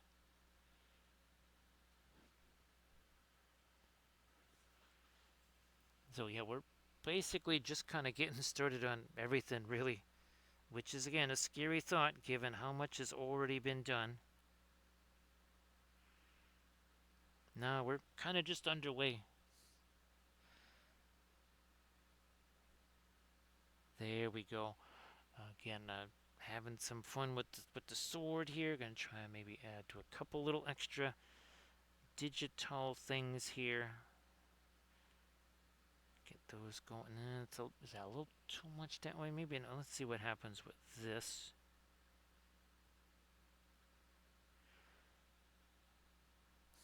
Let me try this again. Let me take some of our orange, maybe.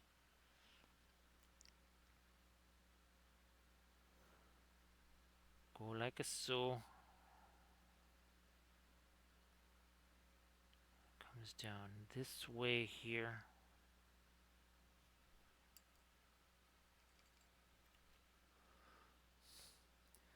Oh, thanks, Joe. I appreciate that.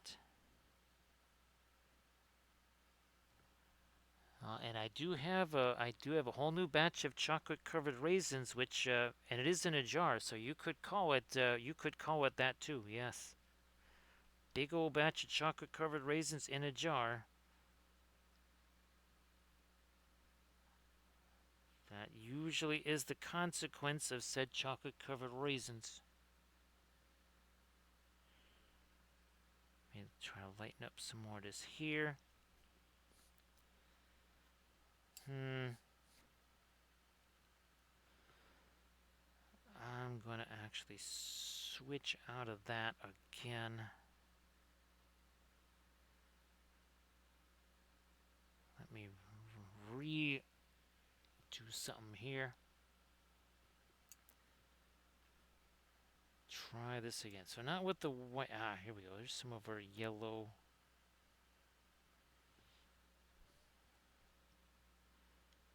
That was a little too white there. Now I think we're talking.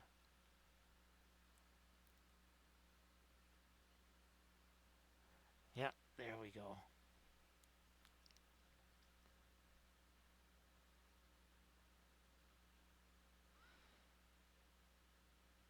And the Cyber Galahad figure, the wings are, I think, even a little bit more extensive on the full figure here than they were on the bust, because I think they come down a little bit further.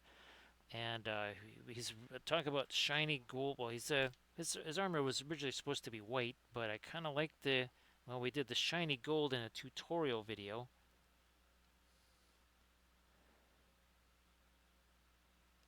So this is pretty much non-metallic metal. Oh, I don't have it.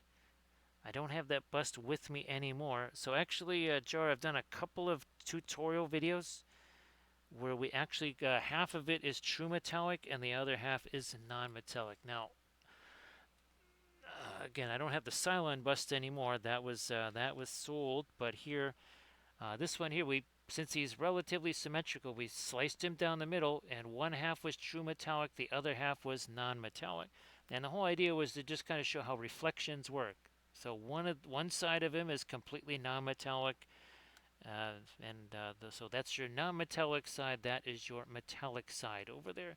And again, the whole idea was just to show folks that it's all about the reflections, the reflected colors, all that good stuff.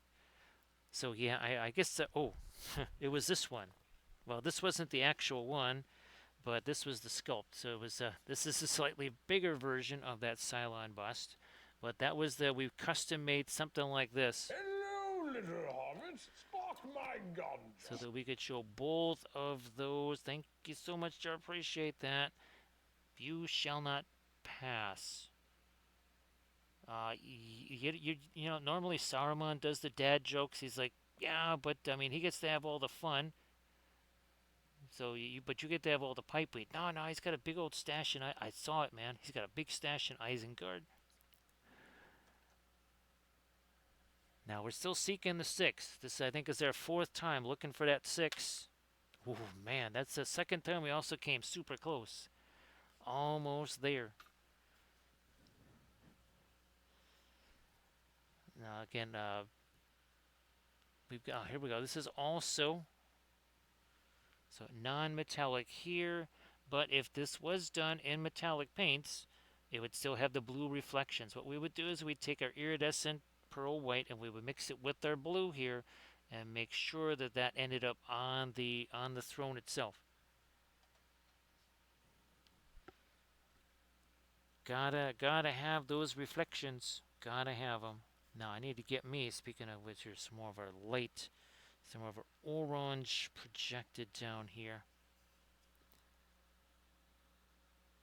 Yeah, we're missing a little bit there. There we go.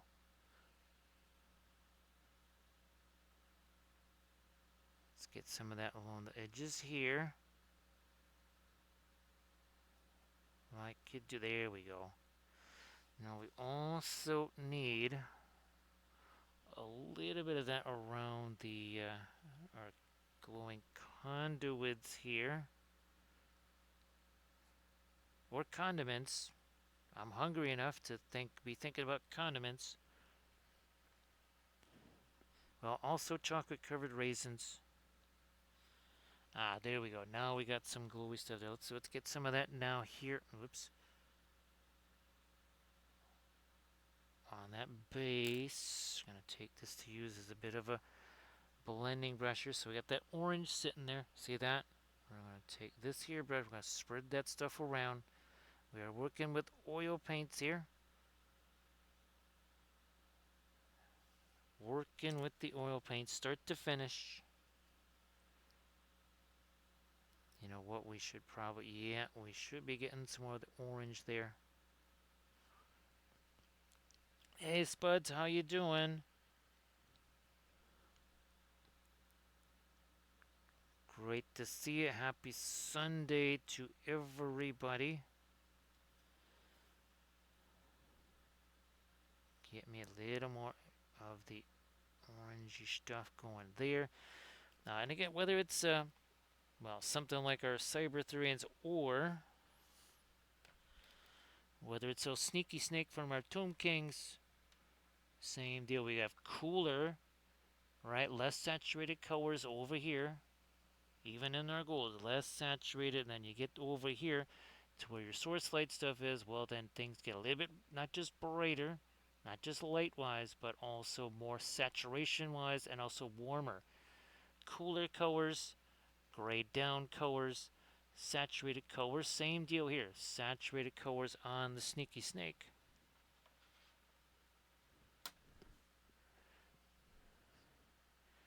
And that was a whole series of those that we did for our redone Tomb King's army. Did a bunch of those.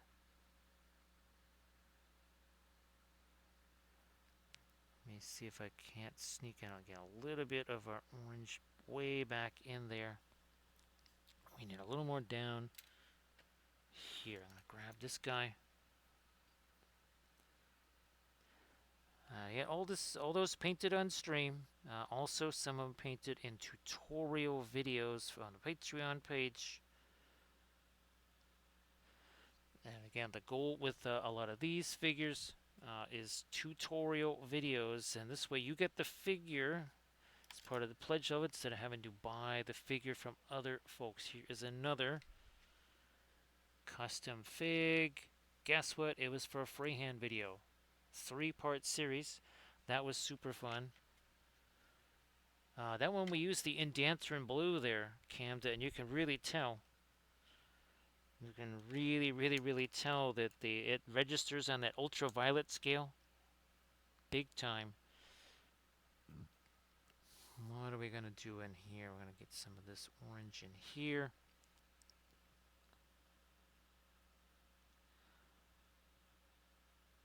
A little something up in there.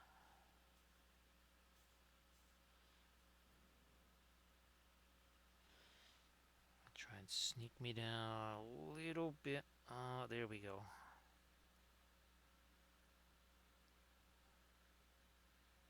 Maybe some on that conduit too. And then this thing, we want to try and clean this baby up here. So I'm going to maybe take a little bit of Indian yellow in that. There we go. Wasn't really much of it getting in there.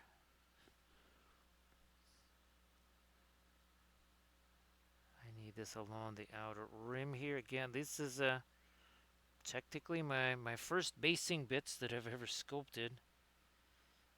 Well, I mean, I've sculpted a lot of bases by hand and even cast some of the bases. Back in the days of the green stuff and epoxy sculpt and sculpey.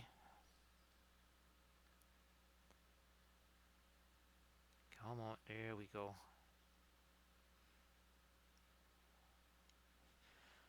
Maybe a little too late. Let me back off to this.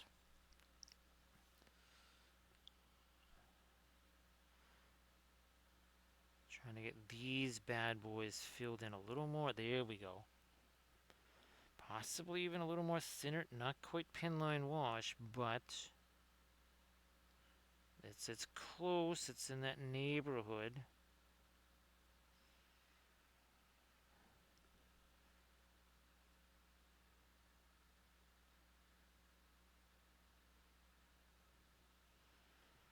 Now back to the orange again. Out there.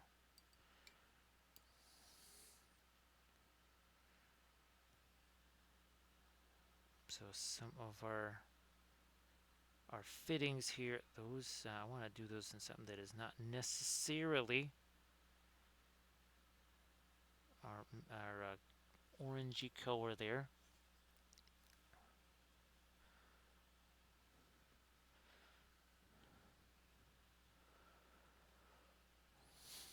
Let's see.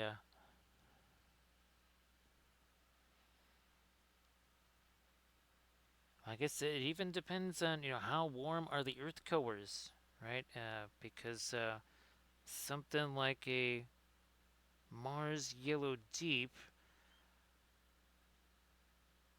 is that a warmer earth tone than say something like a Terra Rosa? Terra Rosa is very much an orangey color. Now you get to something like a Mars red or Mars violet. Now that's a warmer color. It's a kind of a brownish tone. Because there's that thing, that saturation thing, right? So, Joe, thank you so much for the follow. Appreciate that. Again, have yourself a fabulous Sunday. Fabulous Sunday. And typical streams are Monday, Thursday, Friday, and Saturday. The Saturday stream starts a little bit earlier. That's why, well, we're 4.5 hours in, and it's 2:33 in the morning.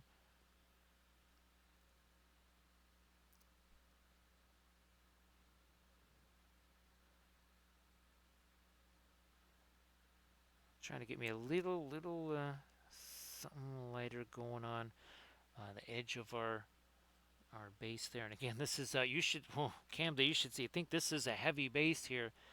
You should see the new Green Knight with the axe. Oh my goodness, he's gonna need a big base like this too. I mean, it is. Yeah, it's probably gonna go almost like this close to the edge of this base here. That thing is massive. It is gigantic.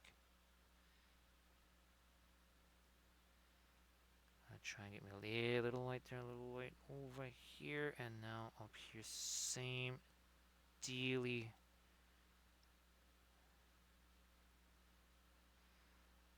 Some more right up in there again. A couple more chips and dips in the armor there.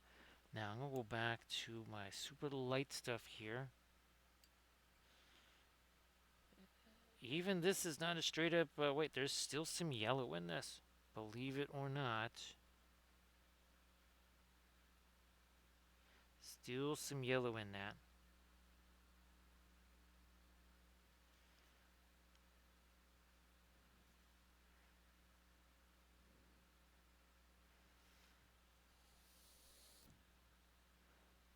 Come on, there we go. Now the Arthur, the full-on Arthur figure. Oh my gosh, he might have a little bit of freehand on him. Let's put it this way: he might make the Shadow Lord, that figure I showed not too long ago. That might look like just a bit of minor freehand compared to what Arthur's gonna have. Oh my goodness, that could get pretty darn crazy. Also shiny. Oh man, that's gonna be. I was hoping that he would have that kind of the same sort of impact that say Mordred does here.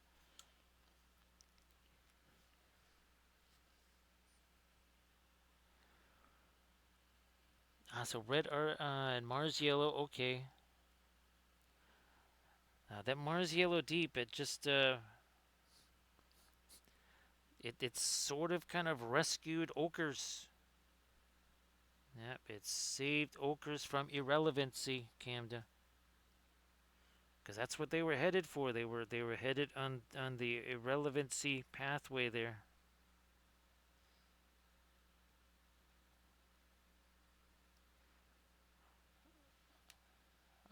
Let me go back to the dark stuff here. Let's go back to this. There's some of this. Speaking of Mars Black, there's some Mars Black. Yeah, it just needed to have some of the dark restored. There we go.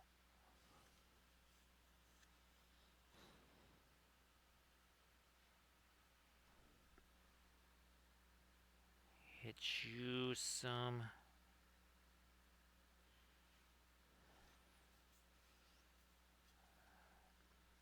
The inside portion of the. There we go. Gotta get some dark in there.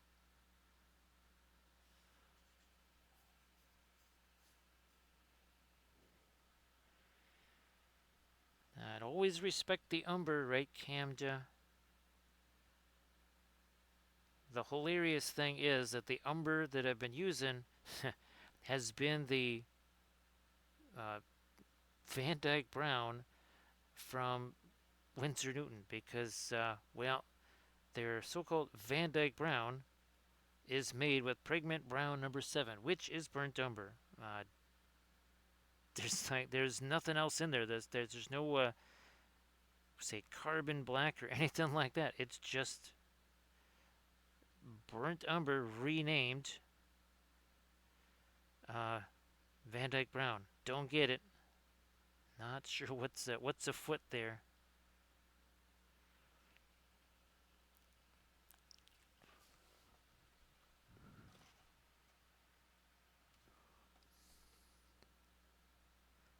I'm gonna try and separate that cloth from the armor a teensy bit.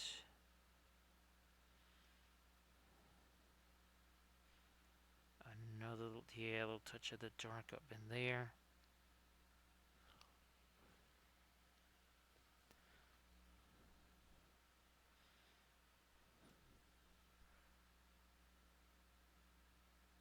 I'm gonna try to let me get a couple of the cracks here, a little bit darker. Restore some of these.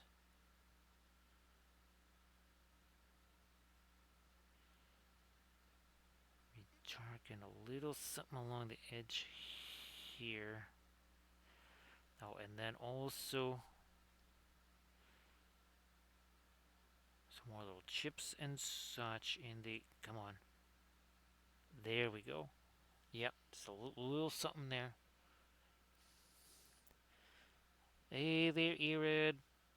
Everybody, please give Iridicum a follow. So, Irid, I hope that the stream was a blast. Of course, like always, why don't you share the Pinterest link there in the chat?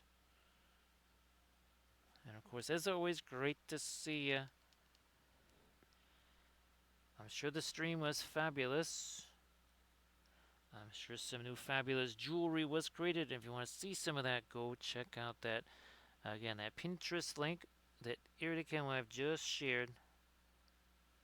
And again, while you are at it, please give Irid a follow.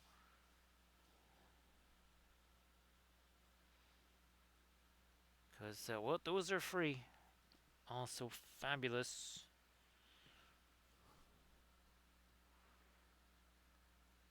Now that is the dark that I wanted to see up there. One more time on that side. So there's something under there.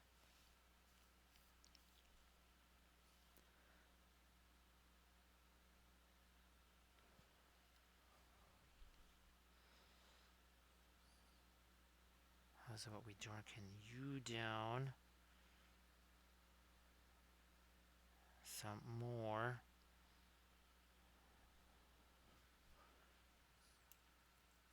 I take all that darker stuff out of there. I'm gonna get me some of the red here. Still have our fluorescent orange sitting over there. And also have our pure orange over there. And let me do a little touch of later orange on the top of that.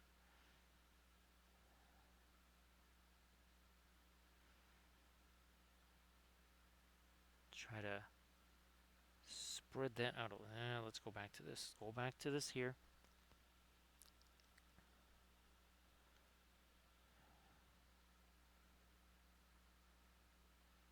Yes, it's you don't need extra holiday on that holiday, right? I mean, he already has enough. He can hand out all the Easter eggs to the kids. He doesn't need to hand out Easter eggs to the adults, right, Aaron?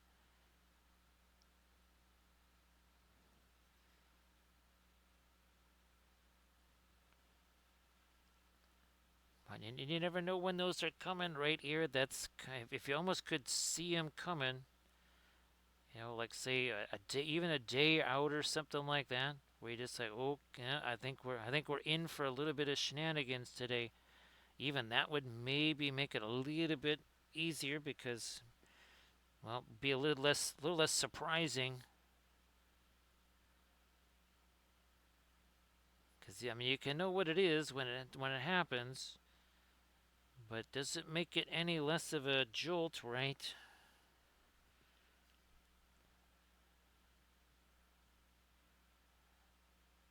Yeah, let me try to do this up here. And just the normal streams for next week, right, Aaron? Again, that's going to be typically Friday and Saturday, 7 p.m. Pacific.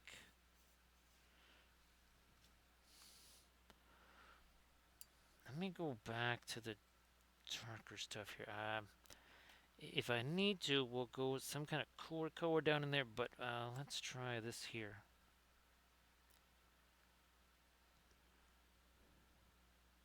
Oh, nope, that'll work. That will work as just as the darks there. Yes, excellent. That will be successful all on its own. How's about some of that over here? Yeah.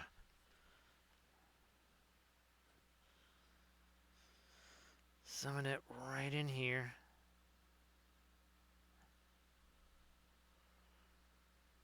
Hey there, Corgi. Great to see ya.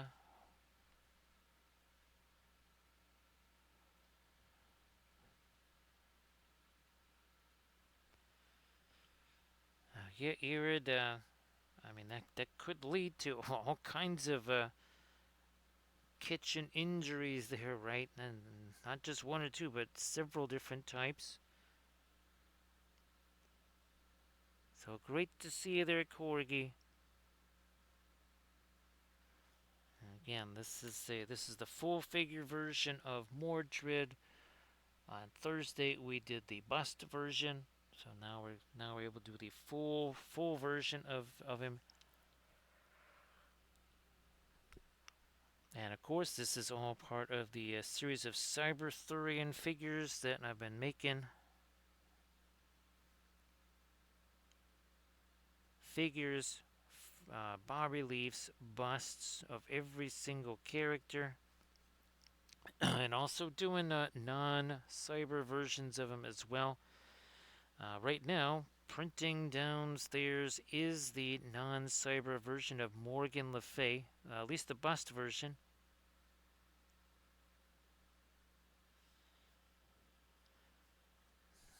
I'm going to take some of our dark here. Yeah, Irid, you would just kind of hope that, I don't know, maybe you say, well, let's pack all the crazy into one day. That sounded like about a month's worth of crazy there, Irid, packed into, well, certainly less than a day.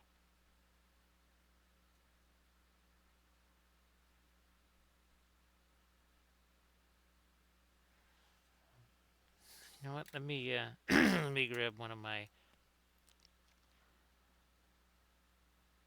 micro blending brushes here and do that.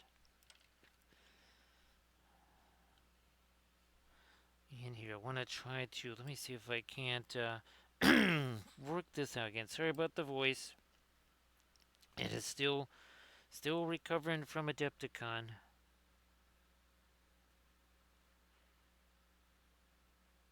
Doing that. Because, well, geez, now we're getting to be almost 5 hours in.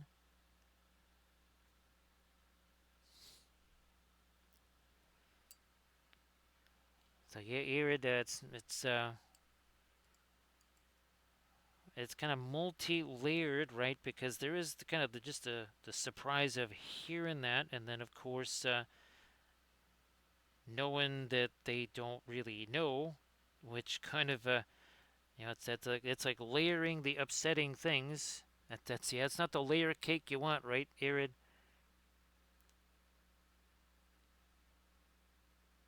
Now, this is a cuisine channel after all. Let me see if I can find.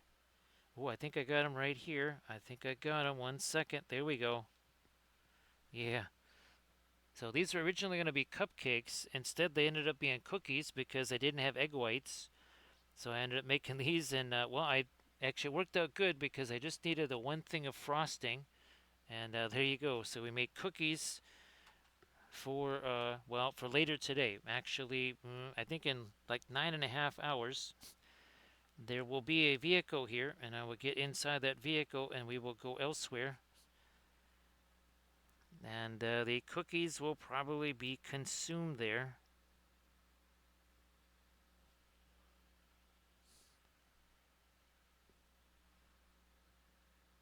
So yes, this is a cuisine channel after all.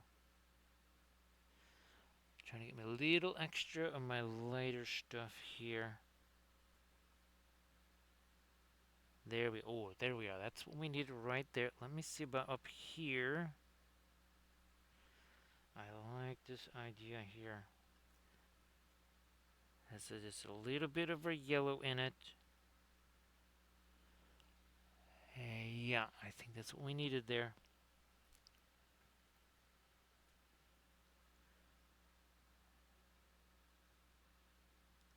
I believe that is what we needed.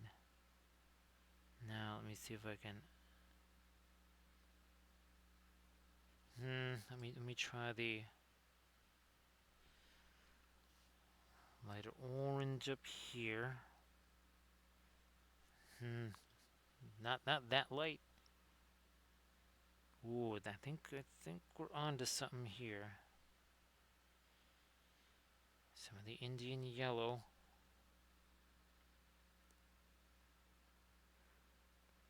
That was a wee bit too much. Let's get our really dark red. We're gonna sharpen up some lines again.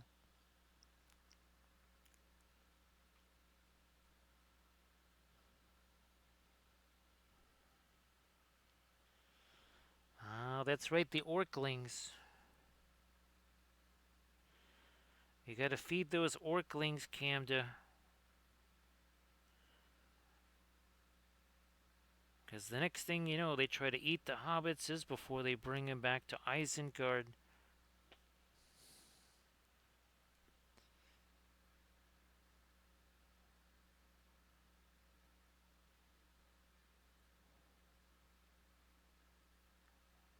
You know what? I'm gonna try to throw a little bit over there. Yeah, I think also on this side.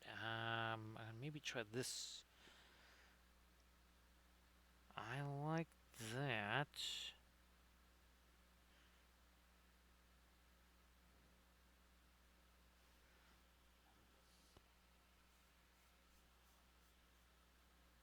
And then a bit on that side too.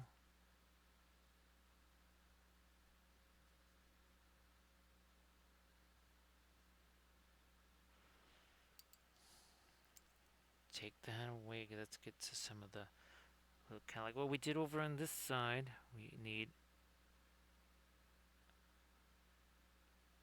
little bit of that, and then the same over there.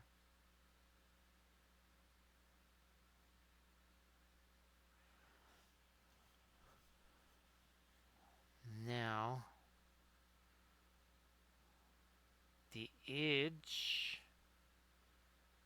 on blade here. Been waiting on this to know if I was all set there. I was pretty much set there, so I think we can now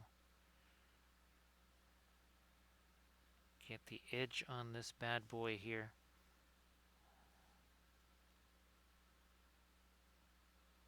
Other side.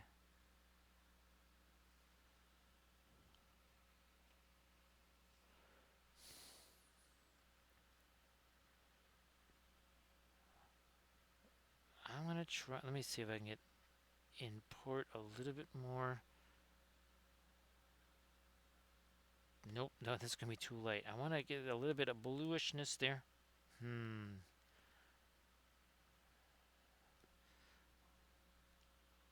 Will this work?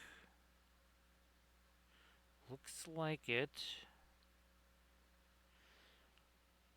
Yeah, starting to feel a little bit of the bluishness there. Not just lighter, but also a bit more towards the blue.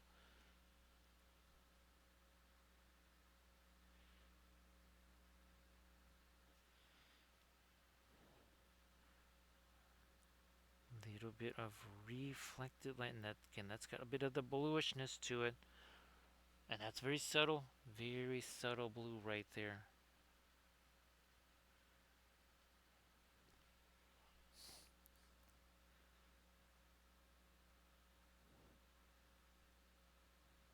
Some more of that up here.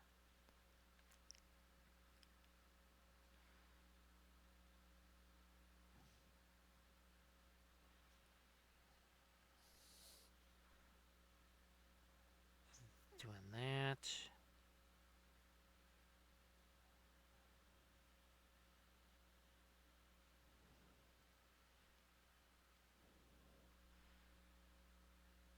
Hit some more of that light down in here. That this kind of casting a shadow on this stuff, so that cannot be too light right there. Ooh, you know what I can? Let me do this.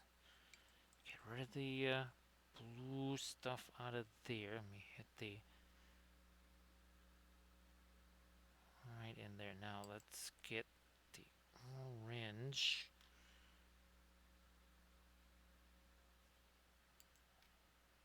Now some of the red run outside of that.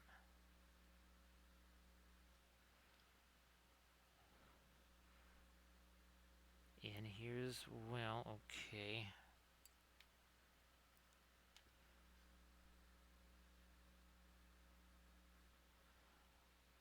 Again, trying to make as many little kind of cybernetic things as we can. Well, that's got to be a little more cleanup over here. Let me try some of the orange on this side of the. Yeah, it needed that because that's the later yellow stuff there. Perhaps I'll push that a little further up here.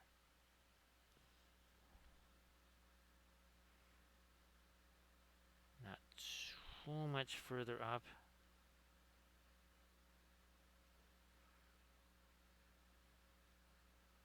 Let me try that too. Okay, yeah, that's starting to register there.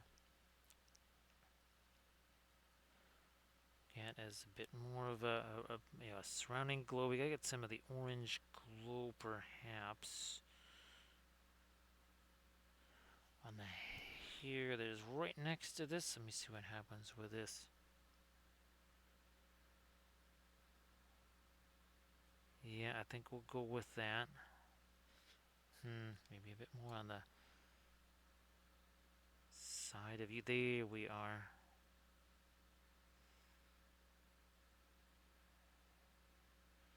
Yeah.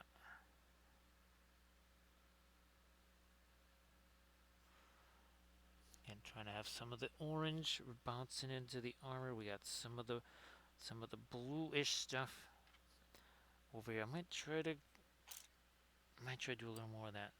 Might try some more. Let me get rid of this brush here.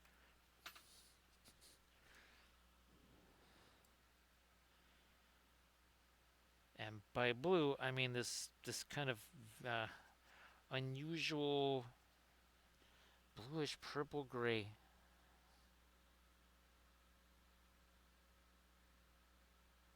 Now that's kind of on the lighter side. I might try to darken you down. Ooh, with some of the Payne's gray.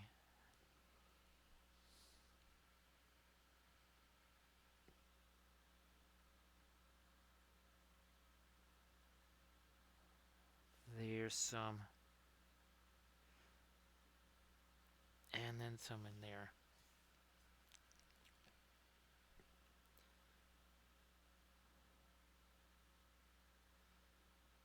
Catch some more of a light up in here.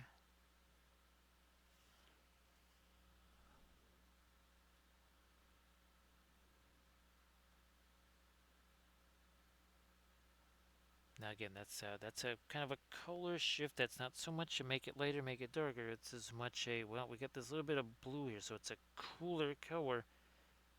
Guess what? Next to the really warm, saturated uh, glow, but then also we got this warmer. That's kind of basically a burnt umber there. That level of warm.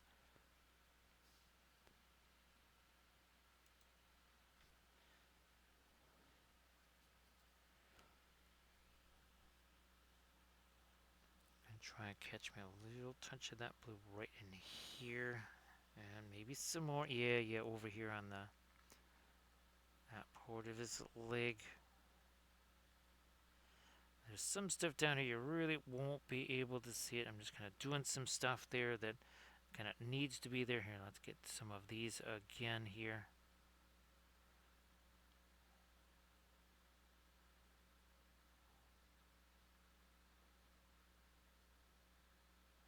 Touch more of our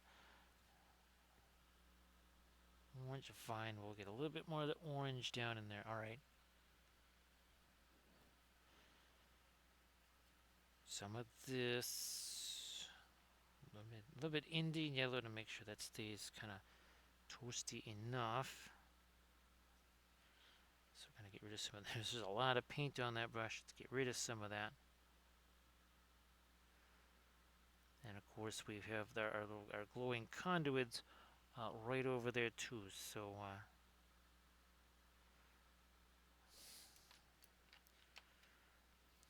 use this to blend some of that away. There we are.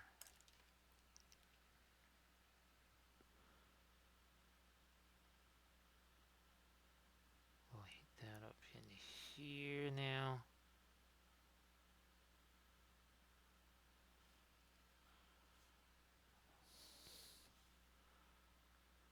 That bit of light here, we're just going to kill that a little.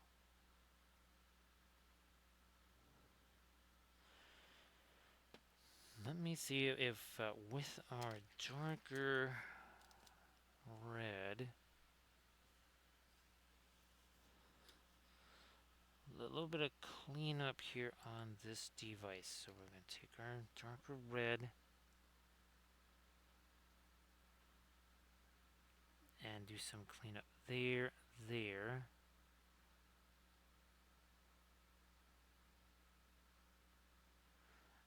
And I think, yeah, that did make a difference. Now in our crystals, I'm gonna maybe do something a little darker. Let me try this. Well, at least on this crystal back here. First, gonna get rid of some of that paint. There was a whole bunch of extra paint on there. Didn't need that much.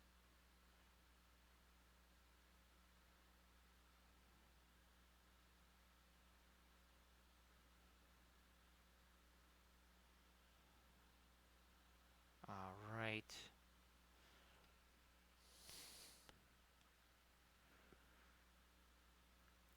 Couple little hits of glinting light on the metal there.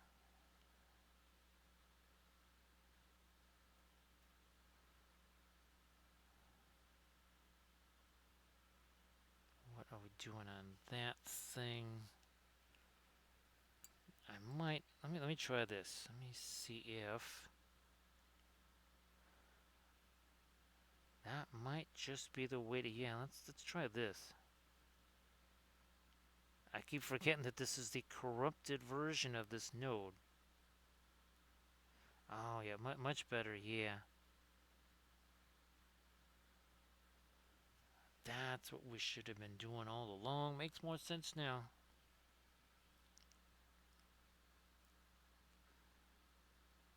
Much more sense.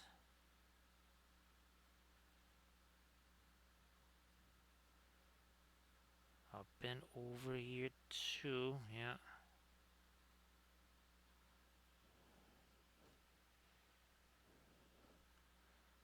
A little too much paint on the brush. Get rid of some of that.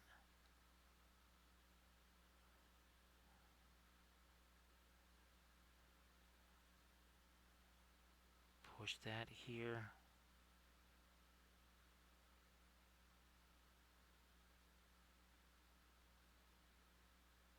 Some more of the orange over here again, and that these cables here.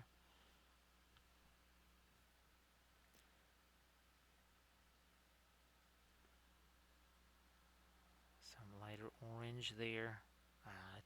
Now you can sort of see it. Not super easy, but you can sort of see it. Now I'm going to get this out of this here brush. Take one of these. More of an orange red here to do a teensy little bit of dry brush stuff again to kind of simulate a little bit of glow from the cables there.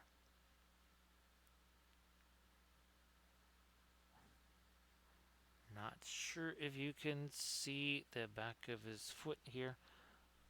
It's there's a little something in the way, like his cloak there, but I need to get a little bit of light on this. Can't all just be the cooler gray.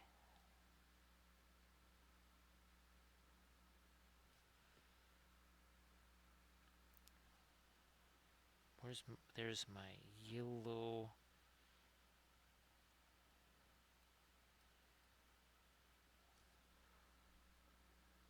Hopefully that's not too light. Doesn't look like it is.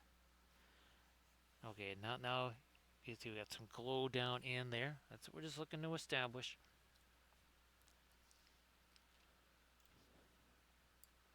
Take some of this paint out of here.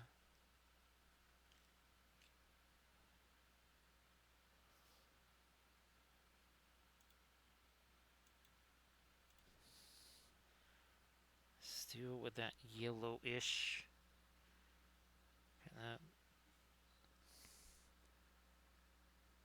I see there's a little something right here on the edge of his foot. Maybe we can do it with what is left on this brush after I do a quick little bit of other stuff right here where the sword is in contact with the ground.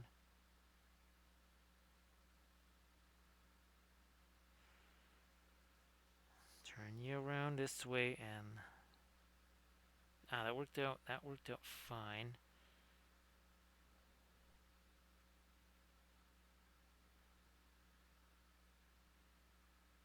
So there we go.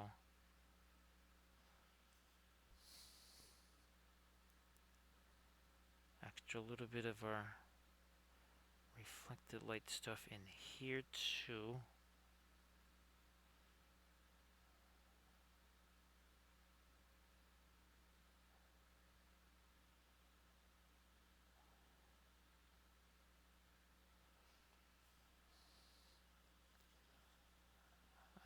Gonna here. Let me try this again with more of just the perling crimson. Here's that's it.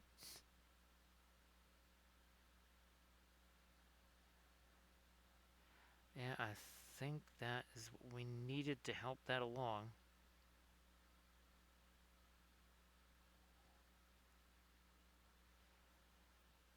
Yeah, I was getting a little a little too bright up there. So we'll roll with that.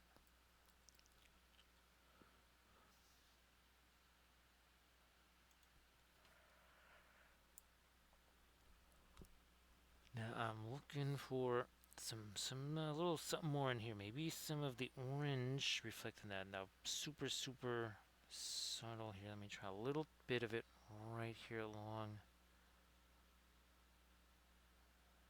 And this stuff. Last time I touched this was probably 4.5 hours ago or more. Yet look at this. This is all wet oil paint. However, we got a real light touch on the brush. Caress the brush. Don't crush the brush. So super light, and that's why that's staying on there instead of just basically scraping away the paint is what you would do. That's what it would do if it was not again, super light touch on the brush, and it's all said well hours to set, but it's not dry. That's why the paint is you can see on the brush getting that darker stuff on the brush.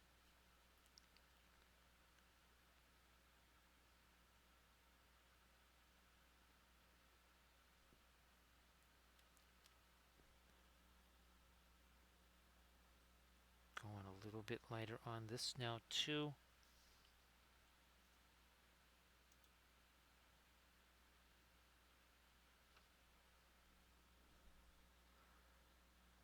I'm going to try to steal a little bit of orange on the side of that, and here a little bit.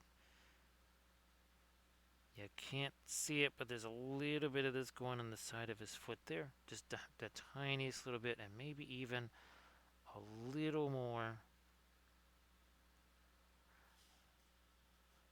Glow on the underside of that cloth right there.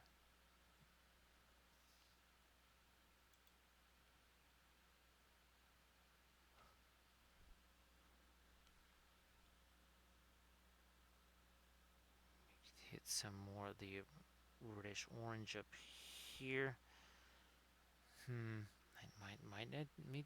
Might need to be a little bit lighter up here.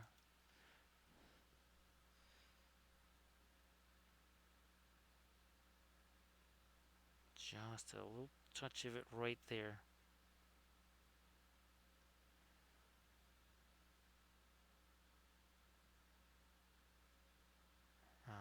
Like this.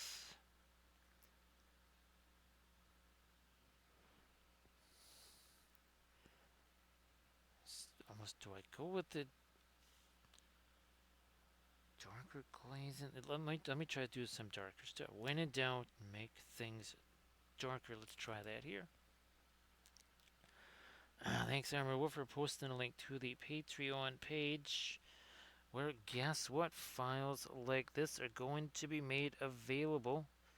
Well, everything you've been seeing me paint here on stream for about over a month now. Well, actually, really more like a couple of months. These are all test prints. I just wanted to see, do these print? If they do print, are they difficult to print? Relatively easy to print, whatever.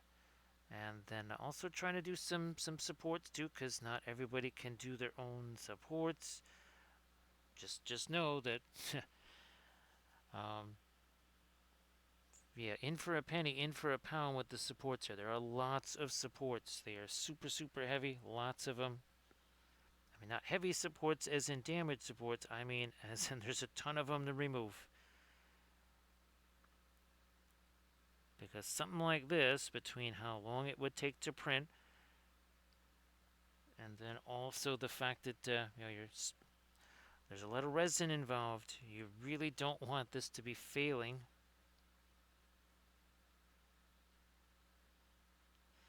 So now it's going to try to get me some of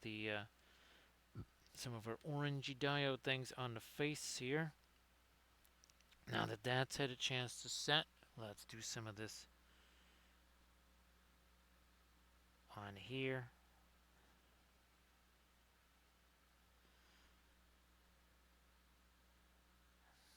Maybe a little more thinner in that. Let's see what we got with this.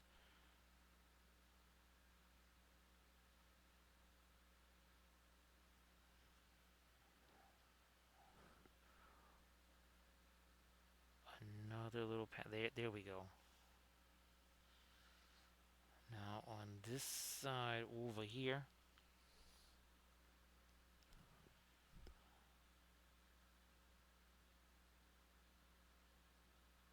more of the orange.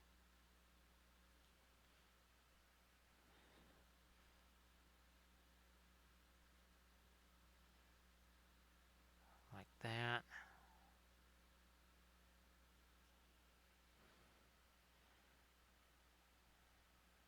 Try to lighten up our orange one more time here.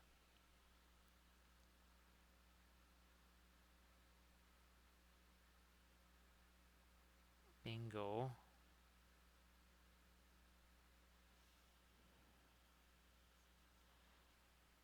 Turn this around.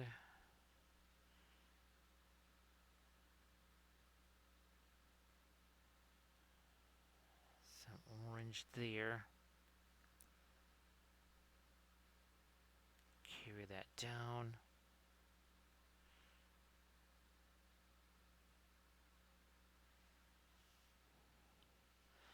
So now we got a little bit of that on the side of his face there. We also have his glowing eye over there.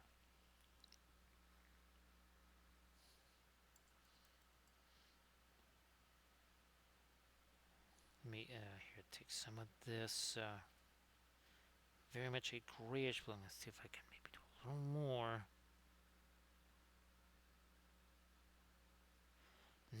Guess we need more thinner in that too.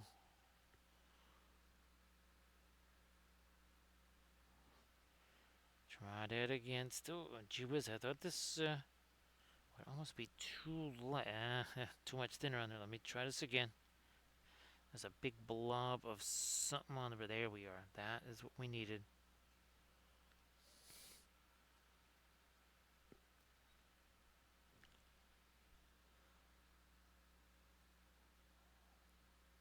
Maybe I'm also going to try a little bit more of this lighter gray.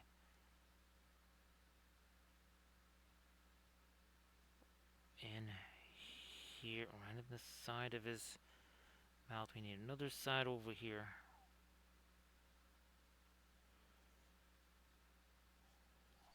Possibly even some of this much lighter kind of skin tone type of deal here. Let me try this.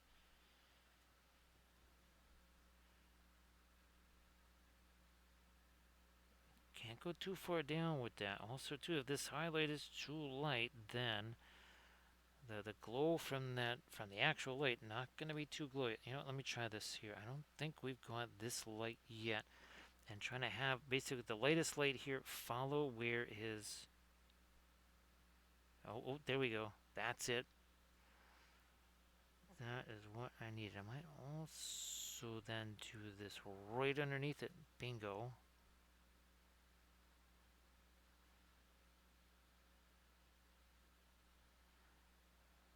Let me try to take away a little more of the paint there. Trying to get the upper lip more defined.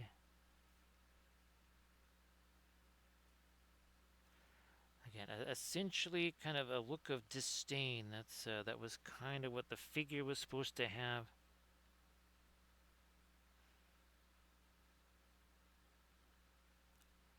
Hopefully this conveys that emotion.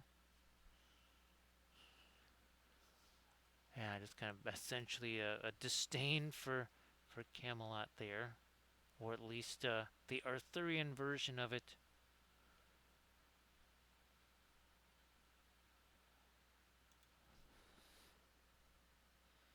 As opposed to Mordred's somewhat fractured and twisted view of it.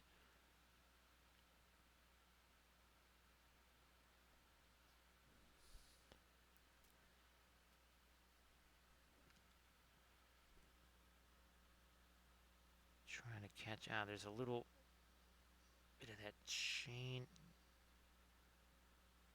that's got no. It has some of the rust on there, but remember the weathering can be weathered away. We showed that with the Gym Dark on our fabulous Byzantium Wars bus, and we're just gonna keep calling it that, Byzantium Wars, because well, I like that.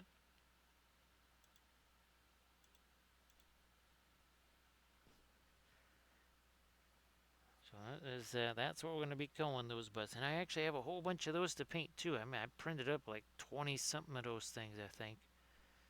So you'll be seeing those painted up as well. Also as Patreon videos.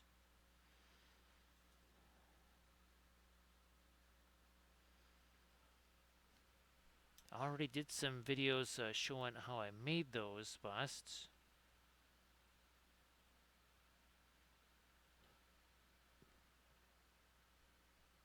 So it's still not, this is not straight up white here. It's very light, but it is not straight up white. Now, let me see if I can do the very lightest edges here. No, it's too thick there.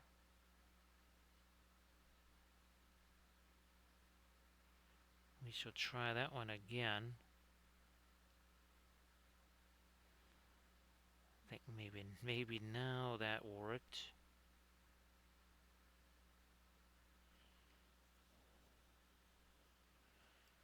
I'm gonna go back to my very dark red mixed with the Payne's gray.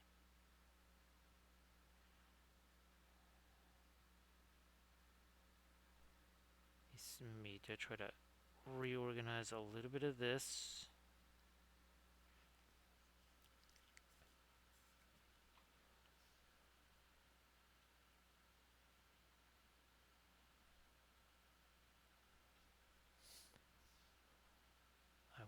Let's see, that's not quite, there's a,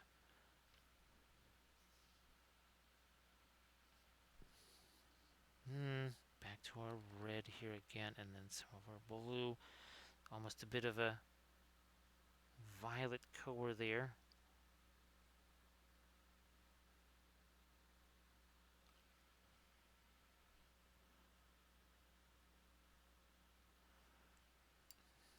Get rid of the paint out of here. Let me get my other little brushes here, and we're going to try to take the, again, this is the Van Dyke brown and some of our Mars black.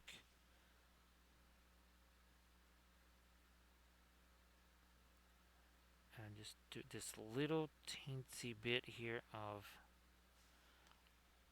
dark under there. Yeah, I think we needed some of that.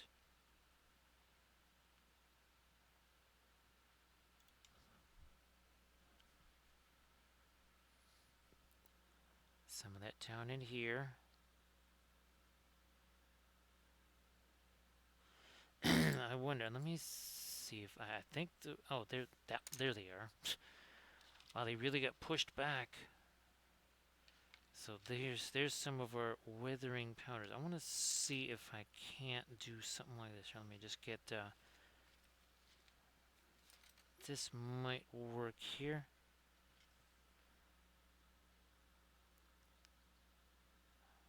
Yeah, we're gonna roll like this.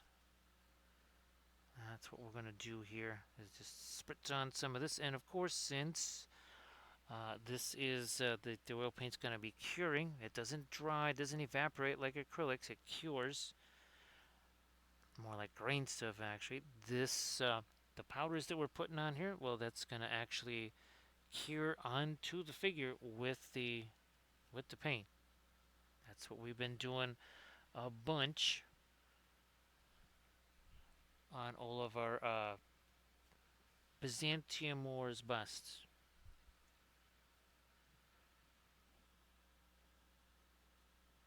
There. A little more, a little more.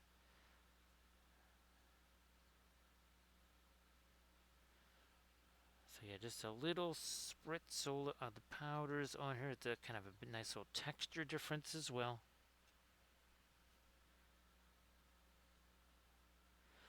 That's just something that paint really doesn't do. Just something that I kind of found out over the years is that with the I used to just do this with paint, and I realized, nope, the weathering powders actually do give you a more distinct flavor.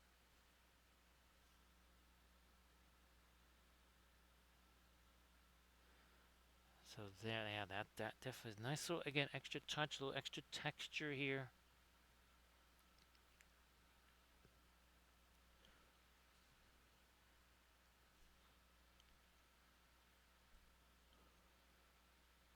But I do believe now that it is about 3:30, and we've been doing this for almost 5.5 hours.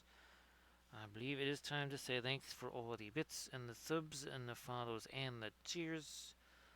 Also the raids, appreciate that. And of course Armored Wolf doing the moderations. And of course there is this little thing that is going on right now for the bestest moderator on Twitch there. Poof, there you go.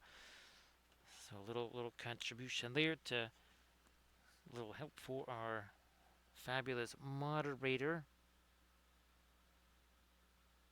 If you haven't already done that.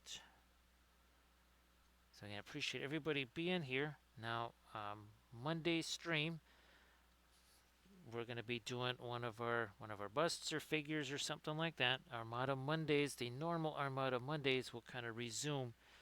I think the Monday after this one here.